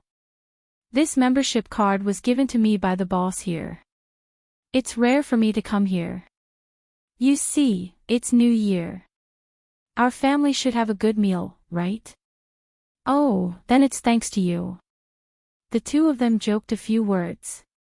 In fact, these materialistic things were of no importance to the few people present. The only reason they came here to eat was because of the novelty. In this kind of place, what they ate was not the taste, but the environment and service. Not to mention the environment, this place was definitely the best in the country. As for the service level, it could be seen from the number of people. There was a woman and a cheongsam standing in each of the four corners of the private room, and there were 2 waiters. There were only 7 people in Qin Shi's family, but there were 6 waiters here. Moreover, it was the spring festival. The dishes were served very quickly. In less than 20 minutes, the table was full of dishes. Wang Chuanjiu served the little fellow and tasted a few of them. She pursed her lips and carefully recalled the taste. Then she commented, "It's not as good as what Papa cooked." Nonsense, her father was in the semi-god realm. Cooking was like shooting a rocket. The amount of salt he put in had to be precise to 2 decimal places. How could the dishes not be delicious? The quality of the food here was so high, so the taste would naturally not be bad. The little fellow was really making things difficult for others. The whole family laughed happily as they ate. Qin Yongyan didn't like outsiders watching him while he was eating, so he asked the waiters to leave. However, not long after the waiters left, there was a sudden knock on the door of the private room. After Qin Yongyan asked to come in, a man who looked about 30 or 40 years old came in. The man was holding a glass of red wine. After briefly glancing at the people in the room, he went directly to Qin Yongwang and said to him with a smile, "Secretary Qin, Director Wang, I just heard that you were eating here, so I wanted to come and give you a New Year's greeting. Do you mind if I come uninvited?" After hearing the man's words, Qin Yongwang stood up and replied with a smile, "Mr. Wu, you're welcome." As he spoke, he picked up his glass and gently clinked it with Mr. Wu's. Chapter 205. Young Master Wu's full name was Wu Hui, and he ran some unknown businesses in Shangjing. He was involved in many industries, such as finance, real estate, energy, film, internet, and so on. Anything that could make money, young Master Wu definitely had a share in it. Wu Hui's business was very big, but he usually didn't run it under his own name, so there were very few people who really knew his name. For example, business moguls like Ning Zhonghua and Zhou Haixing who started from scratch, although they were rich, that was all there was to it. In China, money was not the only thing that mattered. The Chinese language was broad and profound, and the term young master in ancient times generally referred to scholars or young men from wealthy families. In the past, this term was a form of respect and a compliment. But in modern times, the term young master seemed to have a derogatory connotation, just like the 4 young masters of the capital. Just like the term emperor, anyone could joke and say that they were the emperor, but in the past, it would be a crime punishable by death. The so-called 4 young masters of the capital, in the eyes of people like Wu Hui, were actually similar to clowns, insects that could be trampled to death with 1 foot. How could a few nouveau riches be worthy of the title of 4 young masters of the capital? Of course, disdain was disdain, but Wu Hui wouldn't bother with ordinary people for no reason. Because they didn't have contact with them, many people's understanding of the second generation of rich and powerful people might be one-sided, thinking that they were all mud that couldn't support the wall. As the saying goes, dragons give birth to dragons, phoenixes give birth to phoenixes, and mice give birth to sons that know how to dig holes. In reality, most of the second generation were very outstanding. After all, their parents were very outstanding, and the education that these second generation received from a young age was far better than ordinary people, so in terms of personal quality, cultivation, and knowledge, the outstanding second generation could be said to be dragons and phoenixes among men. As for the nouveau riches like Li Tian'er and Yao Jiaxin, who caused a huge sensation in society, they could only be compared to ordinary people. If they were placed in the real circle of second generation, this kind of trash wouldn't even have the qualifications to carry shoes for others. Wu Hui had shares in B16, so the waiter told him about the arrival of Qin Yongwang's family. Qin Yongwang took a glass of juice and clinked it with Wu Hui, then introduced his family to him one by one. When it was Chen Shi's turn, before Qin Yongwang could introduce him, Wu Hui laughed and said, "This. Could you be Mr. Chen?" Hearing this, Chen Shi stood up with the juice in his hand. He nodded and said, "Hello. Hello, hello. I've heard a lot about Mr. Chen. I didn't expect Mr. Chen to be so much younger than I thought." After confirming Chen Shi's identity, Wu Hui immediately lowered his posture. When they clinked glasses, he deliberately lowered his glass to give Chen Shi enough face. However, this seemingly polite action of his attracted Qin Yongwang's attention. Although it was said that the Hua Hua sedan chair was always carried by people, and the brothers on the imperial golden list were ranked first. But no matter what, Wu Hui was still a third generation of the Red Army, and his age was also a few years older than Chen Shi. Therefore, according to common sense, there was no reason for him to lower his status in front of Chen Shi. Something was strange. Wu Hui politely toasted everyone in the room. Even the little girl raised her glass of juice and clinked glasses with him. Then, Qin Yongwang invited him to take a seat. After he sat down, Qin Yongwang did not beat around the bush. He directly asked the question in his heart, "Mr. Wu, today is the first day of the new year. Why aren't you celebrating the new year with your family? Why are you here instead?" Hearing this, Wu Hui did not hide it. He smiled and said, "Director Qin, it's not a coincidence that I met your family here today. In fact, I came here after I received the news." "Oh. Why?" "For Mr. Chen." As soon as he said this, Chen Shi suddenly became the focus of the room. Even Qin Ruoying was a little confused. When did Chen Shi get in touch with Wu Hui, who represented the new generation of power in Wuxia? For me. Not only was Qin Ruoying confused, but even Chen Shi himself was confused. Therefore, he immediately asked, "Mr. Wu, this is the first time we've met. I'm a little confused by your words." "Mr. Chen, it's true that this is the first time we've met, but I've been fascinated by you for a long time." Wu Hui looked at Chen Shi meaningfully and finally said the purpose of his visit. "Actually, I came here today to ask for a favor. Not only am I representing myself, but I'm also representing my father." "Go ahead." After hearing Wu Hui's serious words, Chen Shi did not feel anything, so he casually nodded. However, the more Qin Yongwang listened, the more he felt that something was wrong. The expression on his face could not help but become more serious. At this time, the smile on Wu Hui's face gradually disappeared. He looked at Chen Shi and said solemnly, "My grandfather's physical condition is getting worse and worse. I heard that Mr. Chen has the ability to understand the world, so I took the liberty to come here today to disturb you. I only hope that Mr. Chen can save my grandfather."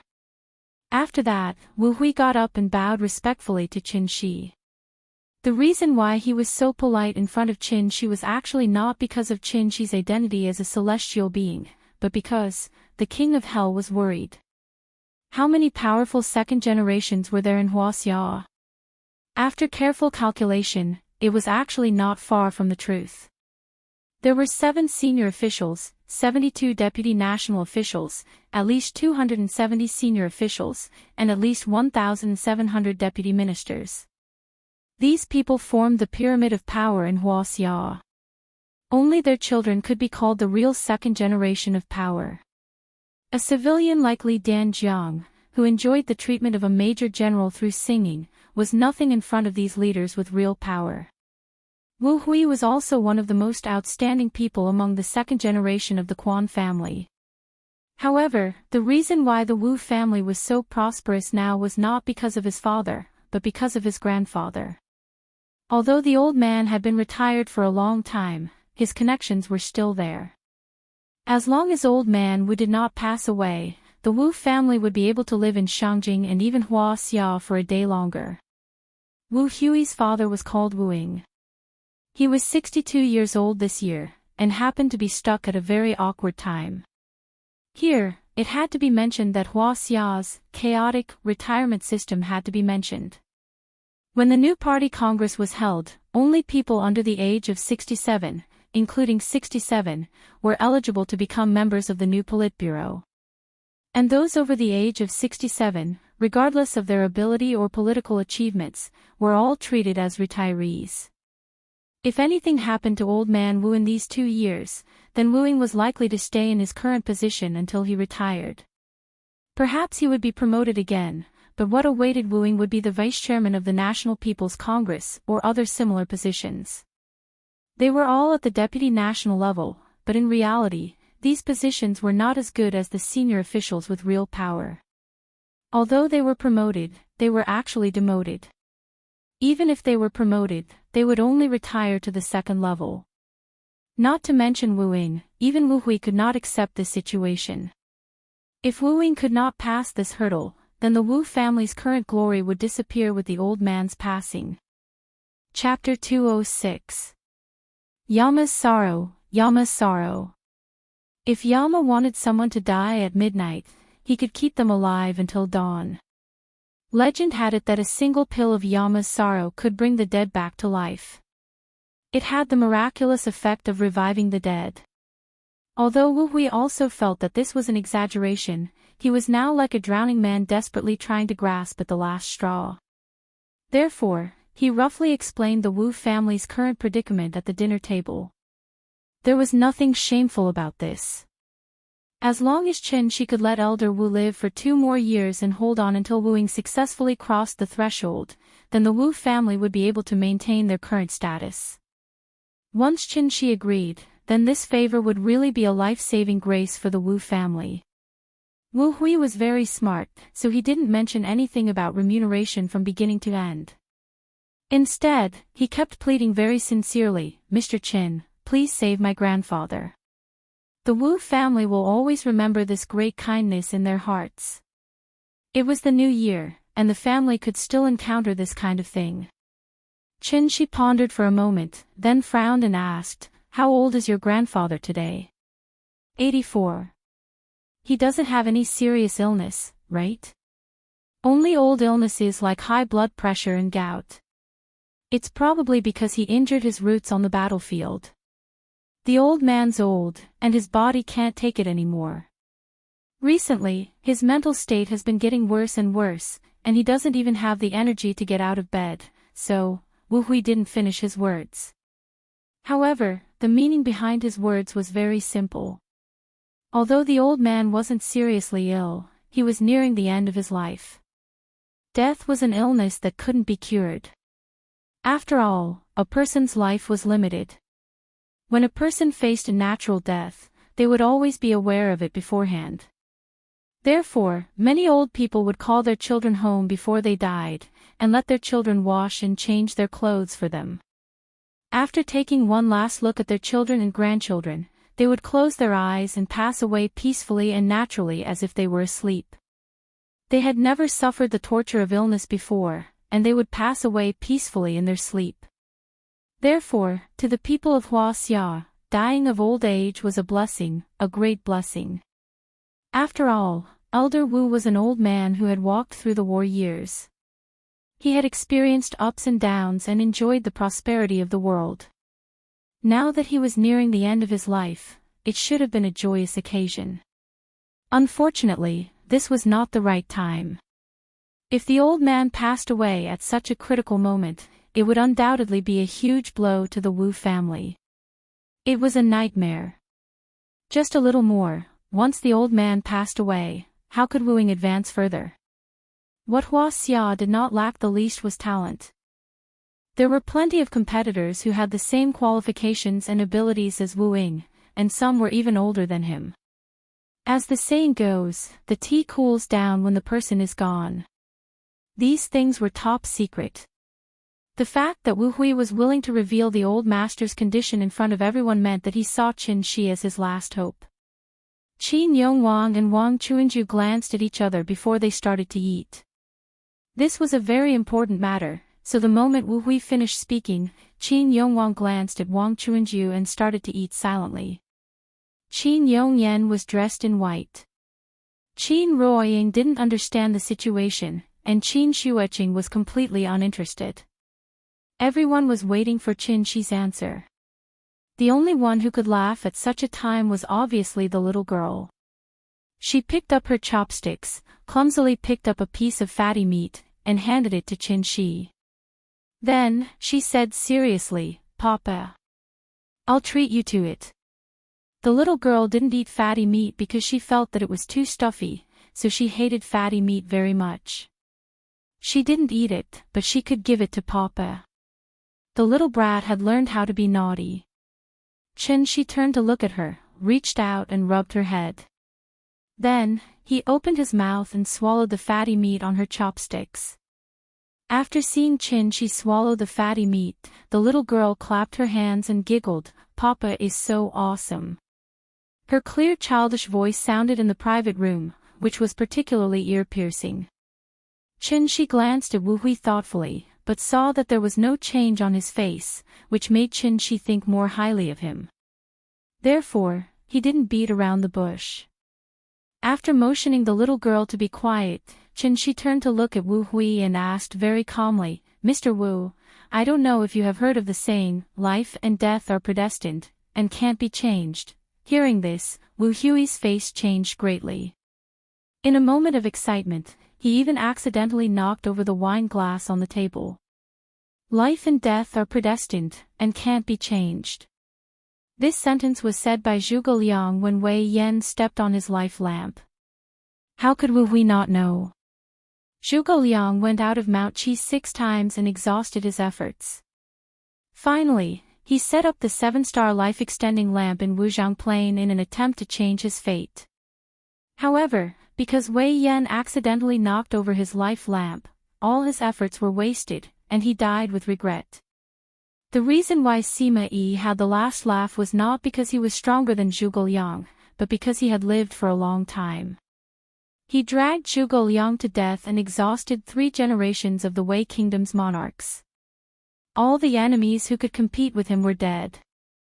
Naturally, the Sima family could achieve great things. In terms of survival ability, Sima Yi was the best in the world. Old Master Wu was not Sima Yi, but Zhuge Liang, so, Wu Hui stood in place and couldn't help but clench his fists. In the end, he was still a little unwilling, so he asked in a slightly trembling voice, "Mr. Qin, you really don't have a way?" 1 year, Grandpa only needs 1 year. Qin Shi shook his head slightly, then took out 3 energy pills from his bag and put them on the round table. After slowly turning the energy pills in front of Wu Hui, Qin Shi said calmly, "This is the legendary Yamas Cho. In fact, you should know that the Jianghu's rumors can't be trusted. After all, this medicine is not the life fruit of the grand deity Zhen Yuan. It can cure diseases, but it can't change fate. You can take it back and let the old man try it. It should improve his mental state, but I still say the same thing, life and death are predestined, and can't be changed. Young Master Wu, I'm very sorry." Wu Hui stared at the 3 pills in front of him in a daze. This was the Yamas Cho he had been dreaming of, but Qin Shi's words completely extinguished the hope in his heart. After spitting out a mouthful of turbid air, Wu Hui used a tissue to carefully wrap up the 3 pills. Then, he solemnly bowed to Qin Shi and said, "Thank you, Mr. Qin."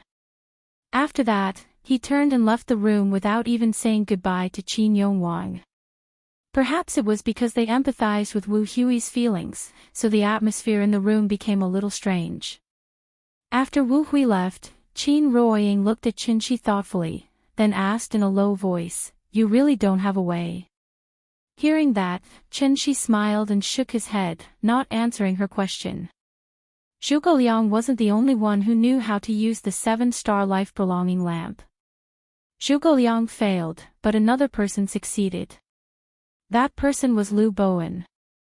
Zhuge Liang divided the world, Liu Bowen unified the country. Liu Bowen was the #1 strategist of the Great Ming Dynasty. He followed Zhu Yuanzhang to wipe out the warlords and expel the Tatars. After many years of fighting, he realized that his life was coming to an end, so he used the 7-star life-prolonging lamp to extend his life by 12 years. Only then was he able to help Zhu Yuanzhang unify the world and recover the Han people's country. To put it bluntly, it wasn't that Qin Shi didn't have a way, but that he didn't want to. There were too many implications, and it couldn't be explained in a few words. The title of Yama's Cho was made by Ning Zhonghua, so today, it was up to him to personally destroy this title. The previous chapter has been censored, and I don't know when it will be released.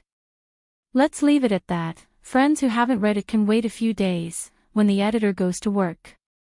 I won't write about these sensitive topics in the future. Chapter 207. Wuxia was too big, and there were too many people. What happened to Wu Hui's family was not uncommon in the officialdom. The Great Han Empire and the Great Tang Empire, which used to be extremely powerful, would also collapse one day. Compared to them, what was the Wu family? Life and death were fated and could not be changed. As the supreme ruler of the world, the emperors of each dynasty held the power of life and death in their hands. They sat on 3,000 beauties, ate all kinds of delicacies, and wore all kinds of silk. But in the end, they all pursued the same thing, immortality. If Qin Shi promised Wu Hui today to extend old Master Wu's life and help the Wu family out of this predicament, then, the threshold of the courtyard would probably be trampled flat by people who came to ask for medicine. Wu Hui's sudden departure seemed to have diluted the festive atmosphere. It was supposed to be a happy time for family reunion, but now everyone was silent. Qin Yongyan first looked at Qin Yongwang and Wang Chuanju, then turned to look at Qin Shi. Only then did he pick up the juice and smiled at the little girl. Nian Nian, Grandpa taught you a poem. Do you want to learn it? Hearing this, the little girl tilted her head and asked, Poem? Grandpa, what is a poem? It's the same as a poem. Have you recited a poem? Yes. Papa taught me to recite poems before. When it came to poems, the little girl's eyes suddenly lit up. Perhaps she wanted to show off, so before Qin Yongyan said anything, she took the initiative to recite it. Goose, goose, goose, curving its neck to the sky. White feathers floating on the green water, red palms plucking the clear waves. This was what Qin Shi taught her in Kangju district. He did not expect her to remember and recite it so fluently. Her performance won her applause from the audience. The family laughed and praised the little girl for being smart, which made her feel a little embarrassed. Seeing his daughter so smart, Qin Shi also felt proud, so he could not help but reach out and pinch her little face, which made the little girl pout on the spot. Papa, you're so annoying. Even the little one knows how to be shy. With her interruption, the atmosphere in the private room became much livelier. At this time, Qin Yongyan chuckled and said, Nian Nian, lyrics are like poems. Do you want to learn? The little guy's performance in reciting the poem had won the cheers of the entire hall. This made her extremely proud, so she immediately nodded and replied, yes. All right, then listen carefully. Qin Yongyan stood up and his entire aura suddenly changed. It was as if he had come to the riverside and was looking at the torrential river. He passionately chanted, My name is Qin Yongyan. The rolling Yangtze River flows eastward, and the waves wash away all heroes. Right and wrong, success and failure are gone in the blink of an eye. The green hills are still there, and the sunset is still red. White-haired fisherman and woodcutter on the riverside, accustomed to the autumn moon and spring breeze. A pot of turbid wine was a happy reunion. So many things from the past to the present are just jokes. So many things from the past to the present were all jokes. After hearing this, Qin Yongwang couldn't help but tilt his head and look at Wang Chuanju. He instantly understood what Qin Yongyan wanted to express. He didn't really want to teach the little guy to recite the poem. He just wanted to use this as an excuse to express his opinion on this matter. Compared to Qin Yongyan and Qin Shi's leisurely and complacent appearance, the couple's performance was indeed a bit too utilitarian. They were both martial artists, but because they had been in the Wu Lian government for a long time, they naturally couldn't avoid being contaminated with some official habits. However, this point was extremely detrimental to their martial arts cultivation. Qin Yongyan was giving them pointers, everyone was smart, so there was no need to say anything. Just a little pointers would be enough. This song, Riverside Immortal, was the theme song of the 1994 version of The Romance of the Three Kingdoms. The little guy still hadn't watched The Romance of the Three Kingdoms, so this song was a bit too difficult for her to pronounce. Thus, after she rolled around for a long time, she found that she couldn't even remember the first line. Immediately, she pouted unhappily and shrank back into the chair. I can't recite it. I'm not going to recite it. Xianxia was afraid that she would be deeply affected, so he quickly smiled and comforted her. Nian Nian, be good. It's not your fault that you can't recite it. Don't be discouraged. This song is really too difficult. When you go to school in the future, you will naturally recite it. Hearing this, the little guy still looked unhappy. She turned her head and didn't talk to Xianxia. Her cute little appearance immediately made everyone laugh. Having a little one at home was like having a treasure. The little guy was now the happy fruit of the family. Her every frown and smile could affect the mood of the whole family. After lunch, the family left B16 and then drove to the bird's nest, ready to take the little guy there to ski. The bird's nest was happy during the ice and snow season. In fact, it was similar to the Shikahai ice rink, except that one was a frozen lake that turned into an ice rink, and the other was a snowy gymnasium that turned into a ski rink. There were only a few entertainment projects. The bird's nest had it, and the Shikahai also had it, but the little guy still had a lot of fun. She was now enjoying the supreme treatment. The whole family revolved around her. If she wanted something, she only needed to open her mouth. Naturally, her father or grandmother would run errands for her. This little guy was really spoiled to the sky. This spring festival was quite fulfilling. After the first day of the new year, in the next few days, the whole family drove around the capital to play. The whole family was mobilized just to make her have more fun. When the two brothers came back, they didn't know how the little guy would show off to them. Time flew, and in the blink of an eye, it was the 5th day of the new year. Qin Yongwang and Wang Chuanju were the senior cadres of the Wu Lian. After a spring festival, there were still a lot of things waiting for them to go back to deal with. Therefore, they could only say goodbye to the little guy with slight regret. After a few days of getting along, the little guy had already recognized Wang Chuanju as her great-uncle and grandmother. Now that she heard that she was leaving, she immediately showed a reluctant look. Just as the little guy and Wang Chuanju were lovey-dovey and unwilling to part, Qin Shuiqing suddenly found Qin Shi. The set of skills you taught me, can I teach my parents? Although the sister-in-law's cultivation time was short, she had already tasted the sweetness of it. No matter what, she was still a daughter. Naturally, she wanted to show filial piety to her parents as soon as she had something good. Hearing this, Qin Shi nodded. No matter what, they were still a family. Naturally, he couldn't be stingy. However, this set of skills was after all an immortal cultivator's skill. If it was spread out, it would definitely cause a huge impact on the existing cultivation system on Earth. It might even affect the existing social order on Earth. Such an outcome was obviously not what Qin Shi wanted to see. Therefore, he could only use hints to warn his sister-in-law to keep it a secret. After Grandpa and Grandma left, the little guy was a little sad. However, Xianxia's words immediately made her eyes light up. Chapter 208. Go to Jianghu to see Grandma. This suggestion was very tempting for the little girl. The little girl had a good impression of Jianghu. Although she didn't like Kai Shu-qin, her grandma was there.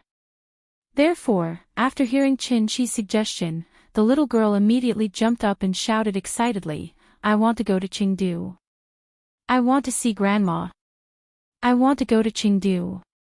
I want to see Grandma." The family of 3 was standing outside the courtyard to send Qin Yongwang and his wife off. The little girl's sudden shout even startled Qin Yongwang and his wife, who had already walked to the entrance of the alley. While they were sending their grandparents off, she was already shouting about looking for Grandma. This was the reason why Xianxia didn't often mention Aunt Jiang. The little girl always listened to the wind and rain. Once she had an idea, she couldn't take it back. After sending Qin Yongwang and his wife off, Xianxia and his family returned to the West Wing and began to pack their luggage. During this time, Xianxia even asked his sister-in-law if she wanted to go to Jianghu with them, but his sister-in-law decisively refused. The family's general mobilization during the Spring Festival had already delayed a lot of time. Now that they were finally free, she naturally had to work overtime to cultivate and rush back. Therefore, after the family of 3 simply packed, Xianxia booked the plane tickets online. Shangjing to Jianghu. In 2 days, it would be the peak period to return to the city. Shangjing to Jianghu would only cost a few hundred yuan, but Jianghu to Shangjing would cost 3,000 to 4,000 yuan. It might even be impossible to buy a ticket. This was the right time to go to Jianghu. After booking the plane tickets, Xianxia suddenly thought of something. He quickly opened WeChat and sent a video call request to Aunt Jiang.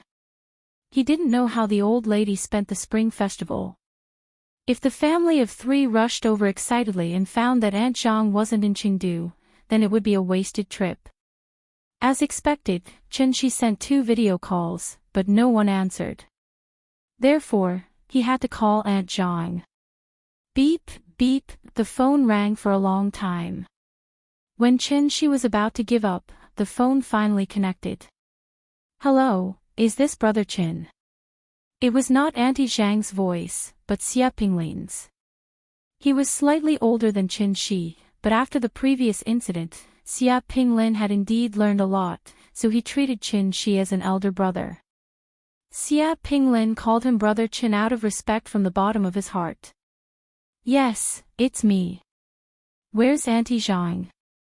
Why didn't she answer the phone?" My mother is sick and hospitalized." Hearing this, Xianxia couldn't help but frown. What a joke. Auntie Zhang had already taken his elixir before she left Zhonghai, and the elixir she gave Ning Zhongguo wasn't even the simplified version.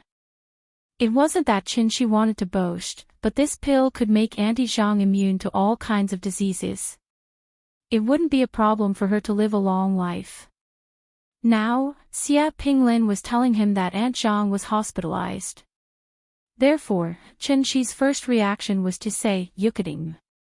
Are you King kidding me? What's going on? My mother suddenly fainted the day before yesterday. We sent her to the hospital, and the doctor said that it was very likely that she fainted due to insufficient blood supply to the brain. She needs to be hospitalized for a while to be sure. Is it serious? It shouldn't be a big problem. After she woke up, she just felt very tired, so she had to sleep for a long time every day. Which hospital are you in?" "Huaxi, okay, I'll call you when I arrive. Keep the phone connected." "Ha! You're coming to Jianghu?" Xia Pinglin was stunned for a moment, then hurriedly said, "My mother should be fine." "Brother Qin, you don't have to make a special trip." Xia Pinglin wanted to say a few polite words to Xianxia and tell him not to worry, but Xianxia hung up the phone. Then, Xianxia briefly told Qin Ruoying about Auntie Zhang's situation. Qin Ruoying didn't know the seriousness of the matter, but when she heard that Auntie Zhang was hospitalized, she was still very nervous, so she quickly carried the little girl and followed Xianxia to the airport in a taxi. It only took 3 hours from Shangjing to Chengdu. When they got off the plane, it was not even 5:00 in the afternoon. The family of 3 took a taxi and went straight to Wuxia Hospital. Many shops along the way were not open, and there were only a few scattered cars on the viaduct. Right now, Chengdu looked like an empty city. However, in fact, according to the comprehensive calculation of the National Tourism Administration's data center, the number of tourists received by Sichuan and Chongqing during the Spring Festival this year was the second highest in the country, second only to Yuezhou. As long as it was a holiday, tourist attractions would be full. Places like Chunxi Road, Jinli, Wuhou Temple, and Wenshu Courtyard were so crowded that the roads were closed. Although there was a place in Chengdu that was not a tourist attraction, it was more lively than a tourist attraction. Moreover, 365 days a year, it was lively every day as if it was the new year. This was Wuxia Hospital. After getting out of the taxi and seeing the dense crowd in front of him, Xianxia let the little girl ride on his shoulder while he held Qin Ruoying's hand and squeezed into the hospital. With so many patients, the beds were naturally very tight. When Xianxia found Aunt Zhang's bed according to the address given by Xia Pinglin, he was so angry that he frowned. Aunt Zhang's bed was in the aisle. When he left, he had left a total of 1.8 million yuan in cash for Xia Pinglin. In the end, this was how Xia Pinglin treated Aunt Zhang. Xia Pinglin was serving the old lady water, so he did not notice Xianxia and his family's arrival. The old lady's mental state was indeed very bad now. Her face was slightly sallow, and there was not much color on her lips. When Qin Ruoying saw her sick appearance, her eyes could not help but turn red. Aunt Zhang drank a mouthful of water. Just as she was about to lie down and continue to rest, she saw the family of 3 standing not far away. She blinked, thinking that she had seen wrongly. Seeing that, Qin Ruoying quickly went forward and sat by Aunt Zhang's bed, holding her hand tightly. Looking at Aunt Zhang who was half lying in front of her, Qin Ruoying could not help but feel a lump in her throat. She could not help but cry immediately. She had not seen Aunt Zhang for many years. Unexpectedly, the old lady was already lying on the bed when they met again. How could Qin Ruoying not feel sad? Aunt Zhang had watched her grow up, and she had also watched Aunt Zhang grow old day by day. "Aunt, what's wrong with you? Why are you so sick?" "Silly child, I'm fine. My body is fine. Look at you, why are you crying? Isn't it inauspicious? Come, wipe your tears." Aunt Zhang smiled as she pulled a tissue from the bedside and handed it to Qin Ruoying. After Qin Ruoying wiped her tears, Aunt Zhang patted the back of her hand, indicating that she did not need to worry. Then, Aunt Zhang turned her head to look at the little girl in Xianxia's arms. "Good granddaughter, come to grandma." The little girl was sitting in Xianxia's arms, pouting as she looked at Aunt Zhang who was lying on the bed. Chapter 209. Although the smell of disinfectant was strong in the corridor of the hospital, there seemed to be an irrepressible stench in the air. The corridor was bustling with activity. Although there were many people, everyone was trying their best not to make too much noise. After all, it was an unlucky place. Sadness and sadness were the main theme here.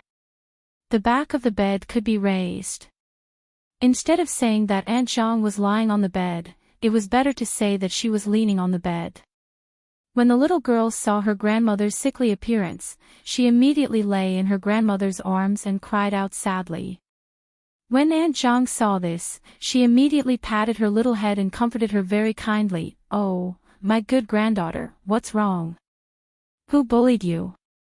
Tell grandma, grandma will stand up for you." Hearing this, the little girl's eyes turned red. She said with an aggrieved face, "Grandma, don't be sick. I don't want you to be sick." All right, Grandma is not sick." Aunt Zhang took out a tissue and wiped the little girl's face. Then, she pinched her little face and comforted her. "Good girl, don't cry. Look at how many people are here, and you're still crying here. Don't you feel embarrassed?" The little girl turned her head and glanced at both sides of the corridor. When she saw that many people were looking at them, she immediately sniffled a little embarrassedly. Then, she threw herself into Aunt Zhang's arms and hugged her tightly.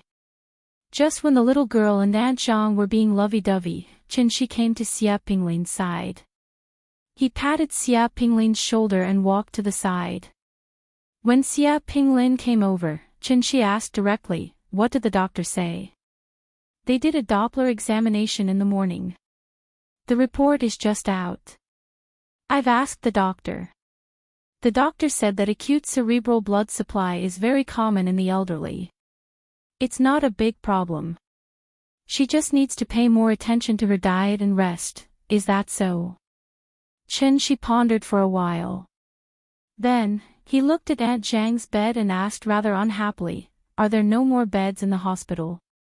Why did they arrange for her to be in the corridor?" There were several types of beds in the hospital. The most common ones were a 7-person room, a 3-person room, a double room, and a single room. As for the aisles, usually only patients with limited beds or financial difficulties would stay there. In the past 2 years, the housing prices in Jianghu had risen particularly fast. The prices in the Third Ring Road had exceeded 10,000, and the prices in the South Gate were as high as 20 to 30,000. However, Xianxia had not given Xia Pinglin 1 million, but 1,800,000.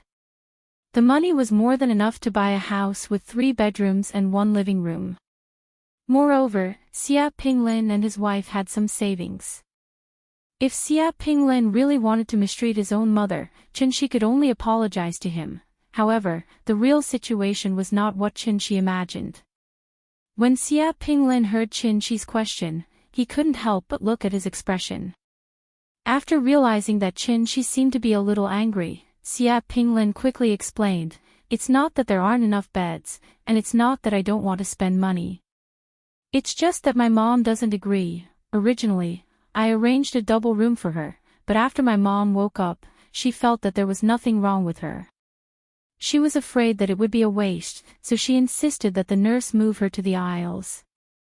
She wouldn't listen no matter how I persuaded her. Since she didn't want to, I had no choice but to let it be." Speaking of this, Xia Pinglin was also quite depressed. In fact, the hospital bed fee was not too expensive. There were clearly beds in the ward, but as a son, he let his mother stay in the aisles. Therefore, he had been looked down upon by many people these 2 days. "Then it seems that I've misunderstood you. I'm sorry." It's okay. "Brother Chen, you're treating me like an outsider." Xia Pinglin was still the same as before, not good with words. Therefore, Xianxia changed the topic and asked about their recent situation. Their child was still young. Once Aunt Zhang fell ill, there was no one to take care of the child. A place like the hospital was obviously not suitable for children to stay for long, so Kai Shu-Qin was now at home taking care of the child all day. The two of them chatted for a while. Seeing that Aunt Zhang had coaxed the little guy, Xianxia went to Aunt Zhang's bedside and took her pulse. Aunt Zhang's current situation was indeed similar to what the doctor said. There was no major problem, but her pulse was weak, and her qi and blood were insufficient. She would be fine after a good rest, a regular diet, and more exercise. However, it was precisely because of this that Xianxia felt a little strange.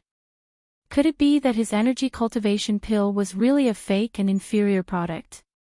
How long had it been since Aunt Zhang returned to Jianghu? How did this happen? Thinking of this, Xianxia could not help but ask doubtfully, once acute cerebral blood supply deficiency occurs, it will come very suddenly. However, there should be some signs before the onset, such as blurred vision, tinnitus, nausea, cold sweat, and weakness in the limbs. You didn't feel any of these before? Hearing this, Aunt Zhang shook her head and smiled. No, I'm old. It's normal for some problems to suddenly appear. Previously, we were celebrating the new year at our hometown. I guess it's because we haven't been back for a long time. After I got there, I felt a little unacclimatized and couldn't sleep well. Other than sleep, there were no other problems. The symptoms you mentioned just now, there were none at all, there were no signs. Hearing Aunt Zhang's words, Xianxia was instantly puzzled. It sounded like everything was normal. Thus, after pondering for a while, he continued to ask, "Where is your hometown?" Rain City. Although Rain City was a prefecture-level city, due to geographical reasons, its economic development was very slow. It could not even compare to some of the coastal towns. However, such a small and unremarkable city had once been glorious. During the Republic of China, Rain City was the provincial capital of Xikang Province. Its status was comparable to the current Chengdu.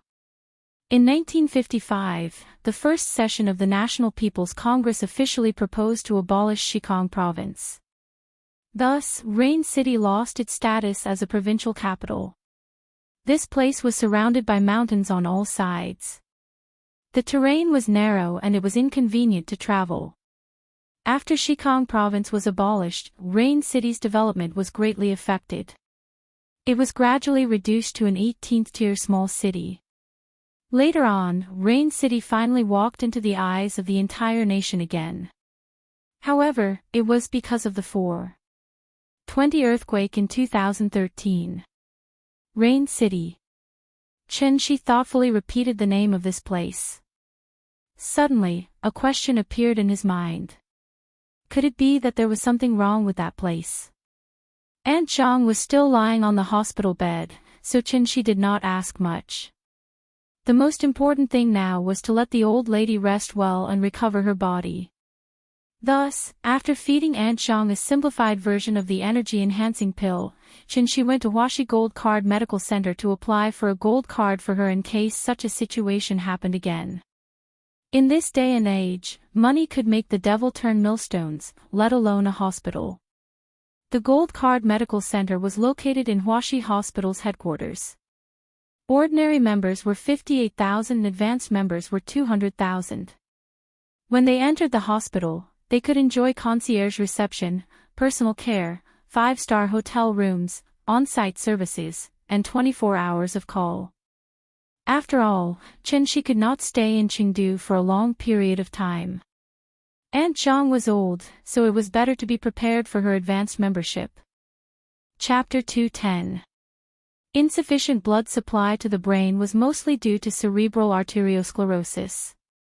As people aged, their organ functions would deteriorate, leading to a decline in hematopoietic ability. In addition, the formation of microthrombosis would block the blood vessels and reduce the blood flow. As a result, the brain would have insufficient blood supply to the brain. According to statistics, 80% of people over the age of 80 had insufficient blood supply to the brain. 70% of people over the age of 60 would have some degree of insufficient blood supply to the brain. Since it was caused by the blockage of blood vessels and the decline in hematopoietic ability, the effect of the meridian unblocking pill was obviously much better than the energy pill. Therefore, Xianxia refined a meridian unblocking pill for Aunt Zhang overnight. After the old lady took it, her complexion improved significantly. Aunt Zhang had come from a hard life and wanted to save every needle and thread.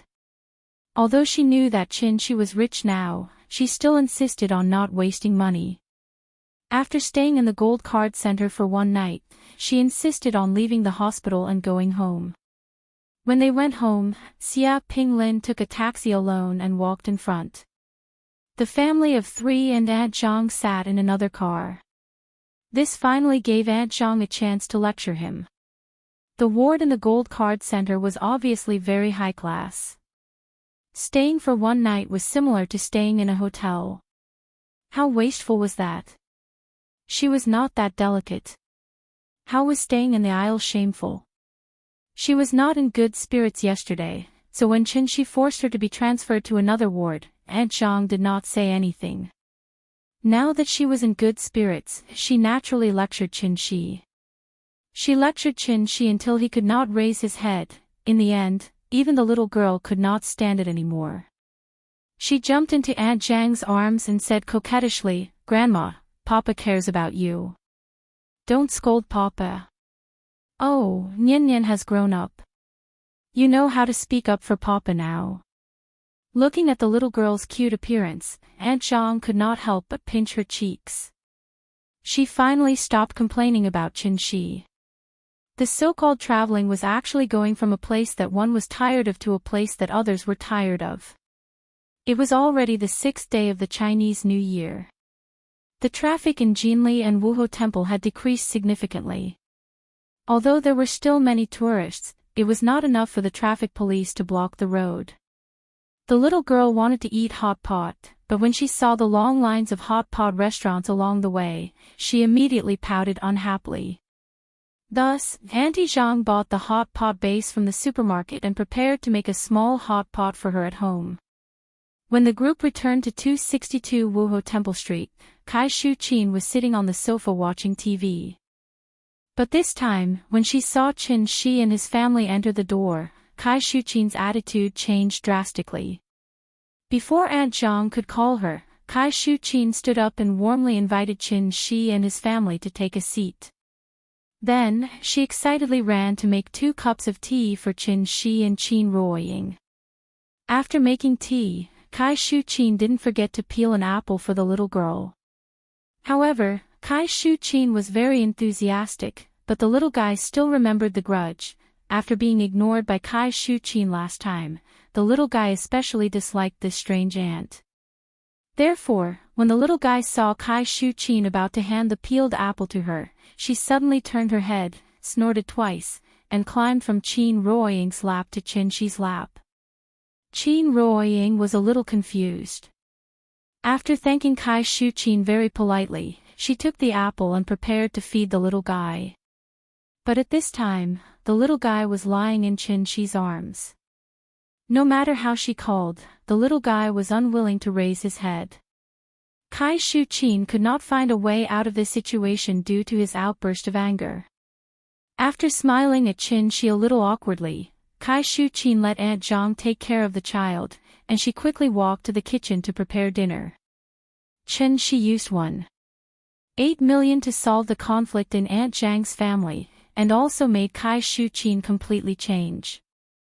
After all, the little guy was not a stingy person. She also saw the changes in Kai Shuqin. As a result, during dinner, the little fellow finally stopped giving her attitude and sat obediently on the chair to gorge himself on the food. At the end of the Spring Festival, the family happily ate the homemade hot pot. That taste, it was simply unimaginable. After dinner, the family prepared to go out for a walk. Aunt Zhang's house was diagonally opposite the Wuxia Temple, so when they walked to the street, they saw the street was full of red lanterns, and the street was full of tourists. The family came to the entrance of Jianghu to take a look. After seeing that there were many tourists inside, they dismissed the idea. Therefore, Qin Ruoying suggested that they go to the movies. And her suggestion was immediately seconded by the little guy. The little guy had never seen a movie before. And it was not only her, even Aunt Zhang had never seen a movie before. Of course, it was not that Aunt Zhang had never seen a movie before, but she saw an old theater in the past. The screen was much bigger than the current IMAX, and could accommodate thousands of people at a time. Aunt Zhang's impression of the cinema was still in the 1980s, so she did not really want to go. Seeing this, the little guy was immediately unhappy. He stomped his feet and insisted that his grandmother go with him. Aunt Zhang could not persuade him, so she had no choice but to agree. Therefore, Kai Shuqin went home to take care of the child, while Aunt Zhang and Xia Pinglin accompanied Xianxi's family to the movies. When buying tickets, Xianxi actually wanted to buy tickets to the Red Sea operation. However, the little guy was the main character today, so he had no choice but to buy Bonnie Bears. The 4 adults accompanied the child to watch an animated movie. After all, it was an animated movie for young children. Xianxia originally accompanied the little guy into the theater with the mentality of completing a mission. However, after watching it, he felt that the movie was much better than he had imagined. Apart from the joy and humor, it was also filled with a strong sense of fatherly love and warmth. When the little guy saw the part where Baldy Chong missed his father, he actually cried. Perhaps it was because he thought of the time when he did not have his parents by his side. The little guy cried so hard that he could not stop no matter how Chin Roying comforted him. In the end, it was Xianxia who comforted him that the little guy finally stopped crying. Now that she was crying, it was worth the price of the ticket. It was already very tiring to be highly focused while watching a movie. Moreover, the little guy had cried for a while just now, so he fell into a deep sleep as soon as he left the cinema. The cinema was not far from home, so they did not take a taxi on the way back. As they walked, Xianxia started chatting with Auntie Zhang. "Aunt Zhang, I heard that Rain City is also a tourist attraction. Look, it's rare for Nian to come here. Why don't we go to your hometown and have some fun?" Xianxia was still brooding about the energy cultivation pill's failure, so he deliberately led the conversation to that place. However, when Aunt Zhang heard his words, she waved her hand and laughed. "Rain City is a city. My hometown is dozens of kilometers away from Rain City. It's in a small town in the county. What's so fun about a remote place like that? The countryside is even better. Look, Nian has been in big cities like Zhonghai and Shangjing since she was young. Let's take her to see the countryside. Maybe it will be good for her future growth."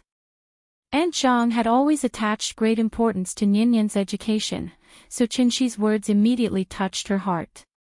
Wasn't Mango TV's Transfiguration meter very popular? Let the children in the city live in the countryside for a period of time, let them experience the hardships of life and learn to be grateful. Of course, the values of the program itself were distorted and lacked respect for people. The reason why the children fell was not because the family was rich, but because of improper education. Therefore, the education of the children was very important to the parents. Chapter 2:11. It was only around 10 o'clock, but the streets were already quiet. The little girl was sleeping soundly on Xianxia's shoulder. She didn't know that her dearest grandma and dad were now discussing throwing her to the countryside to experience life. The city was developing faster and faster. From the 1990s to the millennium, from pagers to mobile phones, and then to Nokia and Motorola. 10 years after 10 years, Nokia went bankrupt, and Motorola was half dead. From the envied Crown and Santala, to the streets full of Land Rovers and Cayenne. Wuxia went through waves of rapid development. Even credit cards weren't popularized yet, and it directly entered the mobile payment era. Primary school students used their mobile phones to buy crepes, and aunties used QR codes to collect money. The mainland people couldn't afford tea eggs, and it once became a big joke on the internet. Now, no one mentioned it. Wan would be recovered sooner or later. In another 10 years, who would dare to mention independence in Hong Kong and Tibet? Wuxia's development speed made the Western countries stunned. It also made them realize that the lion from the east had finally woken up. However, although the economic development speed was fast, some things obviously didn't follow the pace of economic development. Instead, they became slightly worse than before. In the past, everyone called farmers uncle. Later on, people began to call the farmers brothers. Later, the word farmer seemed to become a curse word. Now, the so-called city people, who didn't have ancestors who were farmers. To use a word from the Spring Festival Gala to describe it, that was, manic. People nowadays were too manic. A program like Transfiguration shouldn't have appeared. For the children in the city, this program undoubtedly gave them a good education opportunity. It let them see the hardships of ordinary people, so that they learned to respect and cherish their current life. However, for the children and parents in the countryside, this program brought them endless harm and doubts about themselves and society. The kind and simple rural children, after seeing the bright lights of the big city, would they ask one question: why? Why did the second generation rich not have to worry about food and clothing for the rest of their lives? Why did the second generation poor not be able to walk out of the mountains for the rest of their lives? Education was never a matter of instant results. It was a long and drawn-out battle. From the moment Xianxia returned to Nianyan's side, he was already prepared for this battle. He wanted to teach Nianyan a lesson. What is a human? The nature of heaven and earth was the most precious. This rune was in the shape of an elephant's arm and shin. Mortals all follow the example of humans. Man means an upright animal that knows how to bow and humbly. As the saying goes, it takes 10 years for a tree to grow, but 100 years for a man to grow. There was no perfect person in this world. Xianxia only wanted to do his best to train his daughter into a person that he approved of in his heart. Early the next morning, the whole family set off amidst the little fellow's cheers. In the little guy's understanding, rural areas were no different from tourist attractions. Therefore, when she heard that Xianxia was going to take her to Aunt Jiang's hometown, the little girl was very excited. Xianxia rented a commercial car, and then the family of 7 went straight to Rain City. Aunt Jiang's hometown was in Xianxia County under the jurisdiction of Rain City. They first took the highway to Xianxia County, then took the 108 National Highway to the countryside, and after more than 10 kilometers of winding mountain roads, they finally arrived at the production team in Aunt Jiang's hometown. Of course, the name of the production team had been abolished, and now it was called the Villager Group. The little guy had always been in first-tier cities like Shangjing and Zhonghai, and all she saw were reinforced concrete jungles. Suddenly coming to such a picturesque place really gave her a very novel experience. Many people didn't know that there were actually 3 Silk Roads. In addition to the mainland passage from Chang and to Rome opened by Zhang Qian in the Han Dynasty, the other was the Southwest Silk Road. The predecessor of the Southwest Silk Road was the Tea-Horse Ancient Road. It went from Sichuan to Jianghu, through Myanmar to India, and finally to Iran. The 108 National Highway started from Shangjing and ended at Jianghu Spring City. It was 3,356 kilometers long. After this highway entered Sichuan, it basically followed the route of the Tea-Horse Ancient Road. The car zigzagged along the highway. Because it was a winding mountain road, the speed was very slow. On one side of the road was a cliff, and on the other side was a cliff. Below the cliff was a surging river. When had the little guy ever seen such a spectacular scene? Therefore, she was very excited to lie on the car window, looking at the river under the cliff and constantly exclaiming. Most of the rural areas in the north were concentrated, while the rural areas in the south liked to live separately. Therefore, along the road, from time to time, she would see a few lonely small courtyards standing on the edge of the cliff. When the Beijing-Kunming Expressway was not built, the 108 National Highway was the only way to go from Sichuan to Jianghu. Therefore, many villagers opened restaurants and small stores along the road to earn some extra money from long-distance outsiders to subsidize their families. However, with the completion of the Beijing-Kunming Expressway, the 108 National Highway went into decline. After all, with the expressway, who would still be circling and bumping on the old road?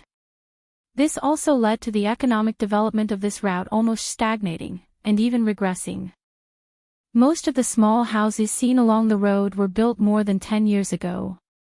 In recent years, the real estate speculation was so fierce that the people were also greatly affected.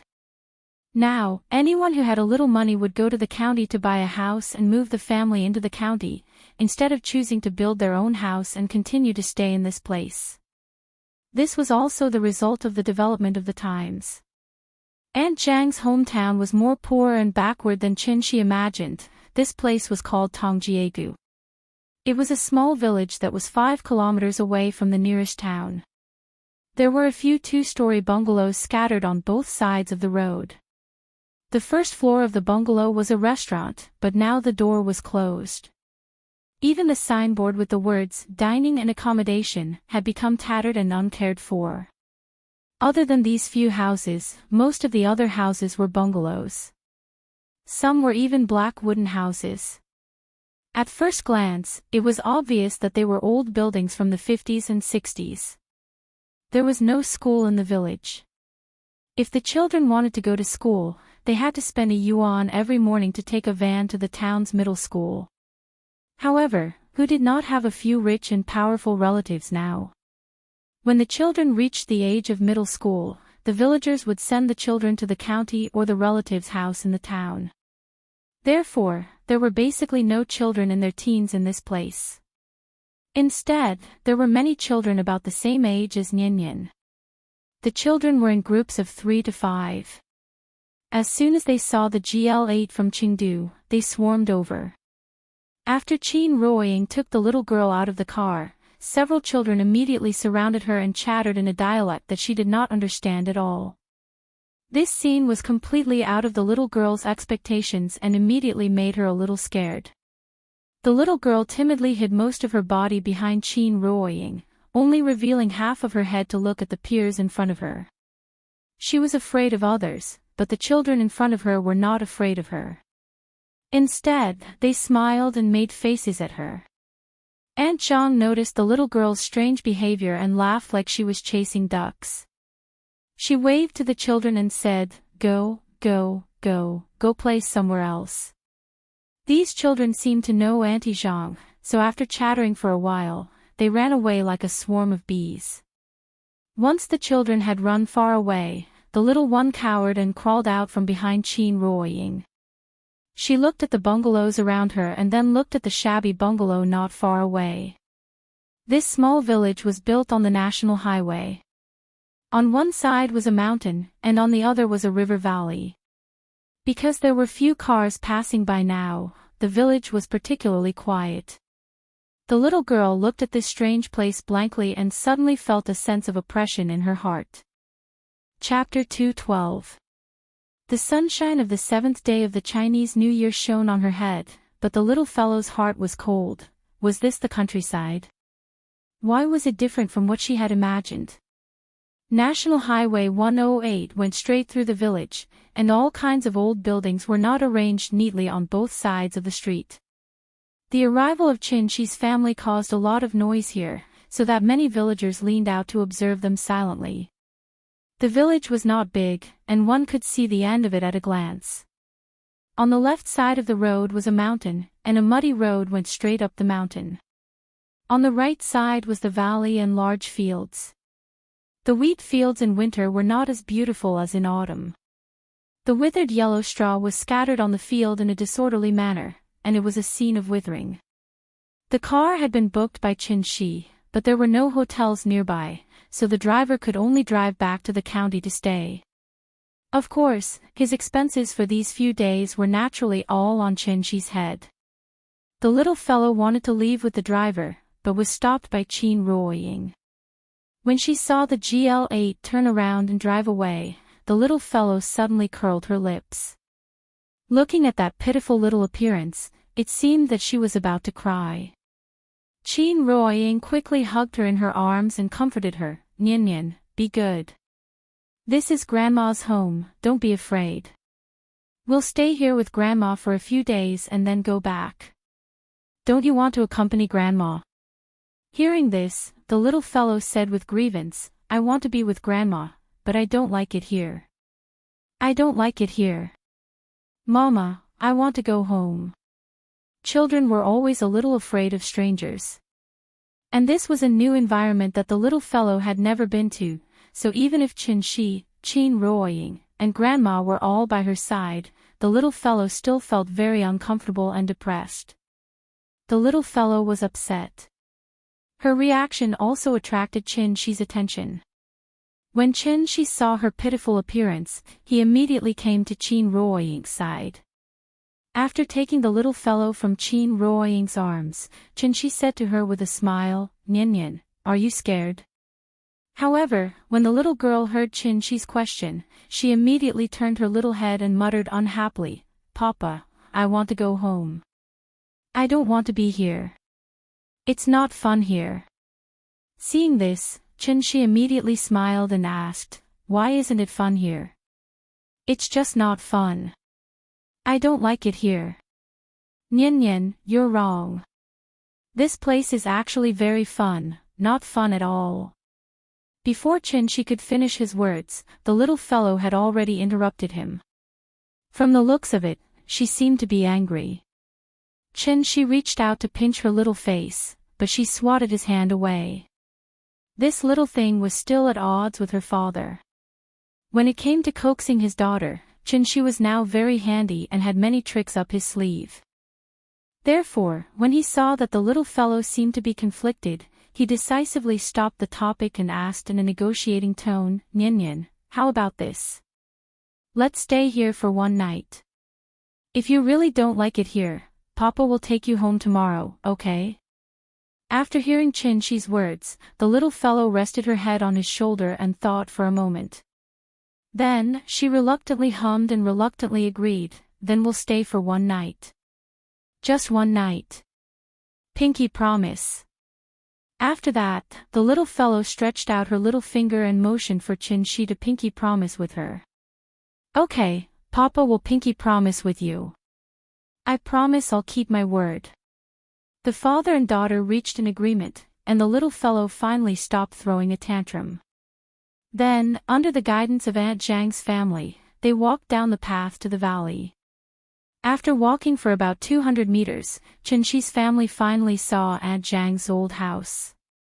Aunt Zhang's old house, it was indeed very old.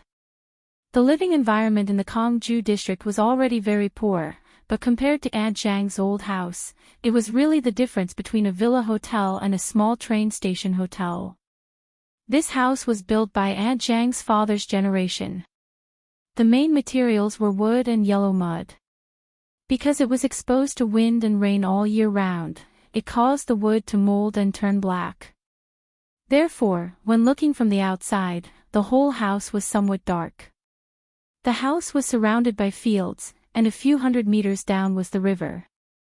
Not far away, there was a bamboo forest with luxuriant foliage, so much so that it looked quite gloomy in broad daylight. In the morning, Jianghu was still bustling, but after 3 hours, they came to such a quiet and backward little village. Not to mention the little fellow, even Qin Ruoying was somewhat not used to it. Although the little fellow had already agreed to stay here for one night, when they were close to the house, she was still somewhat unwilling. She kept twisting her body and shouting for Xianxia to put her down. Xianxia did not say much to her. He carried her directly into the house. At this time, it was right to cut the Gordian knot. After letting her get used to it, naturally, she would not be as resistant as she was now. In reality, Xianxia really thought that this place was not bad. The mountains were clear and the water was clear, and the land was full of outstanding people. Although the house was a little simple, it was good in terms of peace and comfort. Moreover, the spiritual energy of heaven and earth here was very rich. After staying in this place for a long time, even breathing could make one feel refreshed and very comfortable. A few days ago, Aunt Zhang suddenly fell ill, so Xia Pinglin hurriedly brought the old lady back to Chengdu. They had only been away for a few days, so there was obviously the smell of smoke in this house. This house was actually very big. Looking at it now, it was 4 bedrooms, 1 living room, and 1 kitchen. Overall, it was very good. The only bad thing was that there was no bathroom, so it was very inconvenient to take a bath. Moreover, the bathroom was a latrine, the kind that was extremely smelly. Aunt Zhang was already prepared for this. The bungalow by the street used to be a hotel. There were toilets and bathrooms on the first floor. Aunt Zhang had already informed the owner of the house, so Xianxia's family could go there if they wanted to wash up. After Xianxia carried the little girl around the house, the little girl gradually relaxed, so she turned her little head and began to look around. There was a TV in the living room at home, but it was a small color TV from the 80s and 90s. There was no wall paint in the old house. After a layer of lime was casually applied, newspapers were pasted on the wall as wallpaper. Most of these newspapers were from 30 to 40 years ago, so many of them were already yellowed and rolled up. There was also a portrait of Grandpa Mao on the wall. It was a common poster of that era, so it looked quite old. Although the house was old, it was very clean. Although furniture like the wardrobe and table were old, because of its age, it had a different kind of charm. Perhaps it was because the house and furniture were made of wood that there was always an indescribable wood fragrance in the house. It was very comfortable to smell. Overall, this house was a little too simple on the outside, but the other places were really not as bad as the little girl had imagined. After roughly understanding the internal structure of the house, the little girl could finally accept the fact that she would be staying here for a night. Therefore, she came to the living room under Aunt Zhang's call, then sat on a small stool and ate oranges. Chapter 213. Auntie Zhang's house did not have a TV on demand, nor did it have so many strange toys, so the little fellow lost interest after sitting for a while. She began to wander around. The little fellow wanted to go out and play, but when she stood at the threshold and looked at the large field outside the house, she curled her lips and stopped. She didn't dare to go. In Trump's words, it was her first time here, and she hadn't even warmed up the territory yet. Of course, she didn't dare to go anywhere. The little fellow put one hand on the door and the other hand flipped the corner of her clothes. That pitiful little look was somewhat like a resentful wife waiting for her husband to return from work. Qin Ruoying was helping Kai Shu Qin clean up the kitchen. When she came out and saw the little fellow's back, she immediately went to Qin Shi and gently touched him. Qin Shi certainly understood what she meant, so after a slight smile, he suddenly stepped forward and hugged the little fellow from behind. The little fellow exclaimed. When she turned around and saw that it was her father, she couldn't help but pout. Before she could speak, Qin Shi asked with a smile, "Nian Nian, Mom and Grandma are tidying up the house. Dad will take you out to play, okay?" Hearing this, the little fellow turned her head and glanced at the surrounding environment, then muttered in a low voice, "It's not fun here. Why is it not fun?" "It's just that you're still young and haven't seen those fun things. Let's go, Dad will take you to see it." After that, Qin Shi carried the little fellow and walked directly to the bamboo forest. It was noon now, and the sun was very bright, but once they entered the bamboo forest, there was still a chill in the air. This bamboo forest was quite old, and the branches and leaves were very lush, so much so that it blocked a lot of the sun, looking a little gloomy. Cold and wet places had always been unfavored by mammals, so the little fellow's first reaction was to want to leave. Qin Shi sensed her fear, so he patted her back, and then released a strand of Jin Yuan. Under the true essence, the little fellow immediately had a warm and comfortable feeling, which also gradually calmed her slightly trembling little body. The bamboo forest was not very big, and one could see the end of it at a glance. After Qin Shi brought her into the bamboo forest, he placed the little fellow on the ground.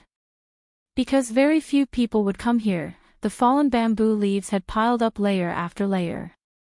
Stepping on them would immediately make a rustling sound. Since the beginning of the new year, the sun had been shining continuously for several days. Therefore, when the little fellow stepped on the ground, the pile of withered leaves began to creak. This made her feel a little interested, so she stepped on it and started jumping around.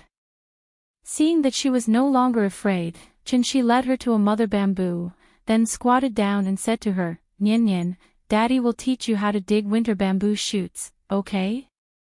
Winter bamboo shoots. What is it? This is it. As Qin Shi talked to her, he plucked a tree branch and started digging on the ground. He didn't even have to dig a few times before he dug out a yellowish object from the ground. This thing had a sharp head and a big butt. In terms of shape, it was somewhat similar to bao gu. It was wrapped in a thick shell. This was winter bamboo shoots. Winter bamboo shoots were also a characteristic product of the South. They were the most abundant in January and February every year. They had the reputation of golden clothes and white jade, the best among vegetables. Because they had not been unearthed yet, the winter bamboo shoots were tender and white like jade. It was the most common side dish at banquets when cooked with meat. For example, the famous Wuxia bamboo shoots stir-fried with meat. Digging winter bamboo shoots was actually very simple. Tender bamboo would not grow bamboo shoots. The darker the color, the older the age. Generally, one should not choose too tender or too old.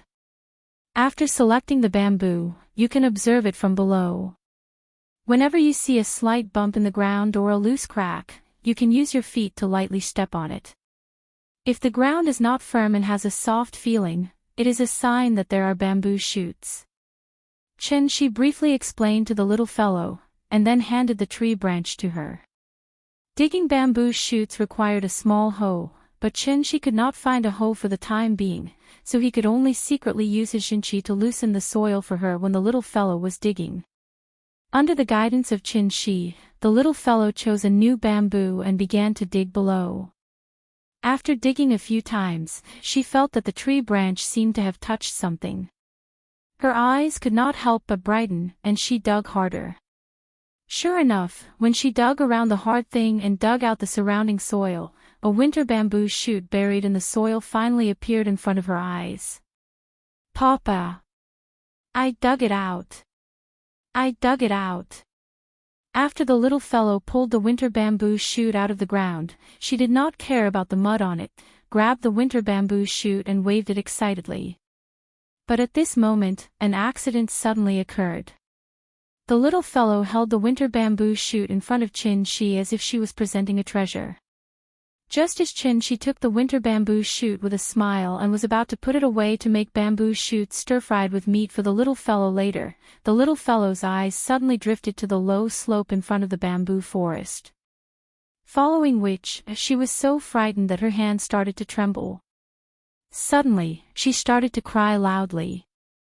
Xianxia hurriedly hugged the little fellow into his arms and comforted her, and then looked back with a livid face. There was a person behind them. Xianxia knew about the arrival of this person, but he thought that the other party was a villager here, so he did not pay attention to him.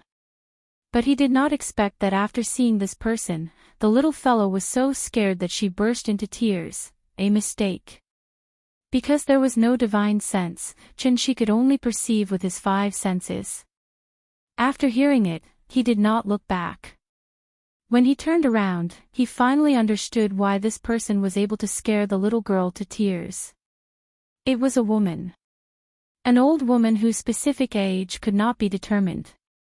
Her face was haggard, and her hair was silver. She looked like an ordinary old lady. But what was truly shocking was her attire. This old woman was wearing a brightly colored old-fashioned wedding robe. It was bright red, as dazzling as a young girl who was about to get married. The withered old woman was wearing a bright red wedding robe, and there was an indescribable strangeness about her. Xianxia's expression turned cold. After picking up the little fellow from the ground, he gently pressed the little fellow's head into his arms. Then, Xianxia's figure suddenly disappeared. When he reappeared, he was already standing in front of the old woman. Xianxia did not stand on ceremony. With one hand holding the crying little fellow, he directly slapped the old woman's head with the other. However, after Xianxia's slap, the old woman did not dodge, as if she did not see it. Her gaze was dull, and she was probably either retarded or stupid. Xianxia did not want to hurt her, but wanted to see her condition. As expected, she was just an ordinary old woman. The only difference was that she had lost her young soul. The little fellow's cries were very loud, and the moment she started crying, it had already alarmed Aunt Zhang in the room. Aunt Zhang quickly ran out of the room. When she came to the courtyard and looked at the bamboo forest, Xianxia had already returned to his original spot with the little fellow, and looked at the old woman from afar. Chapter 2:14. Under Auntie Zhang's loud call, Xianxia immediately carried the crying little girl back to Auntie Zhang's courtyard. Auntie Zhang first glared at Xianxia rather angrily, then angrily took the little girl from Xianxia's arms. "Look at you, why did you bring her around for no reason? Even the sun can't shine in that old forest. I grew up here and felt that that place was a bit gloomy, so I wouldn't go near there for no reason. It's not like you don't know that children are timid, are you really not afraid of scaring her?" Auntie Zhang grumbled while carefully comforting the little girl. This time, the little girl was really frightened by the old woman in the wedding robe. Lying in Auntie Zhang's arms, she cried bitterly and couldn't stop no matter how she comforted her. When Qin Ruoying and Kai Shu Qin heard the commotion, they also hurriedly came out of the house. Looking at their somewhat resentful gazes, Xianxia could only helplessly shake his head. It was indeed his mistake. If he had turned back to look at the old woman earlier, he wouldn't have let the old woman appear in the little girl's line of sight at all. The little girl was frightened and couldn't stop crying for a long time. Seeing this, Xianxia asked Auntie Zhang to hand the little girl to him, then carried the little girl back and forth in the courtyard. "Nian Nian, it's okay, that strange person has already run away. Daddy is still here, don't be afraid." It seemed that his comforting words worked. After about 2 minutes, the little girl who was still wailing just now actually fell asleep on his shoulder just like that. This made Auntie Zhang finally breathe a sigh of relief. She hurriedly shouted at Xianxia to put the little girl on the bed, ready to let her have a good sleep first. In fact, the little girl didn't fall asleep on her own. In order to prevent this from leaving a psychological scar on her, Xianxia had no choice but to cast a mind-loss spell on the little girl. This spell could make the little girl temporarily unconscious. When she woke up, she would forget what had just happened. Xianxia carried the little girl back to the bed, covered her with a blanket, then turned and left the room. In the living room, Aunt Zhang was still brooding over the fact that Xianxia ran around with the child, but when Xianxia told her about the old woman in the wedding gown, Aunt Zhang immediately frowned and muttered thoughtfully, "Old woman in the wedding gown? Could it be that you have met Guifan?" Guifan? Sigh, no wonder Nian Nian was so scared. Looking at Xianxia's puzzled expression, Auntie Zhang smiled helplessly, and then explained, "Guifan is about the same age as me. When I married and moved to Rome City, she had just gotten married. I haven't seen her for almost 30 years. When I came back for the new year this year, I heard that Guifan had gone crazy. She's been wearing her wedding dress all day long and wandering around the village, like a ghost. It's so scary, crazy. Why? I heard them say that last year, her son suddenly fell into the river and drowned. Guifan couldn't figure it out and drove herself crazy, last year?" "Yes, I heard it was last summer." After hearing Aunt Zhang's words, Xianxia frowned and didn't say anything for a long time. The old woman in the wedding gown's real name was Zhao Guifan. Xianxia had close contact with her before, so he knew that she wasn't simply crazy. She clearly looked like she had lost her yang soul. The yang soul was different from the yin soul. Losing the yin soul would only cause the body to be weak and sickly, but if the yang soul was lost, it would cause the yin energy to control the yang. It would cause the human heart to be dark and weak, and the 4 major diseases would come to an end. The dark heart mentioned above referred to people becoming stupid and foolish, just like what Zhao Guifan had just shown. Losing the yang soul meant that one wouldn't live long. Zhao Guifan was only a few years younger than Aunt Zhang. If she was born without a soul, and it was the extremely important yang soul, then she obviously wouldn't have been able to live to such an old age. Without a doubt, Zhao Guifan's sudden madness was definitely not because of her son's death, but because she had lost her yang soul. A perfectly fine person wouldn't lose her yang soul for no reason. Then, he thought of Aunt Zhang's sudden and inexplicable faint a few days ago. Xianxia's expression immediately darkened. This place was really a little strange. The absent-minded curse wasn't as gentle as the meditation curse. This also caused the little fellow to sleep for a long time. When she woke up, she would have to go tomorrow. The countryside wasn't like the city. There were no street lights or billboards here. As soon as the sun set, the entire village would be completely swallowed by the curtain of night. Why did the supernatural phenomenon in the countryside continue? Wasn't it because there were too few entertainment activities in the past? At night, everyone would either wash up and go to sleep, or close the door to make little people to play. It was indeed much better than before. Every household had a TV, and everyone had a 4G phone, so after dark, everyone could watch TV and play with their phones before going to sleep. Perhaps it was because they had returned to the countryside. Aunt Zhang's family rested very early. However, at 9:30 p.m., they all washed up and went to sleep. After the lights in the room were turned off, the outside of the house was suddenly pitch black, and one couldn't even see their fingers. It wasn't spring yet, when everything was recovering. Without the chirping of birds and insects, it was particularly quiet outside the house. Lying on the bed, if one closed their eyes and listened carefully, they could even vaguely hear the sound of flowing water below the valley. Qin Ruoying sat cross-legged on the bed and silently cultivated, while Xianxia kept looking in the direction of the window. Suddenly, Xianxia sat up from the bed. His movement also alarmed Qin Ruoying. Qin Ruoying was about to speak, but Xianxia had already gently touched the back of her hand, and then whispered, "This place is strange. It shouldn't be a coincidence that Aunt Zhang fell ill before. I'll go out and have a look. I'll be back in a while." "Okay." Then, Xianxia got up and quietly left the room. After setting up a restriction to surround the house, Xianxia flew directly into the sky and carefully looked at the village in front of him from a high place. The spiritual aura was still recovering, and the spiritual aura of heaven and earth here had become very rich. But other than that, there didn't seem to be anything strange. Xianxia carefully observed every building in the village, trying to find out what was wrong with it.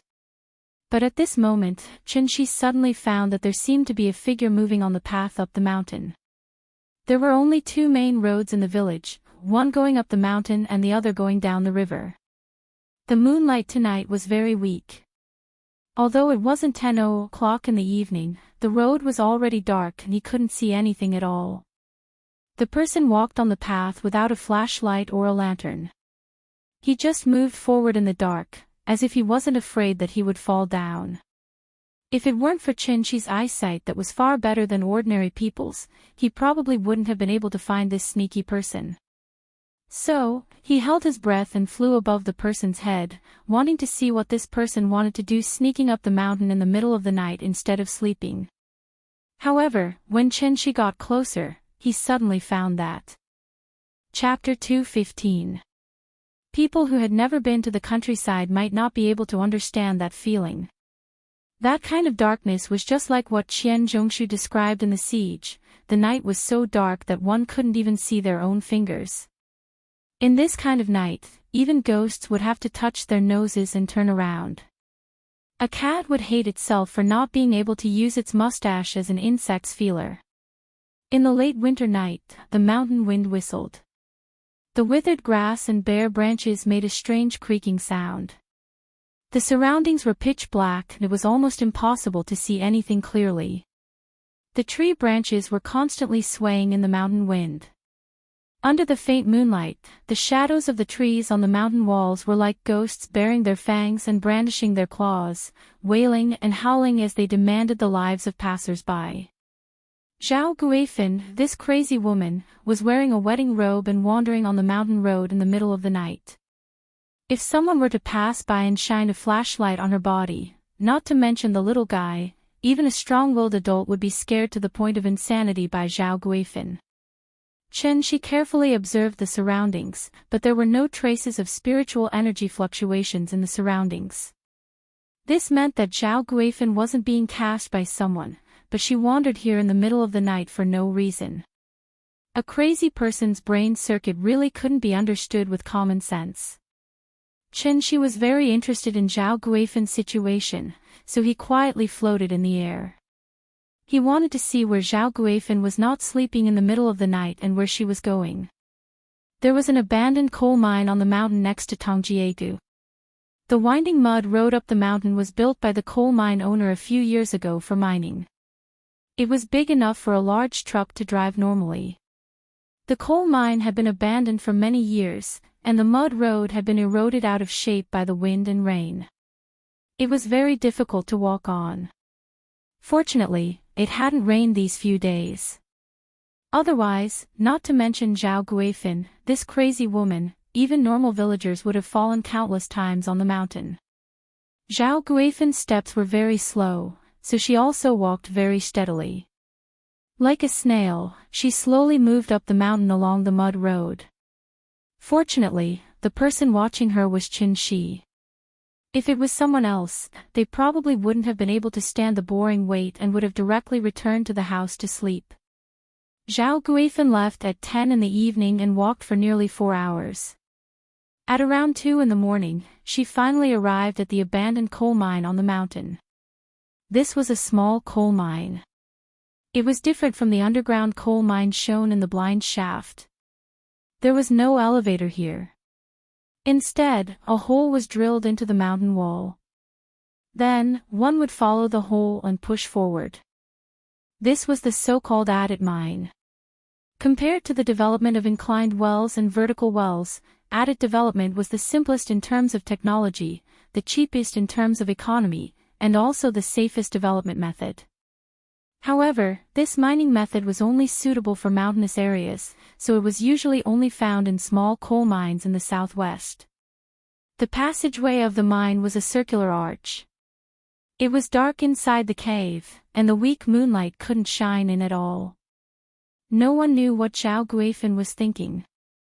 After arriving at the mine, she actually swaggered directly into the mine.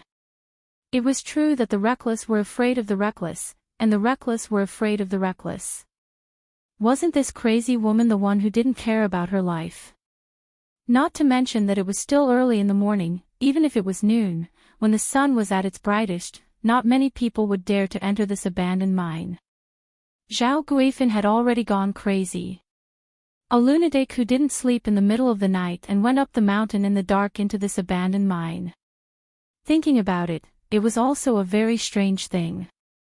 Xianxia made up his mind today to get to the bottom of this matter, so after seeing Zhao Guifan enter the cave, he also flew into the dark cave entrance. As soon as they entered the cave, the surrounding temperature suddenly dropped several degrees. There was no light in the cave at all.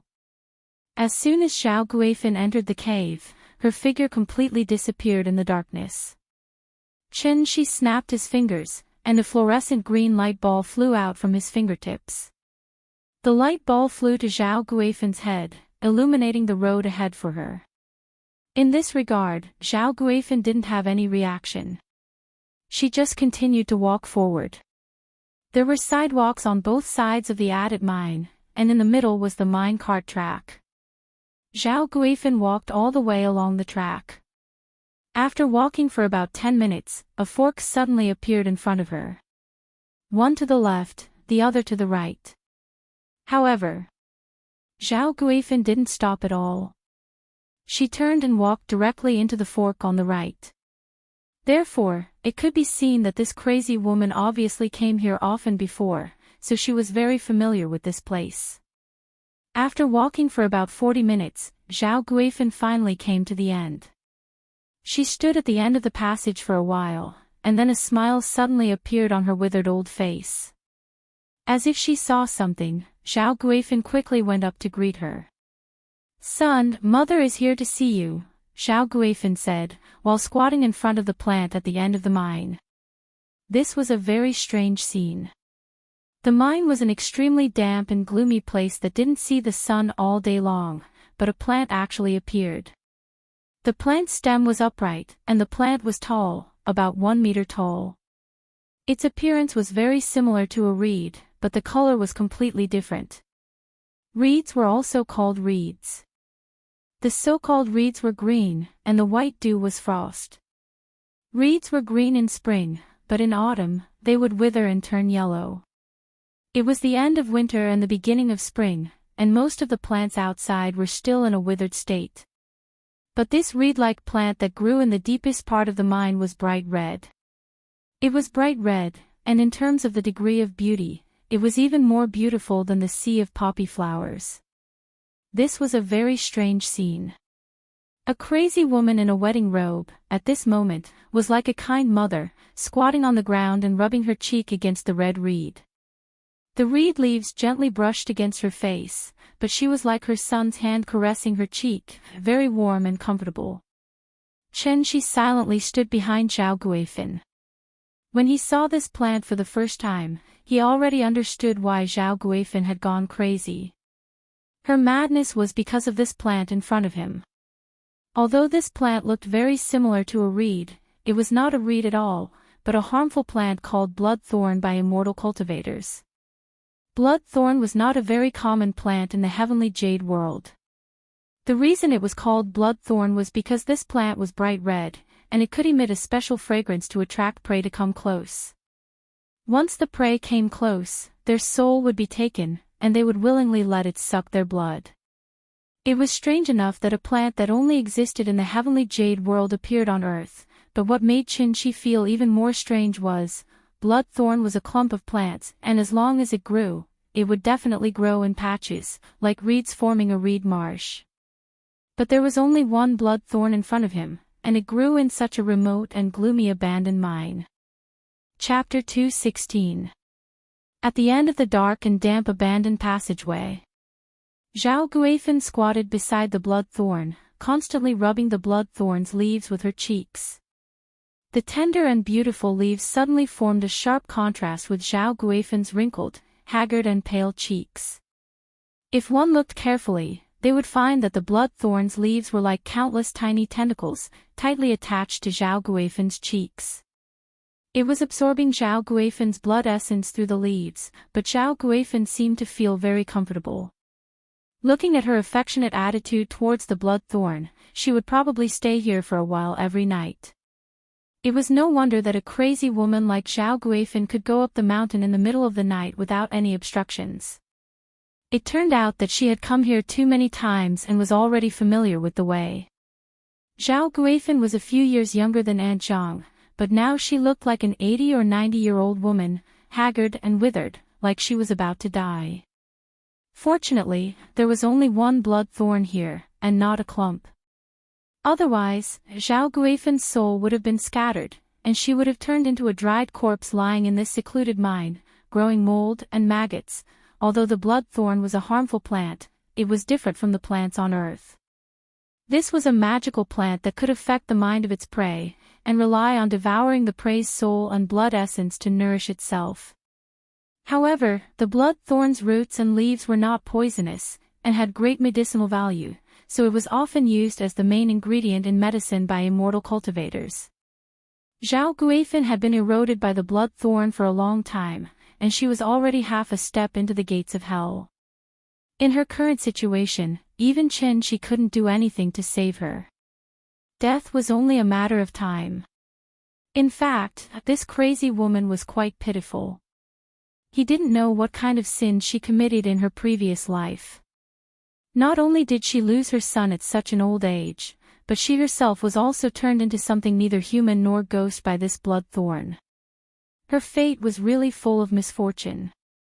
Thinking of this, Xianxia could not help but sigh deeply, and then gently waved his arm. A wave of vital energy suddenly wrapped around Zhao Guifan, pulling her back from the bloodthorn. However, just as Zhao Guifan was being pulled away by Xianxia, the bloodthorn suddenly began to dance without any wind. Its leaves kept shaking like a person who was dancing, making a series of rustling sounds. Immediately after, an invisible spiritual attack suddenly erupted from Xueji's body. Animals and insects had intelligence, so why couldn't plants? Furthermore, this was no ordinary plant. Therefore, when it was interrupted by Xianxia, this bloodthorn immediately became very manic. As its branches and leaves swayed, it directly attacked Xianxia. In the heavenly jade domain, a large-scale bloodthorn sea would be classified as a forbidden area by cultivators, and no one would trespass. This was because in addition to causing hallucinations to trap prey, this plant could also directly launch a mental attack. An ant could not bite an elephant to death, but what if the ants became a disaster? The overwhelming number of ants swarmed forward. Not to mention the elephant, even the blue whale would be eaten up in an instant. Although there was only one blood thorn here, it was still very aggressive. After discovering Xianxia, it directly launched an invisible spiritual attack at Xianxia. But it was a pity, it did not know who it had provoked today. Without seeing Xianxia do anything, he just stared and the soil under the blood thorn directly loosened and exploded. Then, Xianxia gently waved at the blood thorn. This blood thorn was immediately uprooted by an invisible vital energy and flew directly into his hand. When the blood thorn was planted on the ground, it was about a meter tall. After being uprooted, the roots below were at least 30 centimeters long.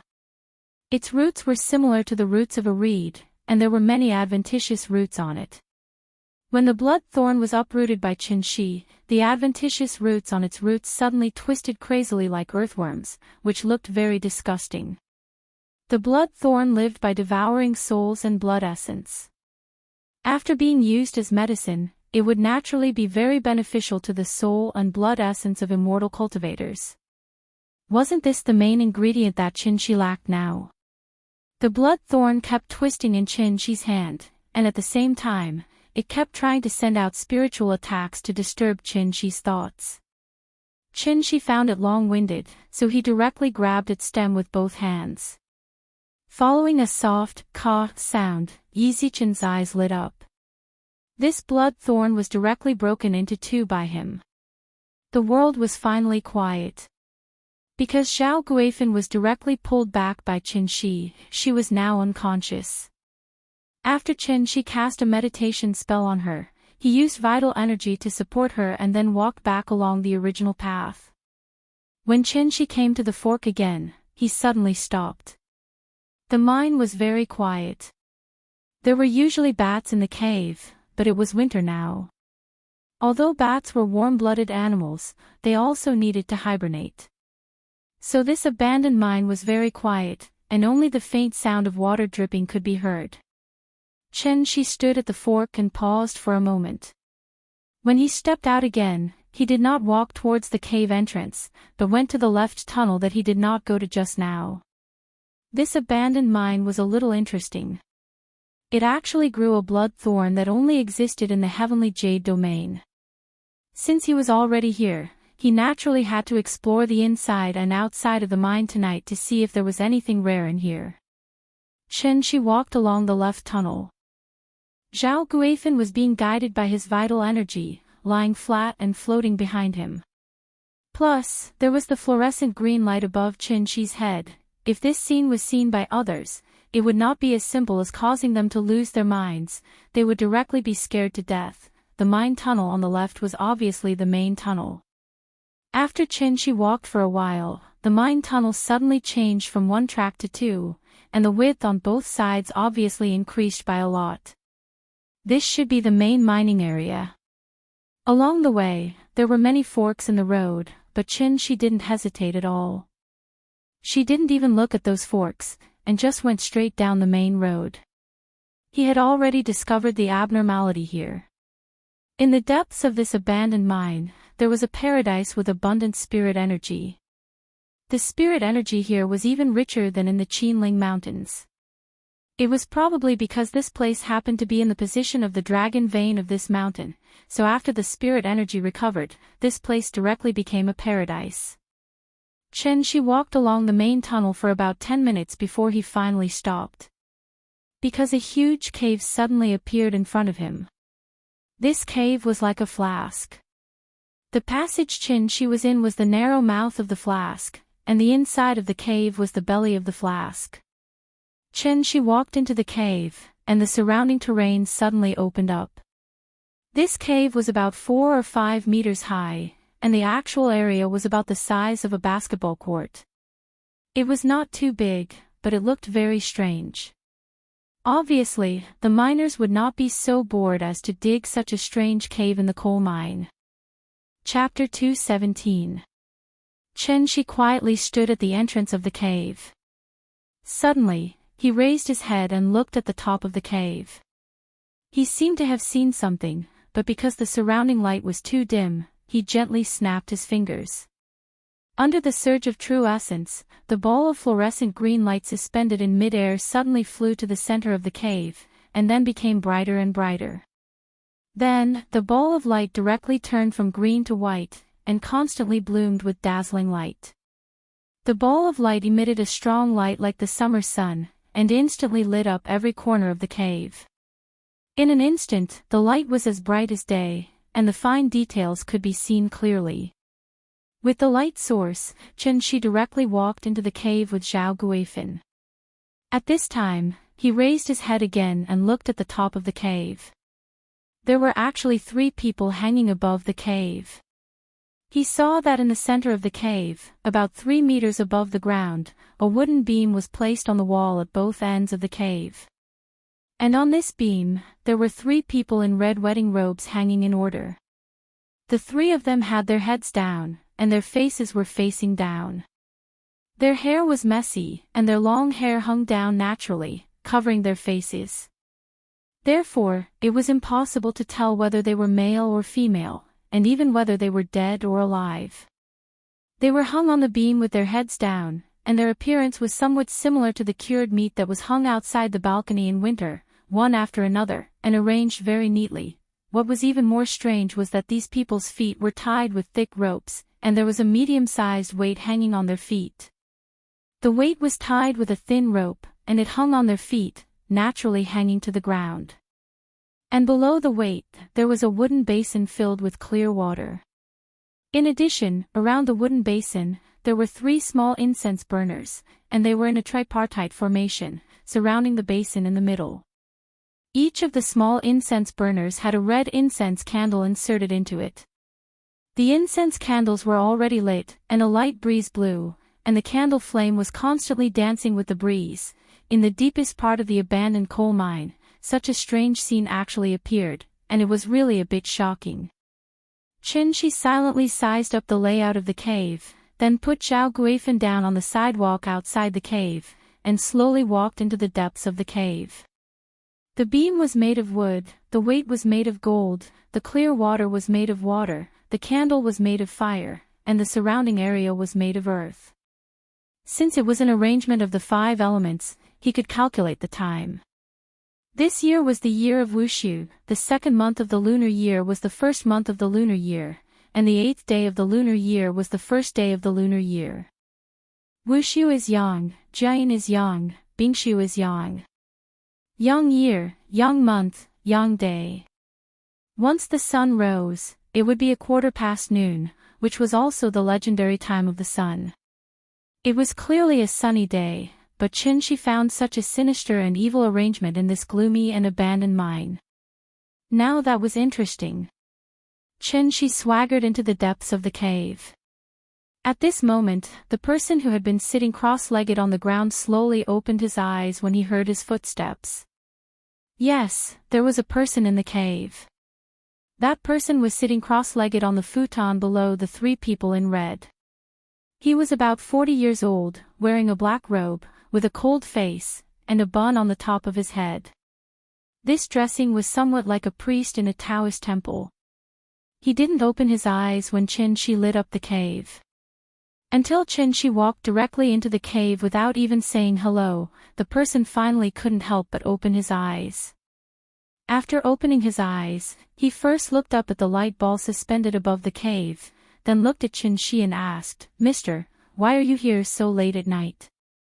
Hearing this, Xianxia asked with interest, "Are you an alchemist?" "No, I'm a warlock." "Warlock?" Seeing Xianxia's puzzled look, the person couldn't help but look at him a few more times, then asked curiously, "You don't know about warlocks?" "I really don't know, I wonder if Mister can explain it to me." Alchemist, warlock, and sorcerer. Since Qin Shi Huang killed the alchemists, the theory of yin and yang disasters arose in Western Han. Because of the different ideas, the sorcerer was divided into 2 factions, alchemist and warlock. I'm the successor of the warlock. Alchemist. Warlock. Xianxia pondered for a moment, then asked again, what's the difference between the two? However, when the person heard Xianxia's question, it was as if he had heard a joke. He couldn't help but shake his head and laugh. In terms of origin, there's no difference between the two. The reason why there are two different factions, alchemist and warlock, is just because those hypocrites insist on the distinction between good and evil. What is good? What is evil? Alchemists are good, warlocks are evil. This is the difference between alchemists and warlocks. Hearing this, Xianxia couldn't help but glance at the layout of the cave. His heart suddenly had the most intuitive understanding of the warlock. Even cultivation had to use such evil methods. No wonder the world said that warlocks were evil. This really wasn't slandering them. Thank you, mister, for your explanation, but I still have a question to ask. Please ask. It was just the first time they met, but the two of them were like old friends, asking and answering questions. It was really a bit magical. I want to ask, why did Mr. arrange this? Xianxia said while pointing at the three red-clothed people hanging on the beam. Hearing this, that person glanced at the bloodthorn grass in Xianxia's hand with deep meaning. Then, he suddenly laughed out loud. He seemed to be very proud of his masterpiece. After raising his head to look at the three red-clothed people above him, that person proudly introduced to Xianxia, "This is a cultivation method that I have spent several decades of effort to create. I have combined many inheritances in the world and went through untold hardships to create. I have named it, 5-element soul refining technique. The red-clothed soul locks, the weight drops the soul, 1 foot above the ground, the soul can't escape with the earth, so the soul stays. The soul guide needle opens the Niwen palace, leads the soul out of the body, hangs on the beam, and hooks the soul with wood.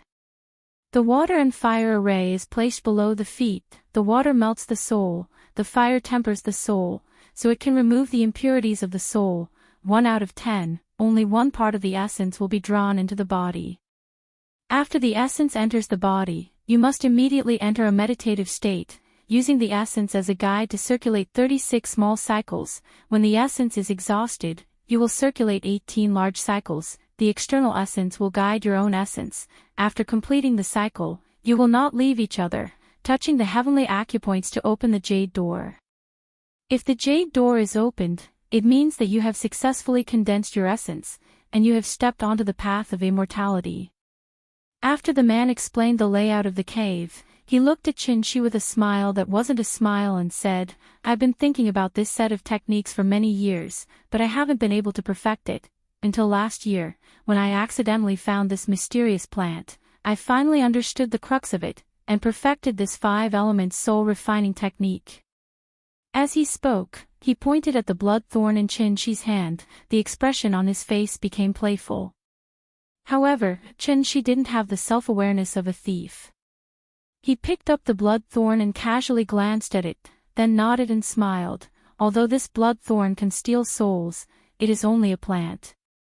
I didn't expect you to be able to comprehend the truth of cultivation from it. It is truly admirable. Zhang Sanfeng is probably not much better than this." Xianxia wasn't lying. This person was born on a planet like Earth, but he was able to rely on his own exploration to find the threshold of cultivation. If this kind of talent was placed in the heavenly jade world, there was no way to imagine what he would achieve now. Chapter 2:18. Immortals believe in it, but not in it. Go has no golden bones, not listed on the pill platform. Disciples pass on the fasting method, pill burning scripture.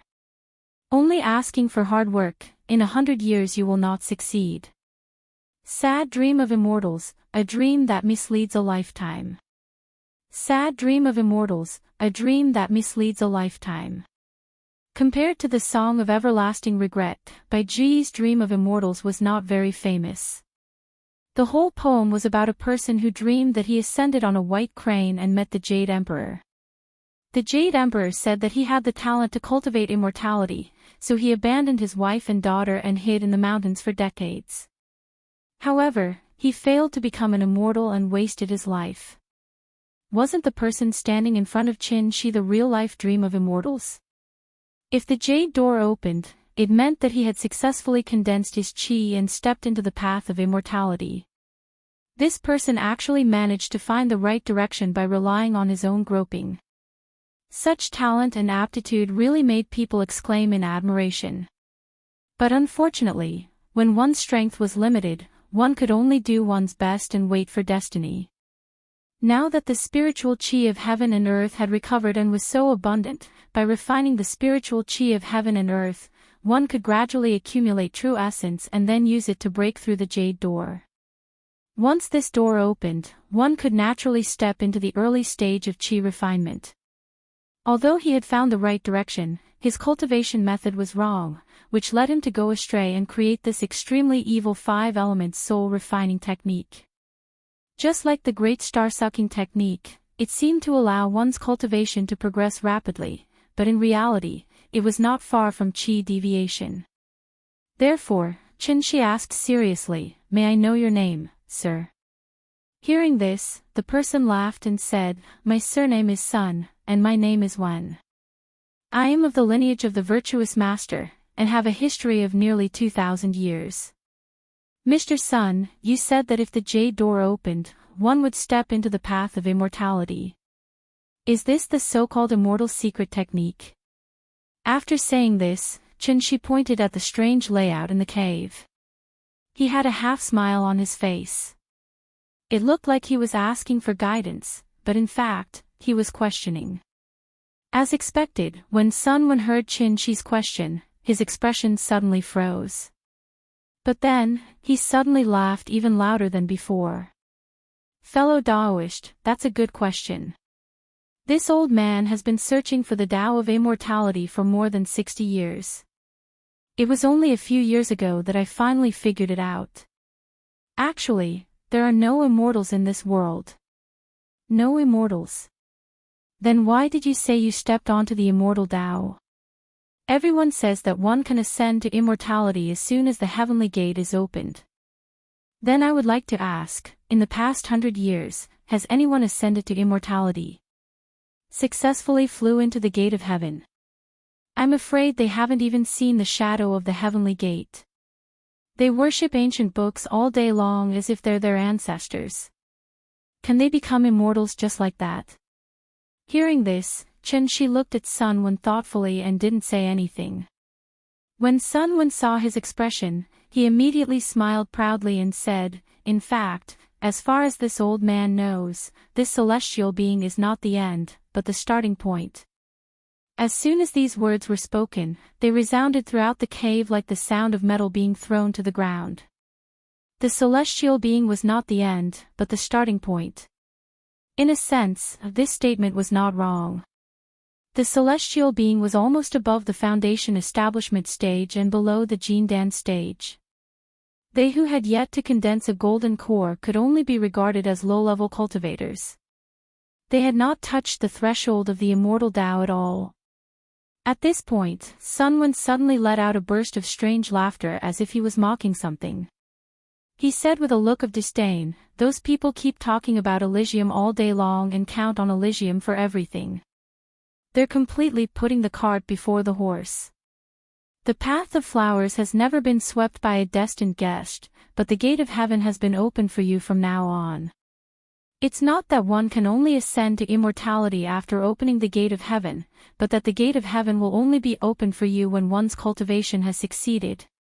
Very insightful. Xianxia nodded sincerely, expressing his agreement with Sun Wen's words. Sun Wen's point of view was completely different from the village's point of view. Clearly, there was still a lot of debate about the legend of the gate of heaven in this world. Xianxia didn't say anything.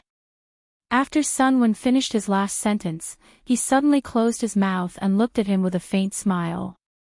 The cave was strangely quiet. A gust of cold wind came from nowhere. When the wind blew, the 3 red-clothed people hanging on the beams suddenly started to sway. It looked like 3 red-clothed female ghosts were dancing in the cave. Xianxia held the blood-thorn grass and stood casually not far from the cave entrance. Sun Wen looked at the bold young man in front of him with a half-smile. After a moment of silence, Xianxia finally broke the silence. "I have another question to ask." "Please speak." "Sir, why are you telling me these things?" Hearing this, Sun Wen suddenly laughed and said, "This old man has been in seclusion for a long time, and it's been many years since I've chatted with someone like today." Speaking of this, Sun Wen's expression changed, and a fierce light appeared in his eyes. He said coldly, "You and I can be considered to be fated, but unfortunately, in addition to trespassing on my cave residence today, you also destroyed the immortal grass that I have painstakingly cultivated for many years. I'm afraid you can only pay for this with your life."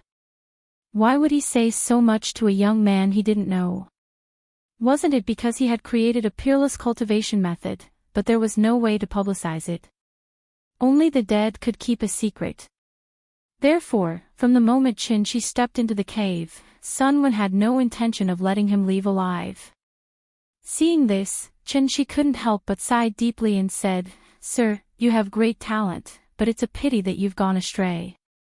"What a pity." With that, he held the blood-thorn grass with his right hand and raised his left hand, making an inviting gesture to Sun Wen. Seeing this, Sun Wen's face turned cold, and he couldn't figure out this young man's background.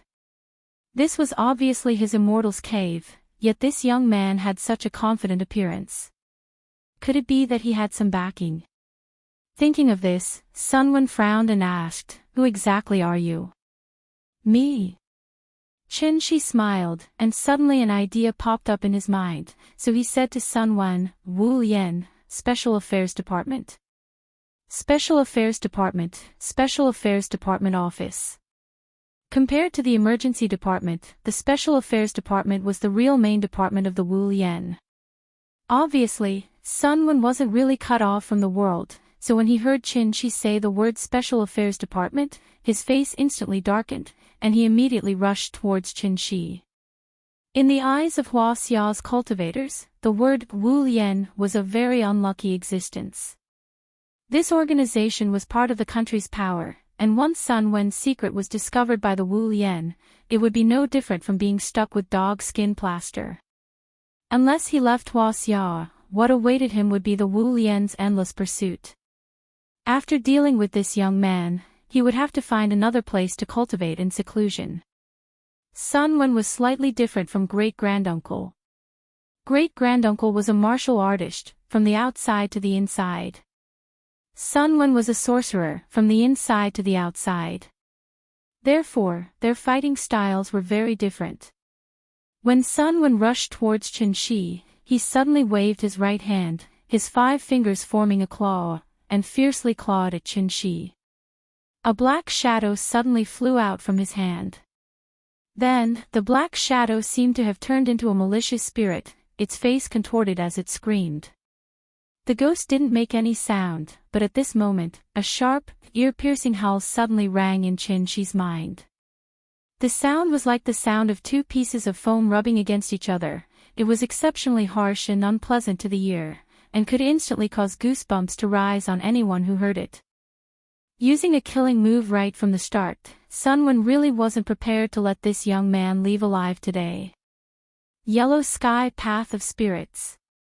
Samsara Impermanence. The first of every month, the routine of asking for monthly votes. Chapter 219. Sun Wen's claw was very similar to the 9-yin white bone claw. As he waved his claw, a ghost shadow suddenly appeared in the air and went straight for Xianxia. Looking at the way the ghost was moving, it was obvious that this move must be a combination of internal and external attacks. Not only could it hurt the enemy's body physically, but it could also affect the enemy's soul spiritually. It was extremely evil. The malicious ghosts kept howling, and invisible sound waves came one after another. Xianxia was not affected at all. He stood in place with a smile, and his heart was constantly trying to figure out Sun Wen's cultivation method. When the black shadow was about to pounce on him, Xianxia finally made a move. He raised his left hand and pointed a finger at it. That black shadow was like a shadow that had seen the sun. It screamed miserably and disappeared in midair. Sun Wen could not help but raise his eyebrows when he saw this. He knew that he had encountered a tough opponent today. After Sun Wen called himself a virtuous teacher, he was actually the successor of Xianxia. As a top-notch necromancer after Su Fu, Xianxia had attained a peerless cultivation base with the art of peace and peace that he had obtained from an unknown source. Because of that, he was honored as a great teacher.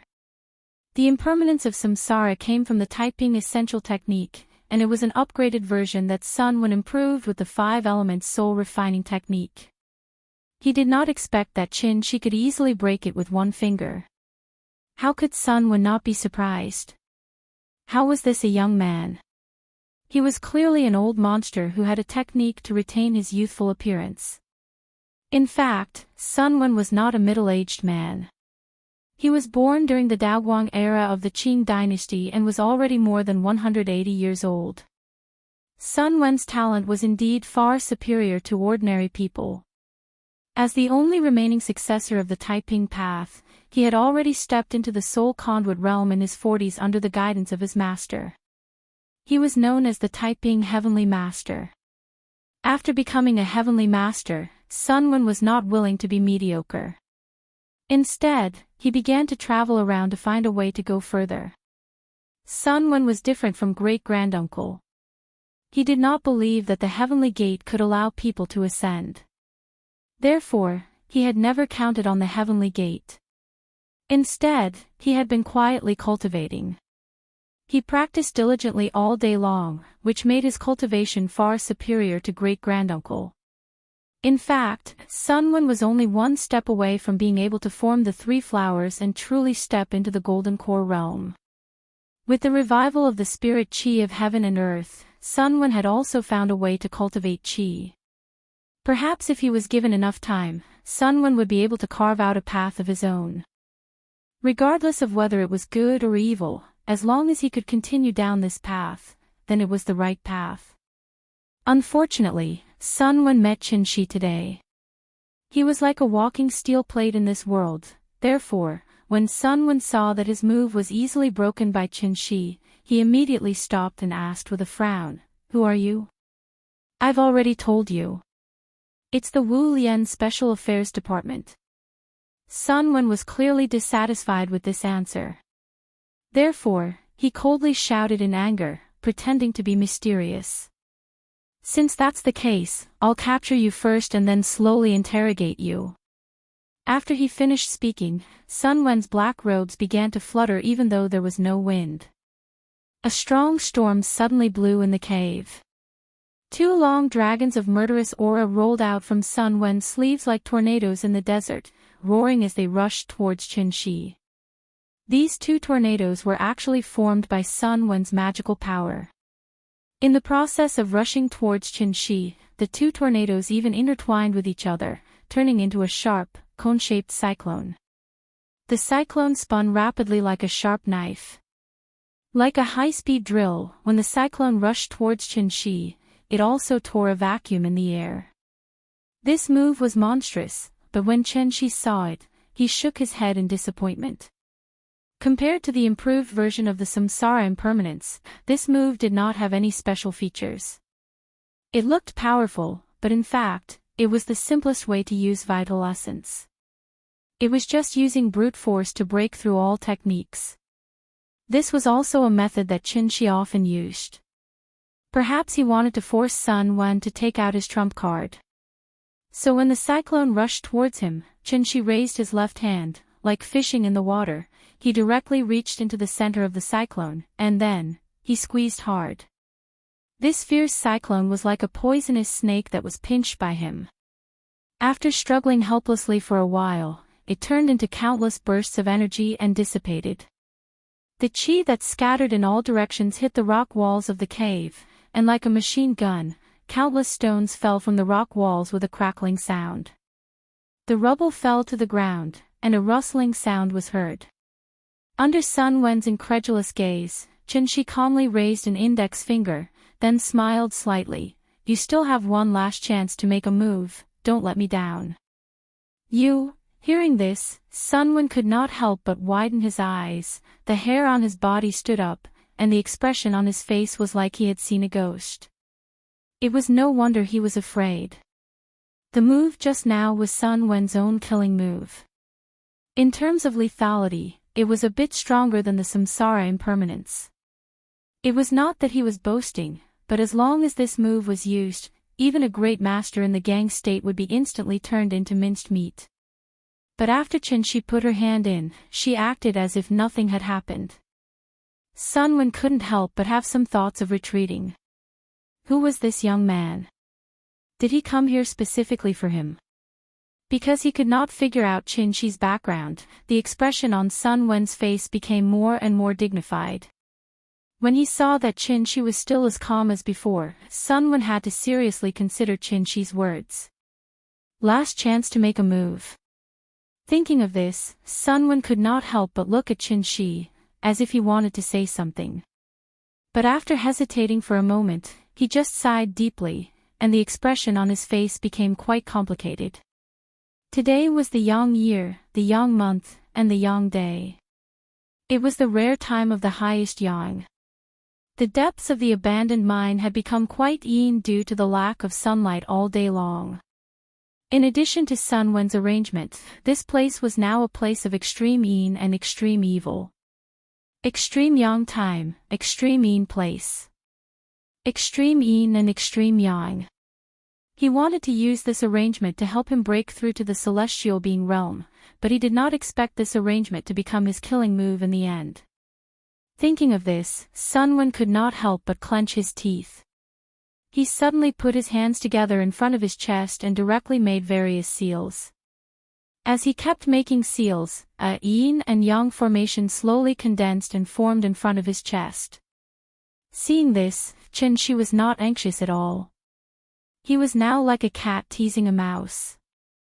Because this was the first time Xianxia came into contact with a necromancer, he wanted to thoroughly understand the cultivation system of the necromancer lineage.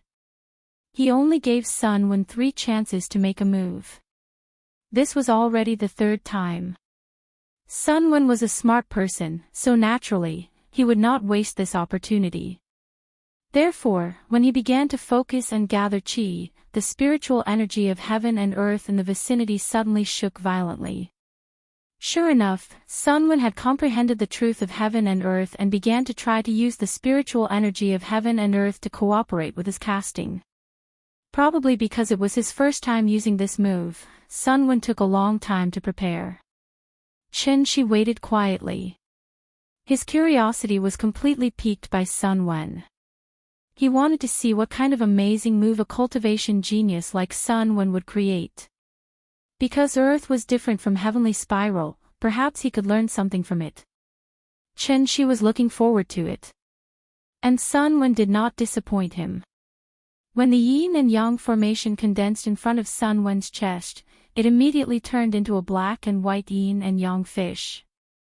Then, it began to slowly spin and flow. The yin and yang fish spun faster and faster. In the blink of an eye, the 2 yin and yang fish seemed to have completely merged into one, turning into a hazy gray that represented chaos. Black and white blended and returned to chaos. At this moment, Sun Wen suddenly let out a roar. Immediately after, blood began to ooze out of his eyes, nose, mouth, and ears. Bleeding from all orifices. Seeing this, Xianxia could not help but be stunned for a moment before he suddenly came back to his senses. Sun Wen was burning his blood essence. As expected. When Sun Wen began to burn his blood essence, the aura on his body suddenly rose and exploded. The yin and yang fish in front of his chest also completely turned into a gray ball of light because of the rapid rotation. Sun Wen let out another roar. His sleeves bulged like a dragon, and then he suddenly pushed the light ball outward. Then, the gray light ball suddenly carried an indescribable aura and directly pressed toward Xianxia. Yin-Yang Calamity to Mountain River Seal. Destroy. Chapter 220. Tai Chi gave birth to Yin and Yang gave birth to the 4 divisions, and the 4 divisions gave birth to the 8 trigrams. Tai Chi was the fusion of vitality before heaven and earth were separated. It was the beginning and the unity of the universe. Simply put, Tai Chi represented chaos and yin and yang. The four divisions were the five elements. Metal, wood, water, and fire represented north, south, east, and west respectively. Earth was in the center of the four divisions and did not exist in the cycle of the four divisions. Therefore, it was also called the central earth, representing heaven and earth. Only with heaven and earth would there be the four divisions. Without heaven and earth, there would naturally be no four divisions. Therefore, earth was the first of the five elements and the beginning of all things. The mountain and river seal belonged to the earth element. This was Sun Wen's strongest killing move. The moment the mountain and river seal was formed, Xianxia could not help but raise his eyebrows. He could not help but have a serious expression on his face. Sun Wen had actually seen through the five elements and reversed yin and yang from the four divisions. From this, he had touched the true essence of Tai Chi with his strength as a peak diviner. He had actually struck out an attack that was not inferior to the divine generals when he burned his essence blood. Just this move alone was enough for Sun Wen to surpass many cultivators in this world. Just as the black and white yin-yang fish turned into a gray ball of light due to the high-speed rotation, Sun Wen's face deteriorated at a speed visible to the naked eye. Just now, he looked like a middle-aged man in his 40s. However, in the blink of an eye, his hair and beard were all white. He looked like an old man with half a foot in the ground. His haggard and weak appearance was somewhat similar to Zhao Guifin, who had lost her young soul and had her blood sucked by the blood thorns all day long. Blood flowed from his 7 orifices and his face was rapidly aging. However, Sun Wen's eyes suddenly flashed with joy. After pushing the gray ball of light towards Xianxia, he couldn't hold it in anymore and let out a long howl of excitement.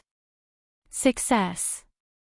The gray ball of light was formed by Sun Wen's true essence and Dharma power. It contained his lifetime of cultivation. It was like a ball of smoke in a bubble. As it flew toward Xianxia, the ball of light seemed to be constantly rolling and rising. In terms of appearance, there was nothing strange about it. However, in Xianxia's opinion, this ball of light was not simple. Sun Wen did not disappoint him. Thus, Xianxia couldn't help but laugh. Earth element. You've come at the right time. Watch me use my lightning technique to break your earth element technique. The 5 elements mutually reinforce and counteract each other. Zhen represented thunder, and Sun represented wind. Zhen and Sun belonged to wood, and wood restrained earth. Thunder just so happened to restrain earth. After saying that, Xianxia suddenly let go of the blood-thorn grass in his hand. Then, a blue light appeared in his hand out of thin air. In that instant, lightning appeared in the void, and thunder exploded. Xianxia stood proudly with the thunderbolt in his hand. Since Sun Wen was not a celestial being, he would control his cultivation base to that of a celestial being. It was also a form of respect for him to deal with someone of the same level. Thunder versus Earth. 49 Forms of Heavenly Divination, Spell Chapter, Thunder Art of Delusion. Xianxia was like a god descending, holding 2 thunderbolts in his hands. The blue lightning was like a venomous snake spitting out its tongue, constantly bubbling in Xianxia's palm. When the gray ball of light flew towards him, Xianxia opened his arms and fanned at the gray ball of light as if he was waving a banana fan. The thunderbolt and the gray ball collided in the air. In an instant, the aura energy shot out in all directions, and the surging true essence instantly set off an earth-shattering explosion in the cave. The abandoned mine that had long been dilapidated collapsed under the impact of the explosion, instantly turning into a pile of ruins. Ding! Xianxia arrived at the 108 National Highway. At this moment, his phone suddenly rang. He picked up his phone and opened it. It was a push message from Tencent News. #Earthquake News #February 24, 04, 17 a.m., a magnitude 3. Two earthquakes occurred in the Xianxia area of Yu City. The tremor was not strong. The final result is based on the official report. As the saying goes, once bitten, twice shy. After the Tangshan earthquake, two major earthquakes occurred in Wuxia in succession. This also meant that everyone began to pay more attention to news about earthquakes. It was estimated that the news of the earthquake in Yuqing would spread all over the country again tomorrow. After Xianxia finished reading this news, he opened his contact list and found the name Qin Shueqing in the contact list. Then, he dialed the number.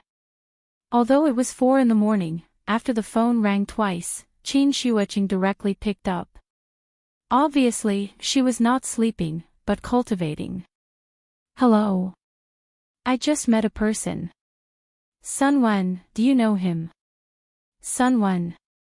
I seem to have an impression of him, but I'm not very sure. Wait a moment, I'll check first. After saying that, Qin Shueqing directly hung up the phone, obviously to make a call to verify. His sister-in-law was really swift and decisive. Xianxia held the phone and waited for about 5 minutes before she called back. I found him. Sun Wen, from the Way of Peace, celestial level. He was born in the Daoguang era of the Qin dynasty. The last time he appeared was 20 years ago. At this point, Qin Shueqing's tone could not help but be a little confused. She asked, "How did you meet such an old monster?" "Yeah, I don't know if I'm lucky or he's unlucky. Send someone here. He's a celestial after all. Capturing him for a vivisection seems to be a contribution to society, right?" After Xianxia's voice fell, there was no sound from the other end of the phone for a long time. Qin Shueqing thought that Xianxia only met Sun Wen face to face, but now that she heard the meaning of his words, did this mean that he was going to capture Sun Wen alive? Capturing a celestial alive. Her sister-in-law was stunned for a while before she came back to her senses. Then, she jumped out of bed slightly agitatedly and said quickly, "I'll bring someone over right away." "What's the address?" "I'll send you the location." "Okay." Xianxia would not joke with her on this kind of issue, so Qin Shueqing did not have any doubts at all. After hanging up the phone, she left the side courtyard. The Wu Lian had been established for so many years, but they had never captured a celestial alive. Who knew how much credit this was? In fact, it was not that the Wu Lian could not capture a celestial. It was just that capturing a celestial required extremely careful arrangements, and it would even cause a lot of trouble. Right now, everything was about maintaining stability. Therefore, Wu Lian could only turn a blind eye to the existence of the celestials.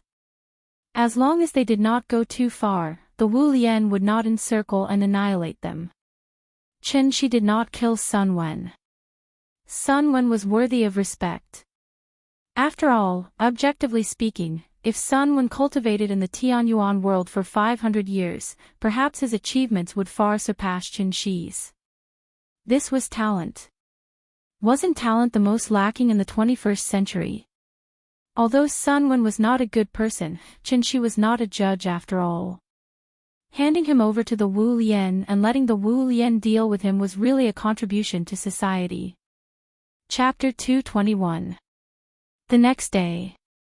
Dawn had just broken when the villagers who had woken up early realized that there were many police cars in the village. Actually, the earthquake last night had awakened quite a number of people. However, Rain City had already experienced 2 major earthquakes, so a magnitude 3 or 4 earthquake was no different from a scratch in everyone's eyes. Therefore, the villagers who had woken up early did not discuss the earthquake last night. Instead, they gathered at the entrance to the mountain and whispered to each other about the situation on the mountain. The path up the mountain had already been sealed off by the police. Once the villagers got close, they would be politely asked to leave by the police. According to Old Wang, who had woken up at 6:00 to feed the chickens, he had even seen an armored vehicle drive up the mountain with his own eyes. Old Wang was a person who liked to talk big all the time, so everyone snorted at his words. If an armored vehicle was here, why didn't he say that there were planes and tanks? In the end, old Wang had a flash of inspiration. He pointed at the new tire marks on the ground and asked everyone to examine them. Only then did everyone reluctantly believe his words. There were many families in Jianghu who were professional truck drivers. Therefore, they were very knowledgeable about tire marks. The tire marks on the yellow dirt road did not seem to be left behind by a truck. The police were standing guard and the army was going up the mountain, so what exactly happened on the mountain? Everyone was very puzzled, but no one would tell them. When the little fellow woke up, it was already 9 o'clock in the morning. She had slept very deeply. Even after waking up, she was still in a daze for a long time. Qin Ruoying fetched a basin of hot water and helped the little fellow wash up in the living room. The little fellow turned her head in a daze and looked at the courtyard outside the old house. Her memory was still stuck on the night when she watched the movie. The little fellow blinked her eyes and looked outside the house. Then, she raised her head and looked at the decorations in the room. When she realized that she was in a completely unfamiliar environment, a puzzled expression appeared on her little face. Qin Ruoying put away the wash basin and hung up the towel. Just as she was about to bring her to the kitchen for breakfast, the little thing suddenly changed her face like a master of Sichuan opera. Her little mouth suddenly pouted, and she burst into tears with a wah. Her parents had actually taken her to such an unfamiliar place while she was asleep. This was something that the little guy could not accept at all. Perhaps it was because she was scared, or perhaps it was because she had been wronged, but the little girl was crying so hard that people couldn't help but want to hold her in their arms and take good care of her. Her crying alarmed everyone in the room. Auntie Zhang and Qin were discussing the problem of making millet porridge in the kitchen. When they heard the commotion outside, they hurriedly walked out of the kitchen. When they came out, they just happened to see the little girl standing in the main hall with an aggrieved face and crying loudly. Qin Ruoying wanted to hug her, but she pushed her away with a pout. In the end, Auntie Zhang had to coax her. After telling her that this was her hometown, the little girl finally stopped crying. However, she was still unwilling to let Qin Shi and Qin Ruoying get close to her. Seeing this, the couple could only look at each other helplessly and smile. From the looks of it, they would have to coax her for a long time before she would forgive them. After breakfast, the family walked out of the house and prepared to see the situation outside. The army going up the mountain and the police standing guard was a big deal. Some of the villagers who liked to watch didn't even bother to eat their breakfast properly. They squatted by the roadside with a bowl of noodles and ate while going up the mountain. Xing County was not big, and there were only a few people in the County Public Security Bureau. These young men in police uniforms were very impressive, but in reality, they might be someone's nephew. The police were also people. Although they knew that they had to keep it a secret, they really couldn't stand the continuous questioning. Thus, some of the ignorant youngsters secretly revealed some of the things that had happened on the mountain. It was said that the abandoned coal mine on the mountain was the source of the earthquake. After the earthquake, the Geological Survey Bureau found a rare mineral underneath. This kind of mineral was very rare in the world. It was said that it could be used to make an atomic bomb. Therefore, when Shangjing received the news, they immediately asked the County Public Security Bureau to cooperate with the armed police to guard the mine. The experts from Shangjing also flew over that night and were now exploring the mine. When did the people in the small mountain village hear such a mysterious story? Therefore, the whole village, men and women, old and young, gathered in front of the small road up the mountain. They all wanted to see what the mineral that could be used to make an atomic bomb looked like. If they could see the mineral with their own eyes, then they could boast to others in the future that the material to make an atomic bomb was dug out from their village. Qin Shi stood outside the crowd with the wronged little girl in his arms. After hearing the simple explanation of the situation, he was slightly speechless and laughed. Wu Lian was really amazing. In such a short time, he actually came up with such a decent excuse. Wu Lian probably did this kind of thing on a daily basis. After all, there were always a lot of things in this world that ordinary people could not achieve. They didn't even have the right to know. Most of the villagers were waiting at the intersection to see the atomic bomb. Xianxia looked at the little girl for a while. After seeing that the little girl was still unhappy, he was ready to take her to dig winter bamboo shoots again. But just as Xianxia and his family were about to leave, a saber-toothed tiger police armored vehicle suddenly drove down from the mountain. Seeing this, the villagers immediately let out a burst of enthusiastic cheers. The car was a special bulletproof car modified by a Ford Raptor. It was nearly 7 meters long, more than 3 meters tall, and weighed 6 tons. Its appearance was also very handsome. And behind this car, there were 3 warriors, which were real military off-road vehicles. The 4 cars slowly drove down from the mountain. Under the command of the police, the villagers retreated to the sides and made way for the cars. Xianxia and his family stood on the 108 National Highway. While he was explaining to the little girl about the big cars in front of them, the saber-toothed tiger suddenly stopped in front of their family. Then, Xianxia walked out from the front passenger seat. The sister-in-law first greeted Qin Ruoying. After calling her sister, she turned to look at Xianxia and said to him quite seriously, "Thank you." "It's nothing." Xianxia waved his hand very casually, as if he didn't take this matter to heart at all. Hearing this, Xianxia nodded, then turned to look at Aunt Zhang and said to her very politely, "Aunt Zhang, I'm Xianxia. I've seen you in the courtyard before, but I was still young at that time. I don't know if you still remember me." Yes, of course I remember." Aunt Zhang was confused by Xianxia. Why was Yingying's sister sitting in the car? Aunt Zhang was not very familiar with Xianxia, so she didn't know what to talk to her about.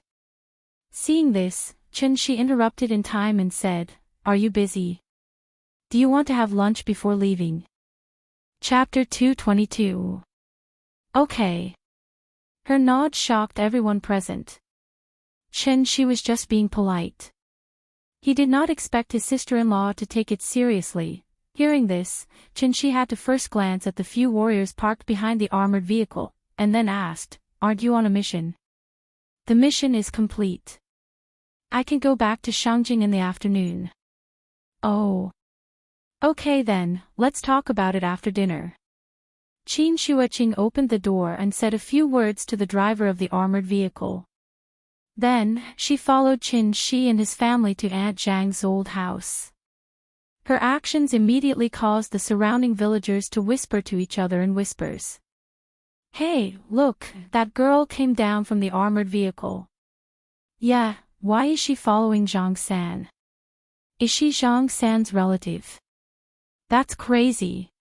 Didn't they say that these people were experts from Shangjing? That young girl is an expert. She's from Xiaoqiu, she's from Shangjing." Later, it was an insider who answered everyone's questions. Aunt Zhang had been working as a nanny in Shangjing for the past few years. The young couple that she brought yesterday was her former employer. The expert from Shangjing probably knew Aunt Zhang's employer, which was why she was with them. After all, a family that could afford a nanny was probably not an ordinary family. It was natural for them to know an expert from Shangjing. Everyone thought about it and felt relieved. After the commotion, his sister-in-law also came to eat. But the little girl was still angry. As soon as she returned to the courtyard, she pouted and said that she wanted to go home. Seeing this, Xianxia had to use the same trick that he used yesterday. He was going to promise the little girl that she would only stay here for one night. If she still wanted to go home the next day, her parents would take her home. However, today's situation was different from yesterday. Yesterday, she wanted to see the village, so after being coaxed and tricked by Xianxia, although she was a bit unwilling, she didn't flip out on the spot. The reason why she was so angry today was that she found herself in a village when she woke up. In the little girl's mind, her parents did not discuss with her before secretly bringing her here. This was disrespectful to her, so she naturally flew into a rage. She really did not want to stay here for another day. She screamed for a long time. In the end, under the persuasion of Aunt Zhang and Qin Ruoying, the little girl pouted and reluctantly agreed to Qin Shi's condition. Then we'll stay for one night. Just one night. Pinky promise. This silly girl did not know that she had already fallen into her father's trap yesterday. So, Qin Shi brought her to the bamboo forest to dig winter bamboo shoots.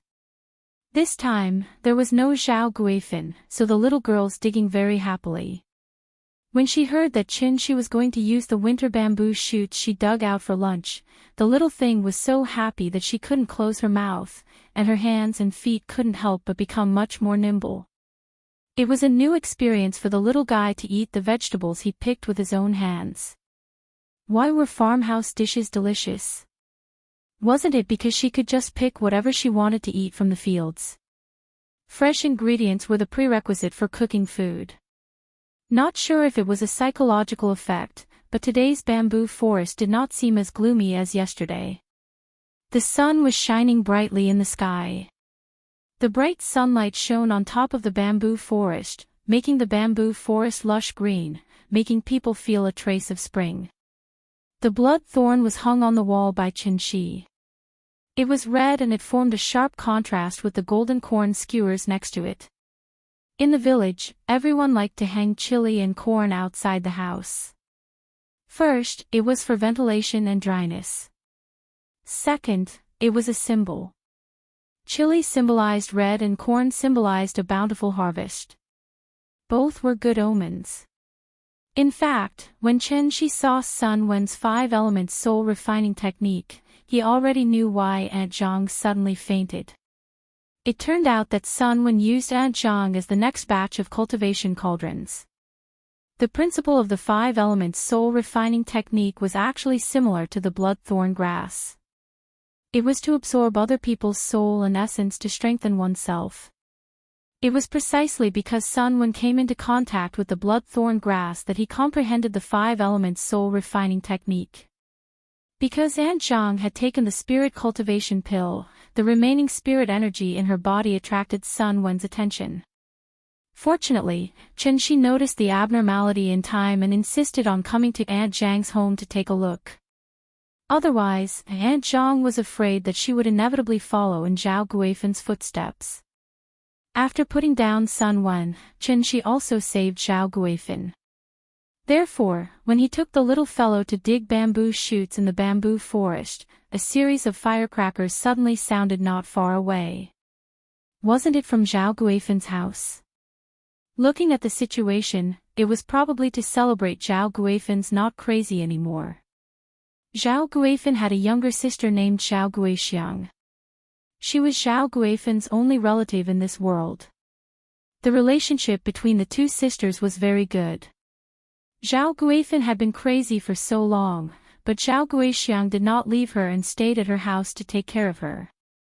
Early this morning, when Zhao Guixiang was about to help Zhao Guifan get up and wash up, Zhao Guifan suddenly called out her name, Guixiang. These 2 short words made Zhao Guixiang's eyes fill with tears on the spot. She hugged her sister and burst into tears. There was a custom in the countryside, which was to set off firecrackers when there was a joyous occasion. The firecrackers in Zhao Guifan's house sounded for a long time. In less than half an hour, the entire village knew that Zhao Guifan was no longer crazy. The crazy woman was no longer crazy, and everyone was happy for her. Zhao Guixiang was so happy that she even informed the entire village that she was going to hold a pig slaughtering feast to celebrate her sister's recovery. Aunt Zhang's family also received Zhao Guixiang's invitation. However, just when everyone was happy for Zhao Guifan's recovery, Qin Shi sighed silently. Zhao Guifan had lost her young soul for a long time. Even he could only temporarily restore Zhao Guifan's consciousness and could not save her life. It was estimated that before the pig slaughtering feast began, Zhao Guixiang would have to change the funeral for her sister. Zhao Guifan was also a pitiful person. The culprit of everything was Sun Wen. Although Sun Wen was a talent, his unscrupulous behavior of disregarding human life also aroused Xianxia's disgust. Therefore, when the little fellow volunteered to wash the winter bamboo shoots, Xianxia found Qin Shueqing and asked in detail how Wu Lian would deal with Sun Wen. After all, he was a diviner, so Wu Lian obviously only had one way to deal with Sun Wen. That was to persuade him to surrender and recruit him.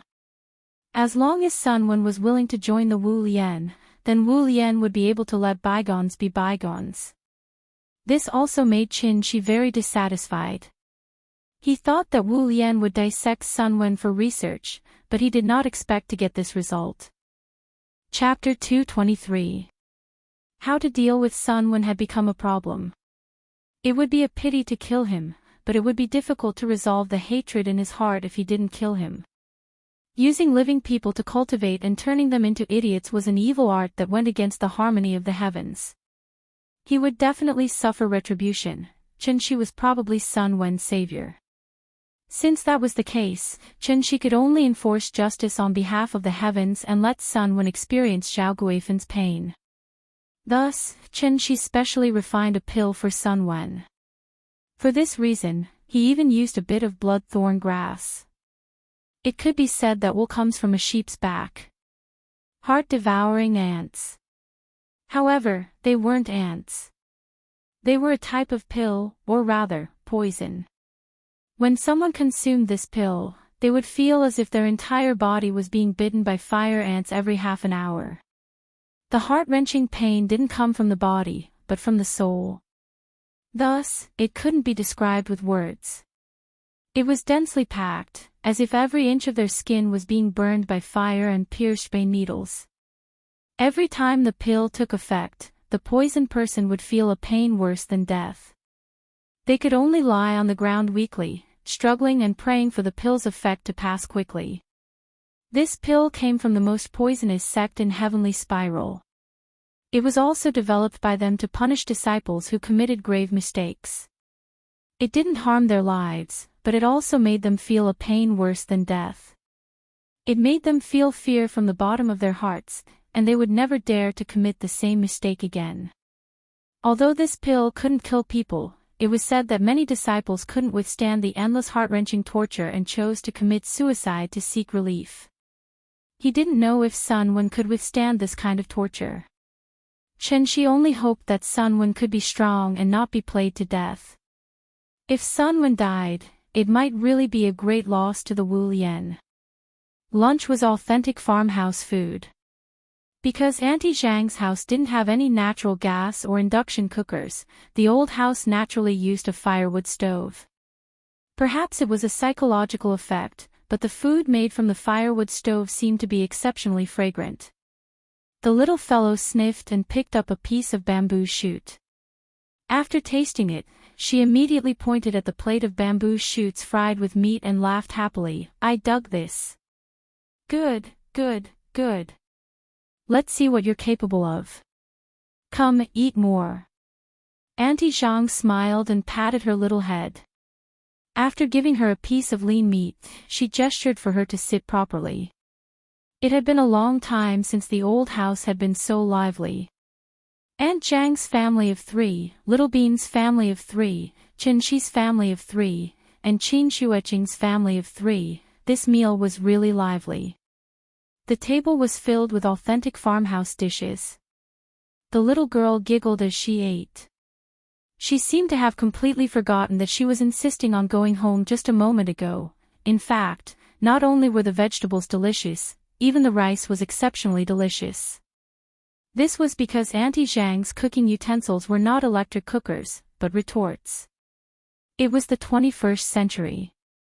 Every household used an electric cooker to cook rice, so many people didn't even know what a retorter was. In the past, a wooden bucket was used to cook rice, and that bucket was called a retorter. The rice steamed with a retorter was called retorted rice, and the taste was completely different from the rice steamed in an electric cooker. Steaming rice in an electric cooker was very simple. Put an appropriate amount of rice and water in it, cover it with a lid, and wait for the meal. But retorted rice was different. Before the electric cooker was popularized, steaming rice was actually a very troublesome thing. It also required a certain amount of experience and skill. Otherwise, if one was careless, the steamed rice would be half-cooked, or the steamed rice would be extremely hard with no moisture at all. Many people felt that retorted rice was hard, but in fact, this was because the steamed rice was not good enough. They didn't steam the rice with the right amount of softness and richness. Now, generally, only restaurants use retorts to cook rice. This was the first time the little fellow had eaten this kind of rice, so naturally, she felt that the rice was exceptionally fragrant. After lunch, the sister-in-law left with the Yida bottle that Xianxia gave her. The toxicity of the heart-eating ant would attack every half an hour, and each attack lasted about 5 minutes. The Yida bottle contained the antidote, and one pill could suppress the toxicity for a day. The toxicity of this antidote was so strong that once it took effect, it could do nothing but lie on the ground and struggle. Wu Lian still counted on Sun Wen to do things, so Xianxia naturally had to give him an antidote to suppress the toxicity. Letting Sun Wen earn the antidote through good performance was like giving a sweet date after a slap. This was the highest level of controlling people. Sun Wen's problem was solved, but the little fellow's problem was not. Although she was still smiling when eating, if she didn't find anything fun in the afternoon, she would probably curse at night. Xianxia pondered for a moment, and after saying goodbye to Qin Ruoying, he took the little fellow to the river. It was still very cold in the valley at the beginning of spring. The little girl was wearing a thick down jacket and a cotton cap. She was wrapped up tightly, only revealing a small pink face. As soon as she arrived at the valley, she stepped on the big stones and skipped to the river. Then, she squatted on the stone and carefully reached out to touch the cold river water.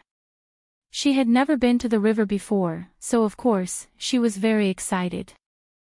February was the best time to fish because the water temperature gradually rose at this time, and the fish would begin to move to the shallow water area on the shore.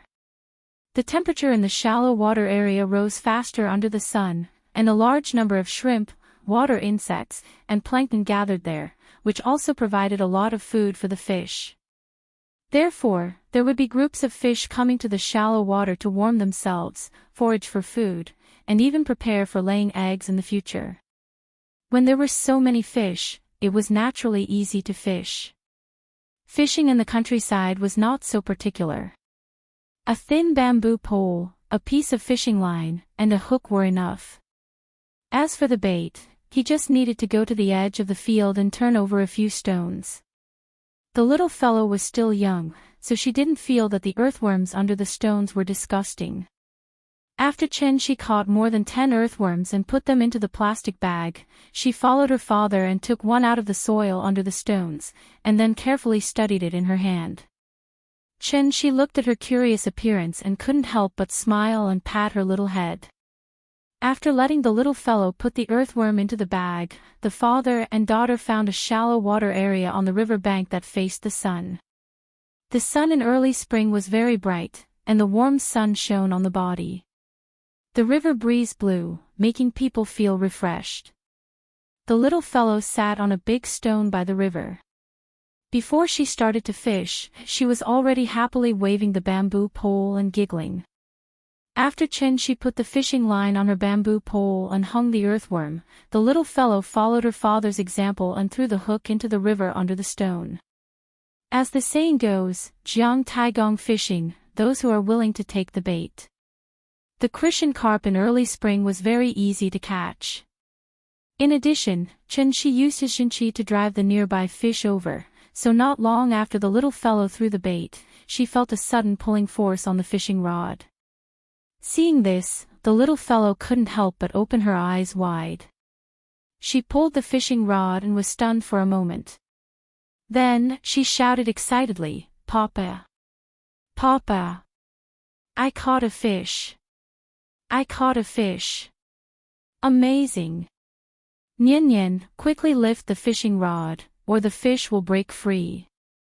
Hearing Xianxia's words, the little fellow lifted the fishing rod and then threw it to the side. A Christian carp was immediately pulled out of the water by her and directly thrown into the sand on the river bank. Seeing that he had really caught a fish, the little guy was so excited that he immediately threw away the fishing rod and ran over to the fish. This Christian carp was not very big, about a jean. After being pulled ashore, it lay on the river bank and kept jumping. Chapter 224. Fishing was a very sentimental leisure activity. People who liked to fish might not even like to eat fish. The so-called fishing was actually just to enjoy the process. Basking in the warm sun of early spring, sitting on a big stone in the valley, listening to the sound of running water, a broken pole could be sat on for a long time. The kind of immersion in the mountains and rivers, leisurely enjoying the natural quiet pleasure, once experienced once, was likely to be addictive. Anyone who likes fishing may have the same feeling. No matter if it's windy or raining, cold or freezing, no matter if it's hot or unbearable, they are not afraid of the storm or the muddy road. As long as they were free, they would spare no effort to find a good place. Even if they had to run dozens of miles, they would find a good place to fish quietly. Unfortunately, such a good place was not very easy to find now. These days, as long as there was abundant water, there would be a hydropower station. Hydropower stations promoted economic development and provided abundant electricity for the local area, but imperceptibly, it seriously affected the local ecological environment. Most of the rivers in the past had now become small streams. The branch of the Jianghu River in front of Xianxia was only 51 kilometers long, but there were as many as 17 small hydropower stations built on this river. On average, there was a small hydropower station every 3 kilometers of the river. The dam of the hydropower station blocked the river, so that the downstream water flow was sharply reduced. The survival environment of the aquatic creatures was extremely bad, so the population was sharply reduced. Rare animals like the giant salamander were already on the verge of extinction. As for the flood, this kind of situation was rarely seen anymore. The father and daughter sat on the stone for an afternoon. The little fellow seemed to like this activity very much. She swung the pole to fish, bit the line and lifted the pole. This set of actions was learned well. Xianxia did not bring a bucket, so he built a diving pool with small stones by the river. Any fish caught would be put into this pool by him. After an afternoon, there were no less than 20 fish in this pool. The little guy reached his hand into the water and constantly frightened the fish in the water. Seeing the fish quickly spinning around in the puddle but unable to swim out, the little guy was so happy that he started to giggle. This was her and her father's trophy. At 5:00 in the afternoon, Xianxia took the little fellow to count the number of fish. There were a total of 23 fish, but they were all small fish. Among them, the biggest one was actually the one that the little fellow had just fished up. It could be considered her good start. 23. Papa, we caught 23 fish. The little thing squatted beside the puddle and kept fiddling with the water. After Xianxia taught her how to count the fishes in the water one by 1, 2, 3, 4, 5, the little fellow was so excited that she jumped up and down on the rock. Looking at her cute little face, Xianxia couldn't help but reach out and pinch it. It was smooth, delicate, and elastic. How was it? Was fishing fun? Fun. The little girl nodded her head vigorously. She was probably looking forward to her father bringing her here to play tomorrow. It's fine as long as it's fun, but the wind here is getting stronger and stronger. If we sit by the river for too long, we'll catch a cold, so we should go home. Daddy will bring you here to play tomorrow, okay? Hearing this, the little fellow tilted his head and pondered for a moment, then nodded and replied, N. Then let's bring the fish home. Seeing this, Xianxia rubbed her head and said with a smile, these fish are too small to be eaten. It's useless for us to take them home. Let's put them all away. When they grow up, we'll come back to fish again. How about it? No. After hearing Xianxia's words, the little thing was suddenly unhappy. She curled her lips and glanced at the small fish in the puddle, then muttered loudly, "These are my fish." This little thing was still talking about her trophies. Therefore, Xianxia had no choice but to squat beside the little girl and talk to her about the big picture. Perhaps she was persuaded by Xianxia. The little fellow hesitated for a long time before reluctantly putting the biggest fish into the plastic bag. Then she reached into the water and dug a hole in the puddle. The fish noticed the movement of the water and immediately went out of the hole, successfully returning to the river. The little fellow looked down at the empty puddle in front of her and did not come back to her senses for a long time. When Xianxia saw her like this, he immediately put the plastic bag in front of her with a smile. "Nian Nian, look, there's another one here." "Mine." The little fellow snatched the plastic bag from Xianxia's hand. Looking at her posture, she was probably afraid that Xianxia would let the last one go. When the father and daughter returned to the old house, dinner had not yet started. The little fellow carried her trophies and ran into the kitchen, ready to show off in front of her grandmother and mother. Qin Ruoying was learning how to cook from Auntie Zhang. When the two of them saw the fish in her bag, they immediately laughed. A few words of praise had made this little thing's tail almost to the sky. There was still some time before dinner. Xianxia was afraid that the little fellow would not be able to sit still, so he called her to the yard. The little fellow was a little confused, but Xianxia did not explain to her. Instead, he took out a brazier from the old house and used a pair of tongs to pick up a few pieces of burning charcoal on the stove. Everything was ready. Xianxia called the little fellow and asked with a smile, "Nian Nian, do you like to eat potatoes?" "Yes. I like to eat potatoes and pork ribs." "Then wait a minute. Daddy will treat you to roast potatoes, okay?" "Roast potatoes." The little fellow blinked her eyes. When it came to eating, she immediately became excited. Then, Xianxia took 2 potatoes from the kitchen and threw them directly into the brazier without even washing them. Potatoes, corn, wheat, and rice were listed as the 4 main staple foods in the world. It could be cooked in a variety of ways, whether it was fried, stewed, or steamed. The most common way to eat potatoes was to fry them. As for eating them directly like Xianxia, it was very rare to see potatoes being eaten directly in the fire. It was not because roasted potatoes were not delicious, but because it was inconvenient to start a fire. He could not roast potatoes on the gas stove just to eat a roasted potato. This novel way of cooking successfully attracted the little fellow's interest. Therefore, she obediently squatted side by side with Xianxia under the eaves, guarding the brazier, and quietly waiting for the potatoes to be cooked. The potatoes were cooked quickly. Xianxia took the tongs and picked up the 2 potatoes that had been roasted to the point of being burnt. When the little fellow saw the dirty and shabby appearance of the potatoes, she immediately wrinkled her little nose in disgust. Xianxia rolled the potatoes on the ground to lower the temperature of the potatoes. When the temperature of the potatoes dropped slightly, he picked up a piece and tore off the burnt part of the potato bit by bit in front of the little fellow. The potatoes were burnt black, and the skin was very brittle. When he tore it off, a piece fell off. When the burnt skin was torn off by Xianxia, a crystal-clear potato was hidden under the shabby surface. Light smoke rose from the already ripe potatoes, constantly emitting a refreshing fragrance.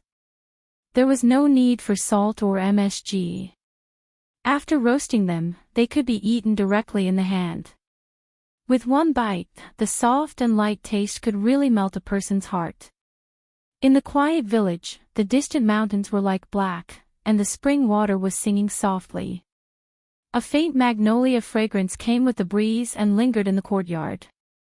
The father and daughter each held a big potato and sat under the eaves of the old house to gnaw on it. Chapter 225. Since they came to the countryside, they naturally had to experience the unique market in the countryside.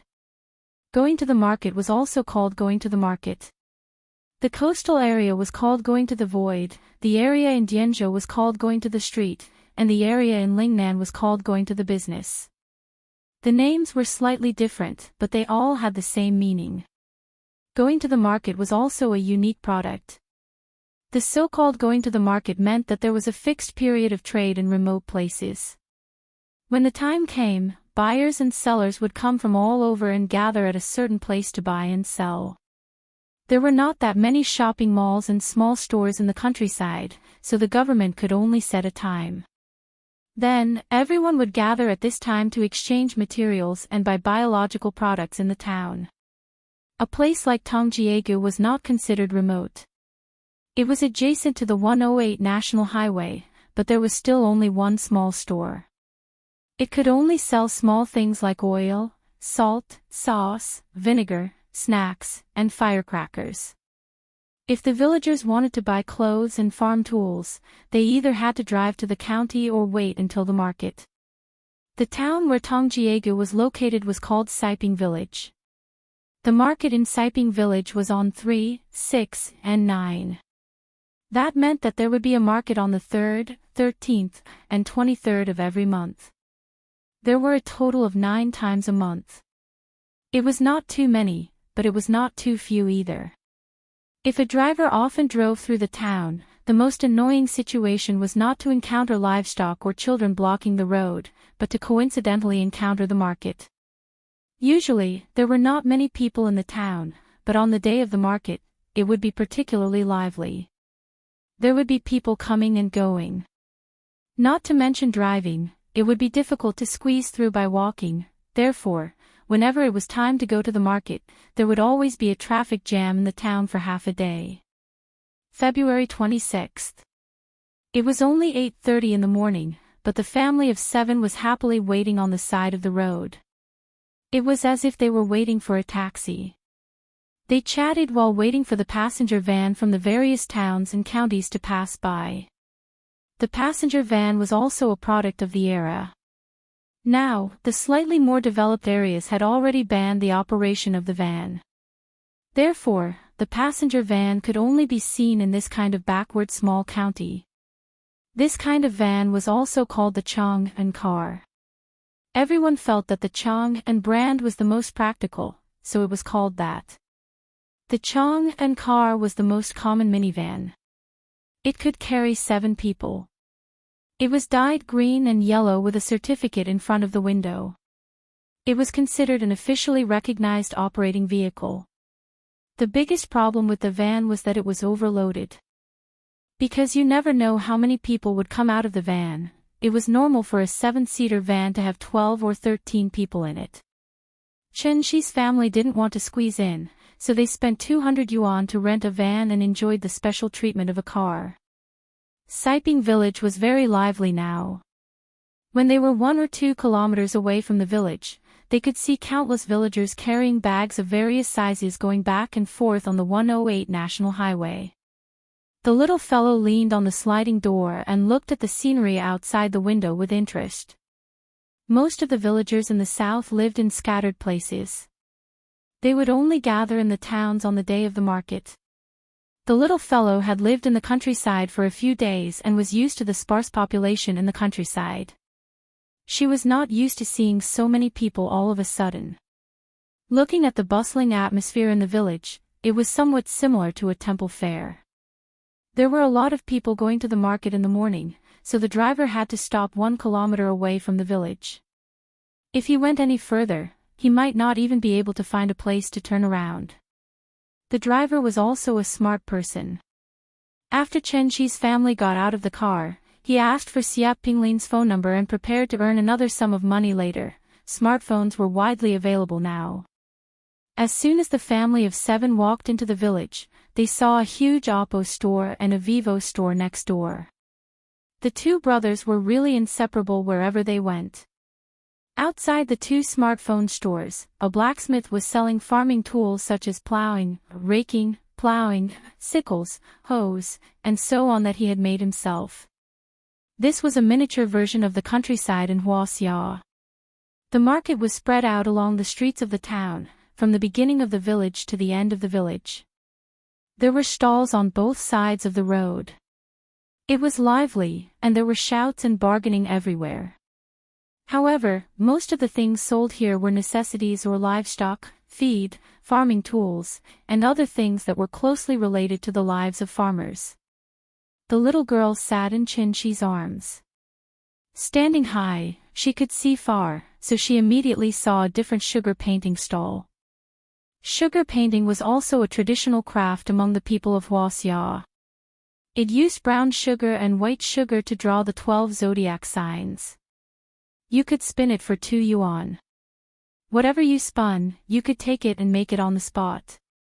It was really delicious and fun.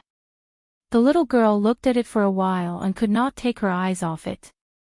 Therefore, she sat in Xianxia's arms and twisted her small body as she shouted. Her luck was not bad. After 3 spins, she actually spun a dragon. The little thing was overjoyed on the spot and laughed at the top of her voice. Seeing the master make it on the spot and draw a dragon with his bare hands, the little thing's eyes were about to pop out. When the master was done with the sugar painting, she held the dragon in one hand and the rat in the other. The remaining dog was fed to Xianxia. Aunt Zhang watched with a smile on her face. Ever since the little thing was accompanied by her parents, even the smile on her face was more than before. Just as the family surrounded the sugar painting stall and praised the sugar painting master's skills with laughter, there was suddenly a commotion on the other side of the road. Looking at the sound of gongs, drums, and firecrackers, it seemed that someone was picking up the bride. When the little girl heard the commotion, she immediately shouted for Xianxia to pick her up to take a look. Sure enough, as the sound of gongs and drums got closer, a wedding procession appeared in the little girl's line of sight. The wedding procession's formation was impressive. In front, there were gongs and drums to clear the way, followed by a palanquin with 8 carriers. Along the way, the villagers all retreated to the sides of the road to make enough aisle for the wedding procession. The wedding procession forcibly crossed the entire Siping village just like that. Looking at the formation, it seemed a little too ostentatious.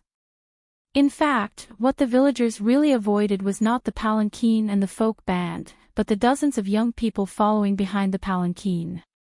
These young people carried a few large loudspeakers and sang Jianghu's "For You" loudly as they walked. It must be a special fate that allowed us to become a family along the way. The more you love her, the more she will return the favor. Find the possibility of happiness. Their voices were very loud, and in the end, they directly suppressed the bustle of the market, so much so that the transactions on the entire street temporarily stopped. Only the singing of "For You" could be heard, as if they were singing the national anthem. The villagers all moved to the sides of the street and silently watched them pass by. The little girl had never seen such a formation before. She immediately sat in Xianxia's arms and exclaimed, "Wow!" Chapter 226. Gongs and drums cleared the way, and firecrackers sounded. Behind the 8 sedan chairs, there were dozens of people singing "For You." Marriage was always a joyous occasion, but the attitude of this group of troublesome youngsters was not very good. They clearly chose to get married on the day of the market, which affected the normal trade of the villagers, but as long as these young people saw someone blocking the sedan chair, they would immediately rush over and yell at the other person to get out of the way. It seemed that in their dictionary, there was no such thing as communication and discussion. An old man probably had bad hearing, but he still stood on the side of the road with a backpack on his back, thinking about what he should buy back. When the young people saw this, they immediately went forward and dragged the old man to the side. It had to be said that these young people were indeed young people. Fortunately, they met an easygoing old man today. Otherwise, if the old man directly fell to the ground, they would not be able to afford it even if they sold them by the weight.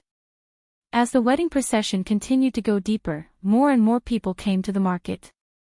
In the end, the sedan chair and the folk band could no longer maintain the original speed. Seeing this, the group of young people carried the sound system to the front, and then let them open the way. Like the heavy cavalry of the Middle Ages, the young people carried the sound system, with the momentum of a fierce tiger coming down the mountain, and forcibly tore open a passage in the lively market. Get out of the way, we brothers are getting married, don't block the way. Brothers, Chuanyu dialect, means big brother, get out of the way, get out of the way, ha ha ha, if you don't get out of the way, do you believe that I won't smash your stall? Get out of the way.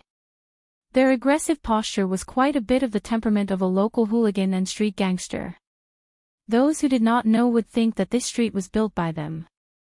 Seeing this group of tyrannical young people like the god of plague, the villagers in the market all retreated to the sides of the street, making a spacious passage for them. For a moment, the market that was very lively just now was now only the sound of the sound system and gongs and drums that were still echoing. Seeing this, Xianxia and his family also retreated to the side of the road and quietly waited for the wedding procession to come from the town. The little fellow did not find the atmosphere strange because she was very interested in the palanquin. Thus, she stretched her neck like a giraffe and stared at the palanquin. This group of young people probably thought that they were soldiers. Escorting the bride was like winning a battle. When they saw that no one dared to stand in front of the group, they proudly sang, "For you." In fact, most of these young people were locals. Among the commoners who came to the market, there might be their relatives and elders. However, these youngsters had always lacked discipline. They were used to being unbridled and had no respect for their elders. When they were angered, they could even beat their parents. Naturally, no one dared to stand out and say a few words to them. After all, the children in the countryside lost at the starting line. While the parents of the children in the city were considering which school to choose for their children and which specialty classes to attend, the children in the countryside were still catching grasshoppers in the vast wheat fields, digging for eels, and going to the mountains to catch birds and steal melons. Most of the people in the countryside did not have much education. Junior high school education was already very good. Although the 9-year compulsory education had been popularized, many parents in the countryside still did not have a full understanding of the importance of education. If the child did not want to study, they would find a way for the child. And the so-called way was actually not a good way. Those with better conditions could go to the army, and those with worse conditions could go out to work either in construction sites, restaurants, hair salons, or car repair shops. In short, wherever people were needed, they would be there. The salary was not high. It was enough to get enough food and clothing in the big city. Of course, there were also many children in the countryside who made a name for themselves. If they were smart, diligent, and sensible, they might find their own way after 3 to 5 years and start their own business. In the end, they might even be more successful than many highly educated people in the city. But such people were always in the minority. Gold would always shine, but the most common thing in the gold beach was still the inconspicuous gravel. Those who could go out to work were already very diligent and sensible. There were also some rural children who, because of the lack of discipline, were lazy all day long. In the end, they became slackers who did nothing all day long, just like the group of young people in front of them. They were the so-called ruffians in the countryside. There was no lack of ruffians anywhere, even in remote places. In the past, the ruffians in the countryside did not see much of the world, so most of them only knew how to make a fuss. It was not until Young and Dangerous was released that they were truly taught how to be a proper ruffian. The Young and Dangerous series of movies had a far greater impact on rural children than ordinary people could imagine. Even if the series had been released for more than 10 or 20 years, it still distorted the values of many young people. At its peak, the 3 words, Chinhaonan, were second only to QQ. It also made chasing girls, one-on-one, and slashing people, the 3 most popular things among young people. Unruly people came from barren lands. A few years ago, other than the popularity of Young and Dangerous, there was also a coal mining boom. Many coal bosses came from the surrounding villages. The coal bosses were rich and powerful, so they quickly recruited them and turned them into their own thugs. Therefore, these young people followed behind their so-called brothers all day long to make a living. When the brothers were free, they would give them some money for cigarettes and they would give their lives to others. This was the loyalty they learned from the movies. Today was the big day when the brothers were getting married.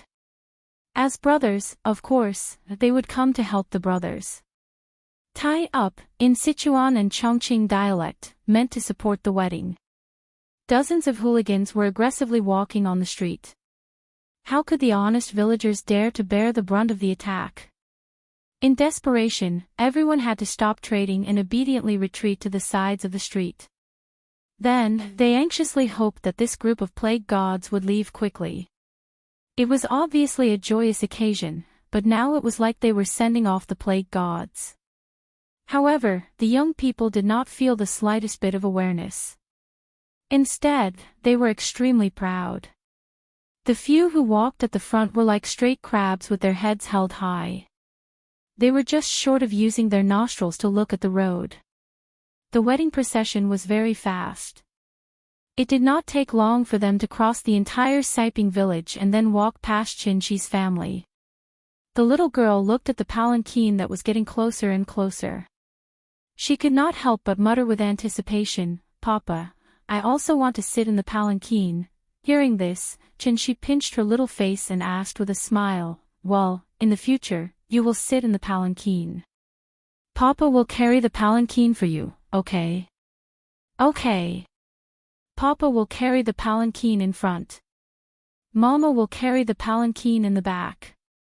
I will sit inside." After hearing Xianxia's words, the little girl immediately pointed at the palanquin bearers and giggled.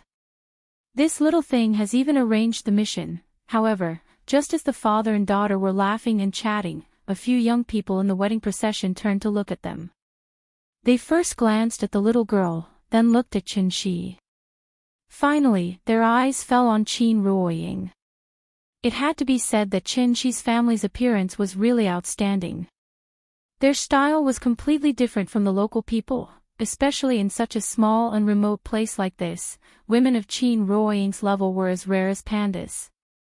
It was estimated that these young people would not see such a beautiful woman in their lifetime.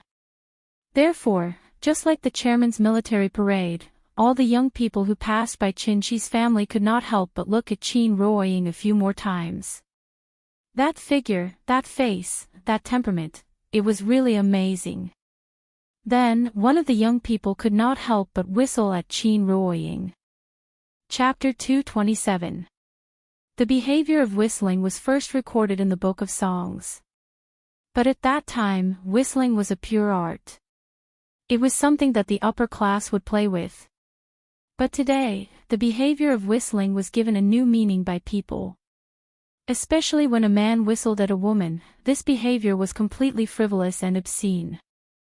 There was even a special word for this behavior in English called catcalling. Pinyin reading, look at the special expansion ling. Cat refers to a cat, and calling refers to shouting, calling. Catcalling meant that when a man saw a strange woman in a public place, he would whistle at the woman or shout words like, "Your breasts are so big, your butt is so perky," to attract the woman's attention.